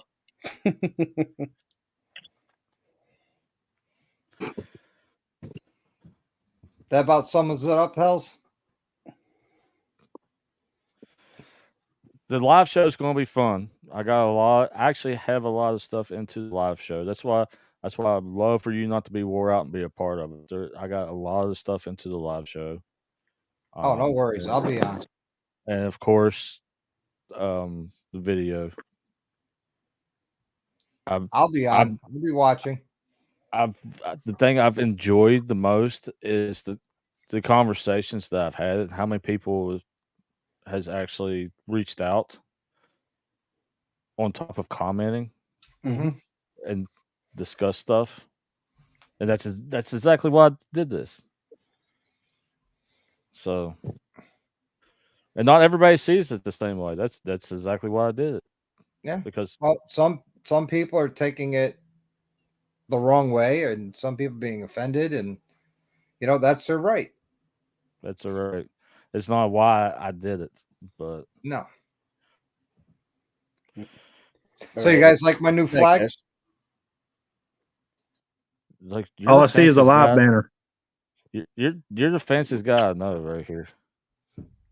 Hey, just like okay, hold on, Tweedle. Does this help? Ah, there we go. Yeah. You like the banner? Whole lot easier putting up than paint. I feel better. I feel like I upgraded with this boom arm for the mic. And Doc goes make a whole studio with a banner. I'm just laying on the couch. I didn't make the studio. My wife made the studio. She got me the desk. She got me the chair. I just brought in the lighting I had in the garage and the laptop and the camera and the mic. Well, guys, I hate to do this that from Vistaprint. So, but my dog is needing to go outside, so I'm gonna have to jump off here. Thanks for having me on, Doc. Love the show. Good night, Tweedle. Good to see you, buddy. I'll holler at you later, buddy. See you, Hells. Leave. And now there's two. The biggest troublemakers of them all. And there's two of us. I'm not a troublemaker. I try and be very political about everything. I sit there and look at it from every angle. I look at it from one side of the fence to the other side of the fence, and then in the middle. And I respect everybody's opinion because you know what? Everybody has that right to their own opinion. Right, wrong, or indifferent. But here's my question to you: is it really wrong, or is it just a different view? Right. I was just going to say, if I think your opinion is wrong, it might be wrong for me, but not wrong for you. But that's when you could sit there and look at each other and says, I think we could agree that we disagree on this and then move on. Where some people will sit there and look at it and go, you're wrong, and I'm going to stick to it, and I'm going to force my views upon you. And that's incorrect. You should never force your views upon anybody else. You should, if you have something to say, speak your mind. Be a man, speak your mind. And I might agree with it, I might not. But at the end of the day, if I don't agree with it, I believe we respect each other enough that we can agree that we disagree.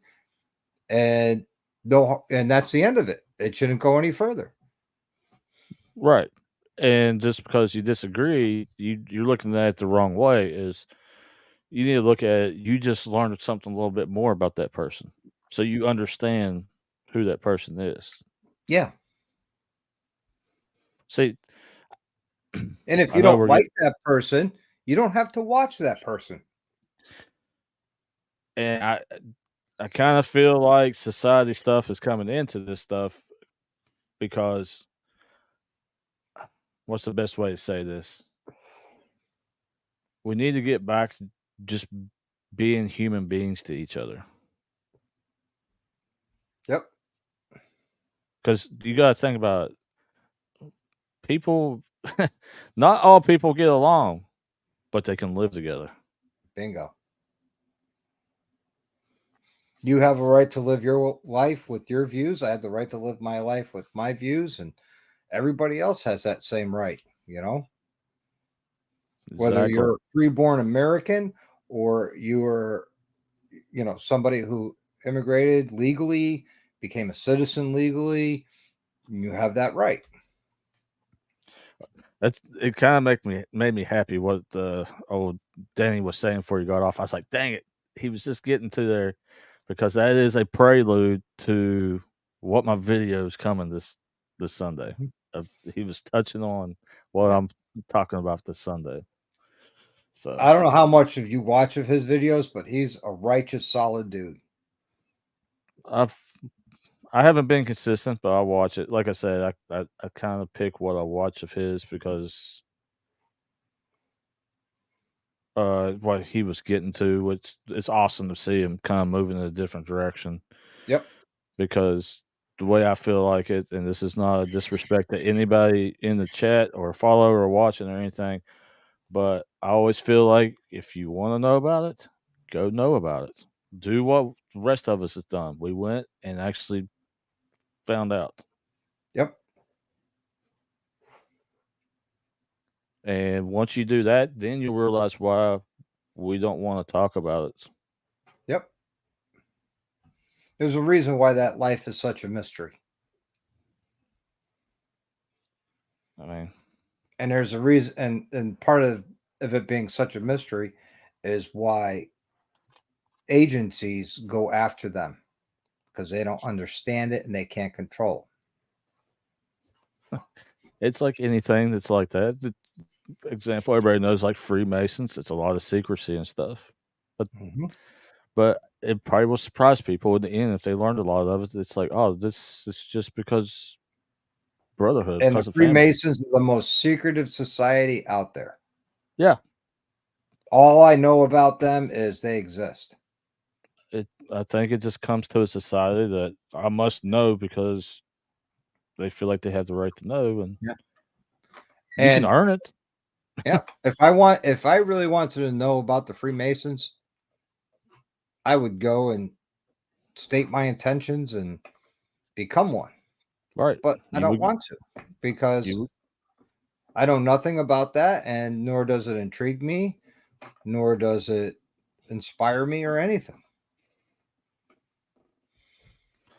There's a, but in the same time, I've had to, you know how this. You get phone calls because you might say something, and you have to explain what you say.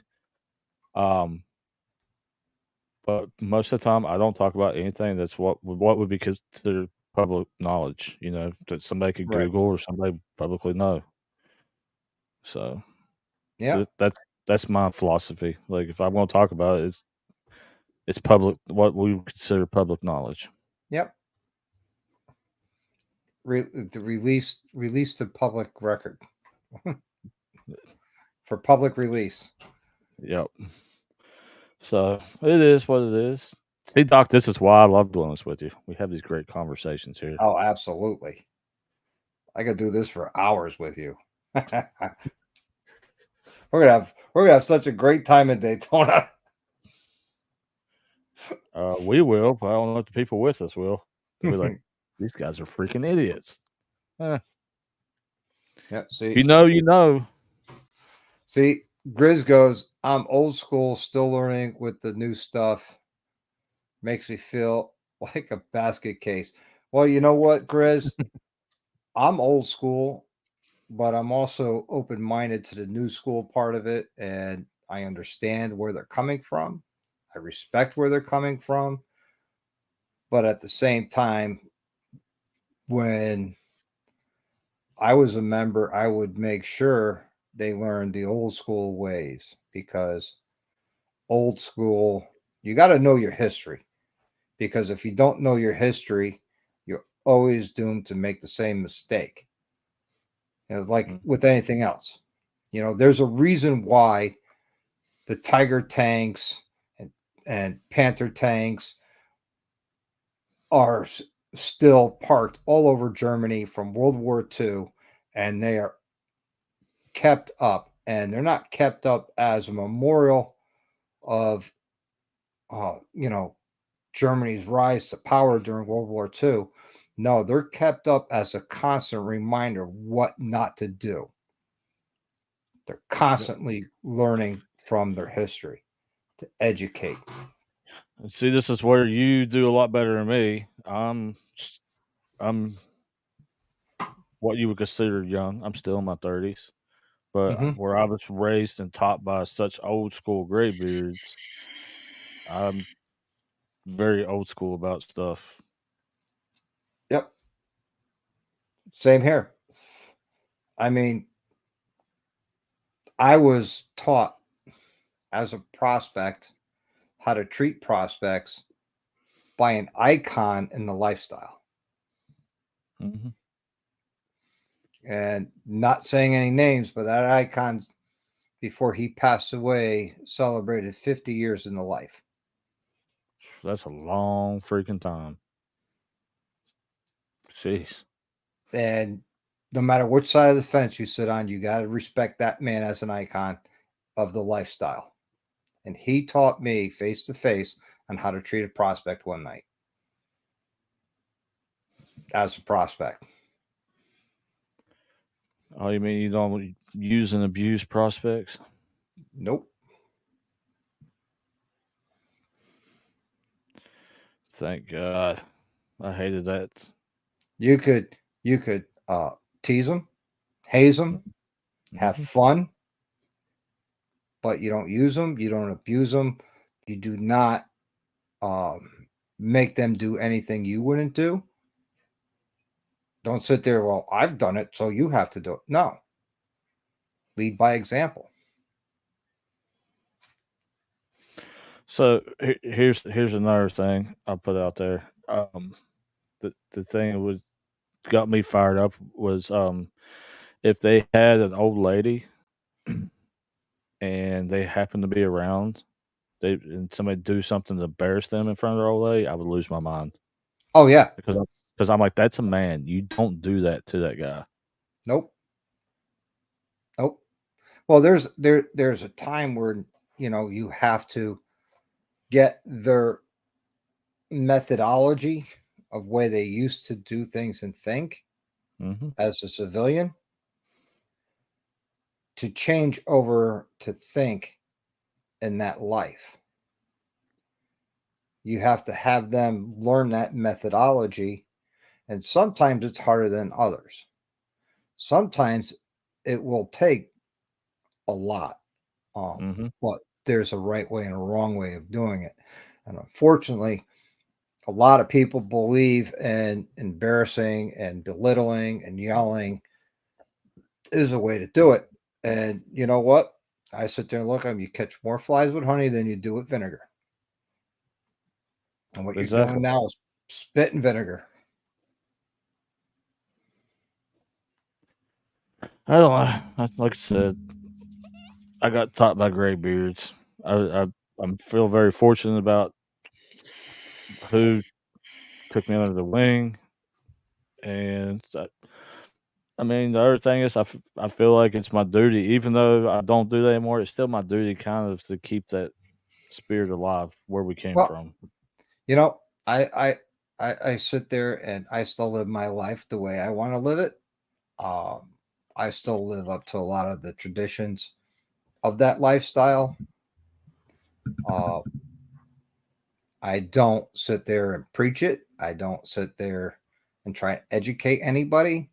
Matter of fact, I've had a prospect ask me my opinion on something. I'll sit there and say, talk to your sponsor, man. I'm not in the life. Yep. And know what his answer was? Well, my sponsor told me to talk to you. Oh, you got that too? Yep. And you're like, fuck. You're kind of in the middle of it now. Nope. I sat there. I said, look, I know who your sponsor is. I love and respect your sponsor. I consider him a brother, but I'm not in the life. I haven't been in the life now for almost 2 years. I can't really advise you on this. Well, yeah, I can see that. Because even though something's not very long, things change quickly. You never know what's going on. You don't know. Well, I go with the premises it's not my business anymore. Which is not. I mean, I'm I'm just a saying civilian with intimate knowledge and experience, and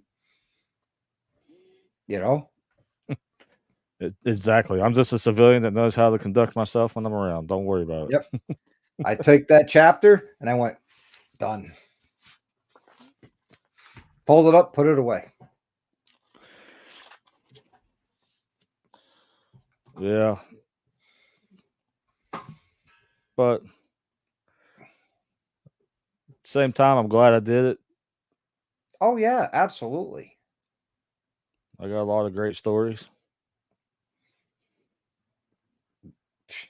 Made some lifelong brothers. That's the truth. That is the truth. But have you noticed there are some that are brothers of the moment? Oh yeah, you find out real quick. But you know what? They look at you and they'll say, "Sup," and then turn their back on you and walk away. But you know what's also been the cool thing is other people that you meet that's been through the same thing, but would have been people you've never talked to if you were still in, and then kind of like YouTube, right?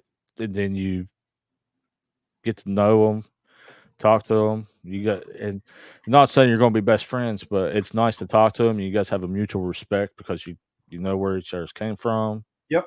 And it's kind of nice to find people, even though, like I said, it wouldn't be somebody you would talk to. But outside of it, you kind of learn, dude, we're about all the same. We come from the same shit, same discipline. Yep. Might not have been the same pea pod, but we were born on the same stick. Yep. Just on different sides of the farm. But I guess I could say I'm kind of naive because I could trust somebody like that before I could trust a normal person. Absolutely. I know if I said something to you, I said, this goes between you and I, goes no further. I know for a fact you'll take it to your grave and it wouldn't go any further. But then again, I've had brothers of the moment, or I've said that too. And shortly after, they're running their mouth. You know I what I mean? never understood that. I never understood that. It was almost like clout. Like, oh, I know something. Like your kid found something out or something. They got to tell you. Well, it was I chalk it up to was this person had an agenda and they wanted to advance themselves very quickly, and they figured that'd be the best way to do it until I called them out as a rat. If you're going to rat me out, what are you going to do when you called in for questioning? Exactly. Didn't go well for them because everybody sat there and said, damn, you ratted out your own brother? What's going to happen if you get called in for questioning? Are you going to fold? Oh, and we got a little bit of the dirty truth on the Dr. Harley show here. That's what happens when you and I just start talking. I know. But I don't know. I'll be straight with you. I had more trouble coming from club life to civilian world than I did military to civilian world. Yes. Like, I guess I was used to having people, the family, the people to count on. Boy, do you find out people will just run with anything. Yep. I look at my wife now and she goes, you ever miss the club life? I said, absolutely. But now and then I still belong to the best club in the whole world. She goes, what's that? I said, Club Chop. Club Chop. Hey, it's very exclusive. There's 2 members in this charter. Very, very exclusive. The originals. Yep. Club Chop. When I saw that, I was like, he's serious. When I saw your order, I was like, what? He is serious. I was like, that's awesome. Yeah. I've won bets at bars over my last name. I figured. Guys would sit there and says, wait a minute, you fly helicopters, you ride a chopper, and you're telling me your last name is Chop. Yep. Bullshit. I says, I will bet you my bar tab that I could prove to you my last name's Chop. They're like, you're on. Okay, here's a state ID, here's a federal ID, here's a federal ID, here's a work ID. They're like, damn. That only worked maybe once or twice in one bar. You want to know the one thing that aggravated me? You're talking about throwing stuff down. I hated challenge coins. I hated that crap. When people would throw a challenge coin down. I'm like, dude, you want me to just buy you a beer? Just like ask me to buy you a beer. You don't have to throw a challenge coin on a bar. I used to love it when someone threw a challenge coin down on a bar with me. I just pull out the 4-star general coin I got given to me in the sergeant and the base sergeant major to 10th Mountain Division of Fort Drum. Here you go. Now what? I got a command sergeant major in charge of a whole base, and I got a 4-star general. What do you got? Yeah, you screwed. You done topped everybody. Yep. That was the best part of being flight crew is, you fly these people around, you get these coins, just for flying them around. Well, I'd put them on a monkey suit, sit them out on the ramp with me. Yeah. That would be. I'd probably walk out of the bar. Be like, yep. I just got played. Nope. The only time that I lost a challenge coin challenge to was in Pennsylvania, and I didn't even pull out my challenge coins. I was sitting there having beers with retired Brigadier General Dick Winters, the former Easy Company commander from World War II. From the movie Band of Brothers. Yeah, that would that'd be like, I'm just gonna let this one ride. I'm not even gonna try. I sat there and I bought him beer. Actually, he was drinking he was drinking beer. I was drinking whiskey. And I bought him beers all night long. It was just such an honor to sit there and talk to him. We didn't talk about his military service. He introduced himself, and I said, "Wait a minute, the Dick Winters from Easy Company?" He says, "Yes, 101st Easy Company. I was the Easy Company XO commander, then moved on." I said, I know who you are. It's an honor to sit here with you. It was at Fort Indiantown Gap, Pennsylvania. And we sat down and drank a few beers together. And when he went to leave, I says, "On my tab." Just for what that man did and saw and went through. Yeah, stuff that we'll never fathom. That's the least I could do. Hey, Dying Breeds here. What's up? He's got to get on the road. Yeah. But See, that's what happens. You and I get talking, and I get distracted from the side chat. well, it's better than talking about a blue cooler with a half naked chick.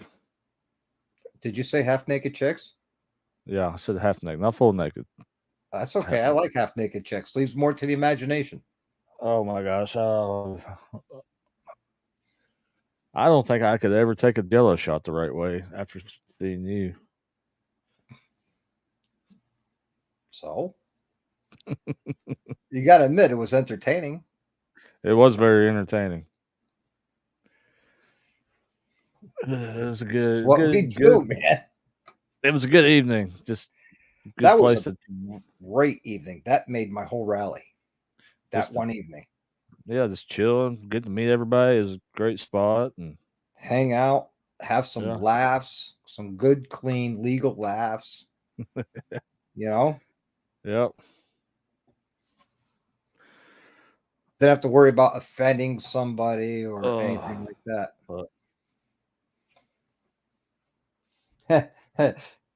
Grandma Only goes, way- try Fireball.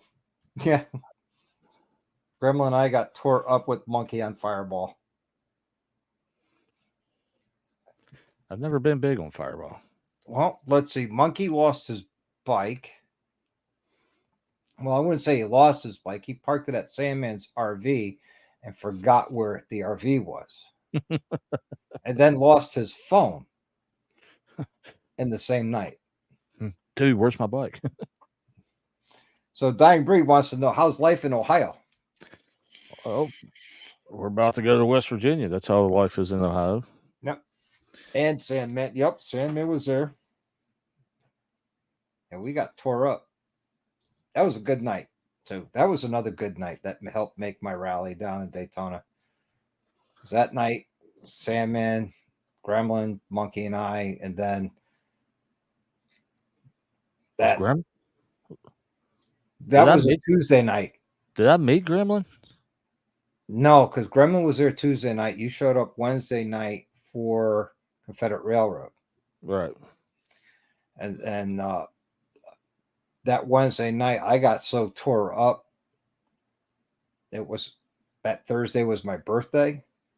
And my buddy Mike's like, "Come on, I want to get you twisted." No, I'm not drinking. After the past 2 nights, I need to let my liver heal. I'm drinking waters and Gatorades, and that's it.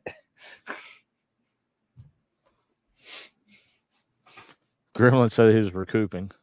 Yeah. It's a rally. You go home to recoup, all right?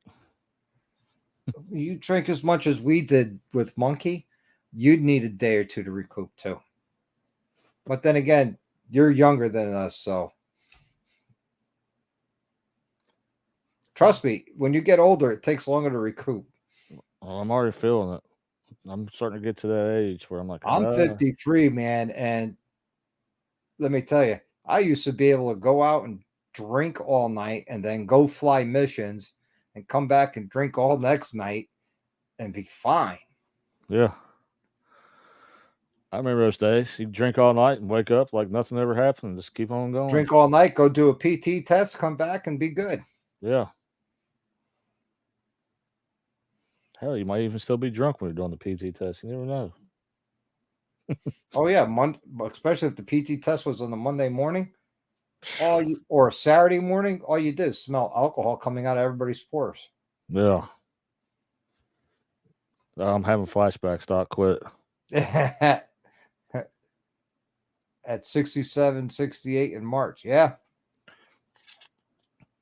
Now, now there was a point that I figured out because the way we ran around the base, I figured out how to get around and run back up to my dorm room and go back to sleep and then be back out for chow.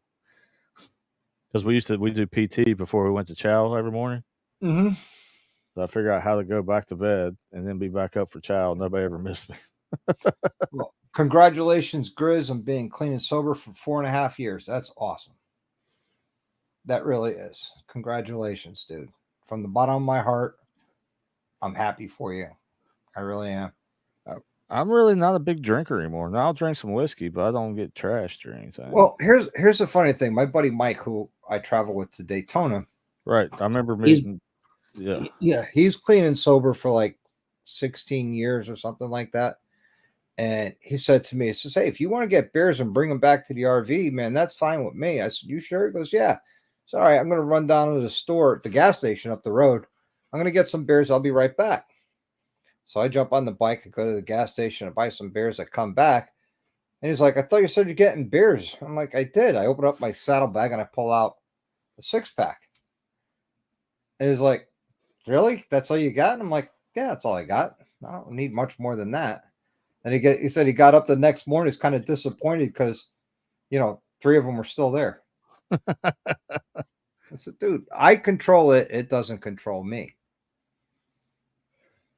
Well, here's my thing. I'm fortunate enough with that, Well, here's my thing. We ride so rowdy, and I ride that bike that my adrenaline and my fun is that bike when we go out, not getting drunk. Well, see, I'm the same way. I won't drink and ride, but I'm at the Cackleberry. I'm staying at the Cackleberry. I'm not riding anymore. So if I want to tie one on, tie one on. If I'm not, then I'm not. I think the last time I did that, it was New Year's because we got a hotel down the street from my buddy's bar, and apparently we got rowdy to the point I was getting mean that the security came up to the hotel. I was just wondering. I get kind of rowdy if you get me drunk. Yeah, well, I'm a happy drunk. I'm not a mean, nasty, angry drunk. I'm just a happy drunk. I'm not the I love you drunk. I'm like, the mayor drunk. Hey, mayor. Mayor. Gotta talk. Come on, let's hang out. Mayor. Let me tell you something. Yeah, exactly. But I'm gonna get off here, go to bed. Doc, yeah, enjoyed it as always. Appreciate you letting me come on. Keep up. Anytime, my brother. You know that. Anytime. For all you guys in the live chat, give Doc some love. Send some likes up there. Hit that button. Right on. Thank you. Later.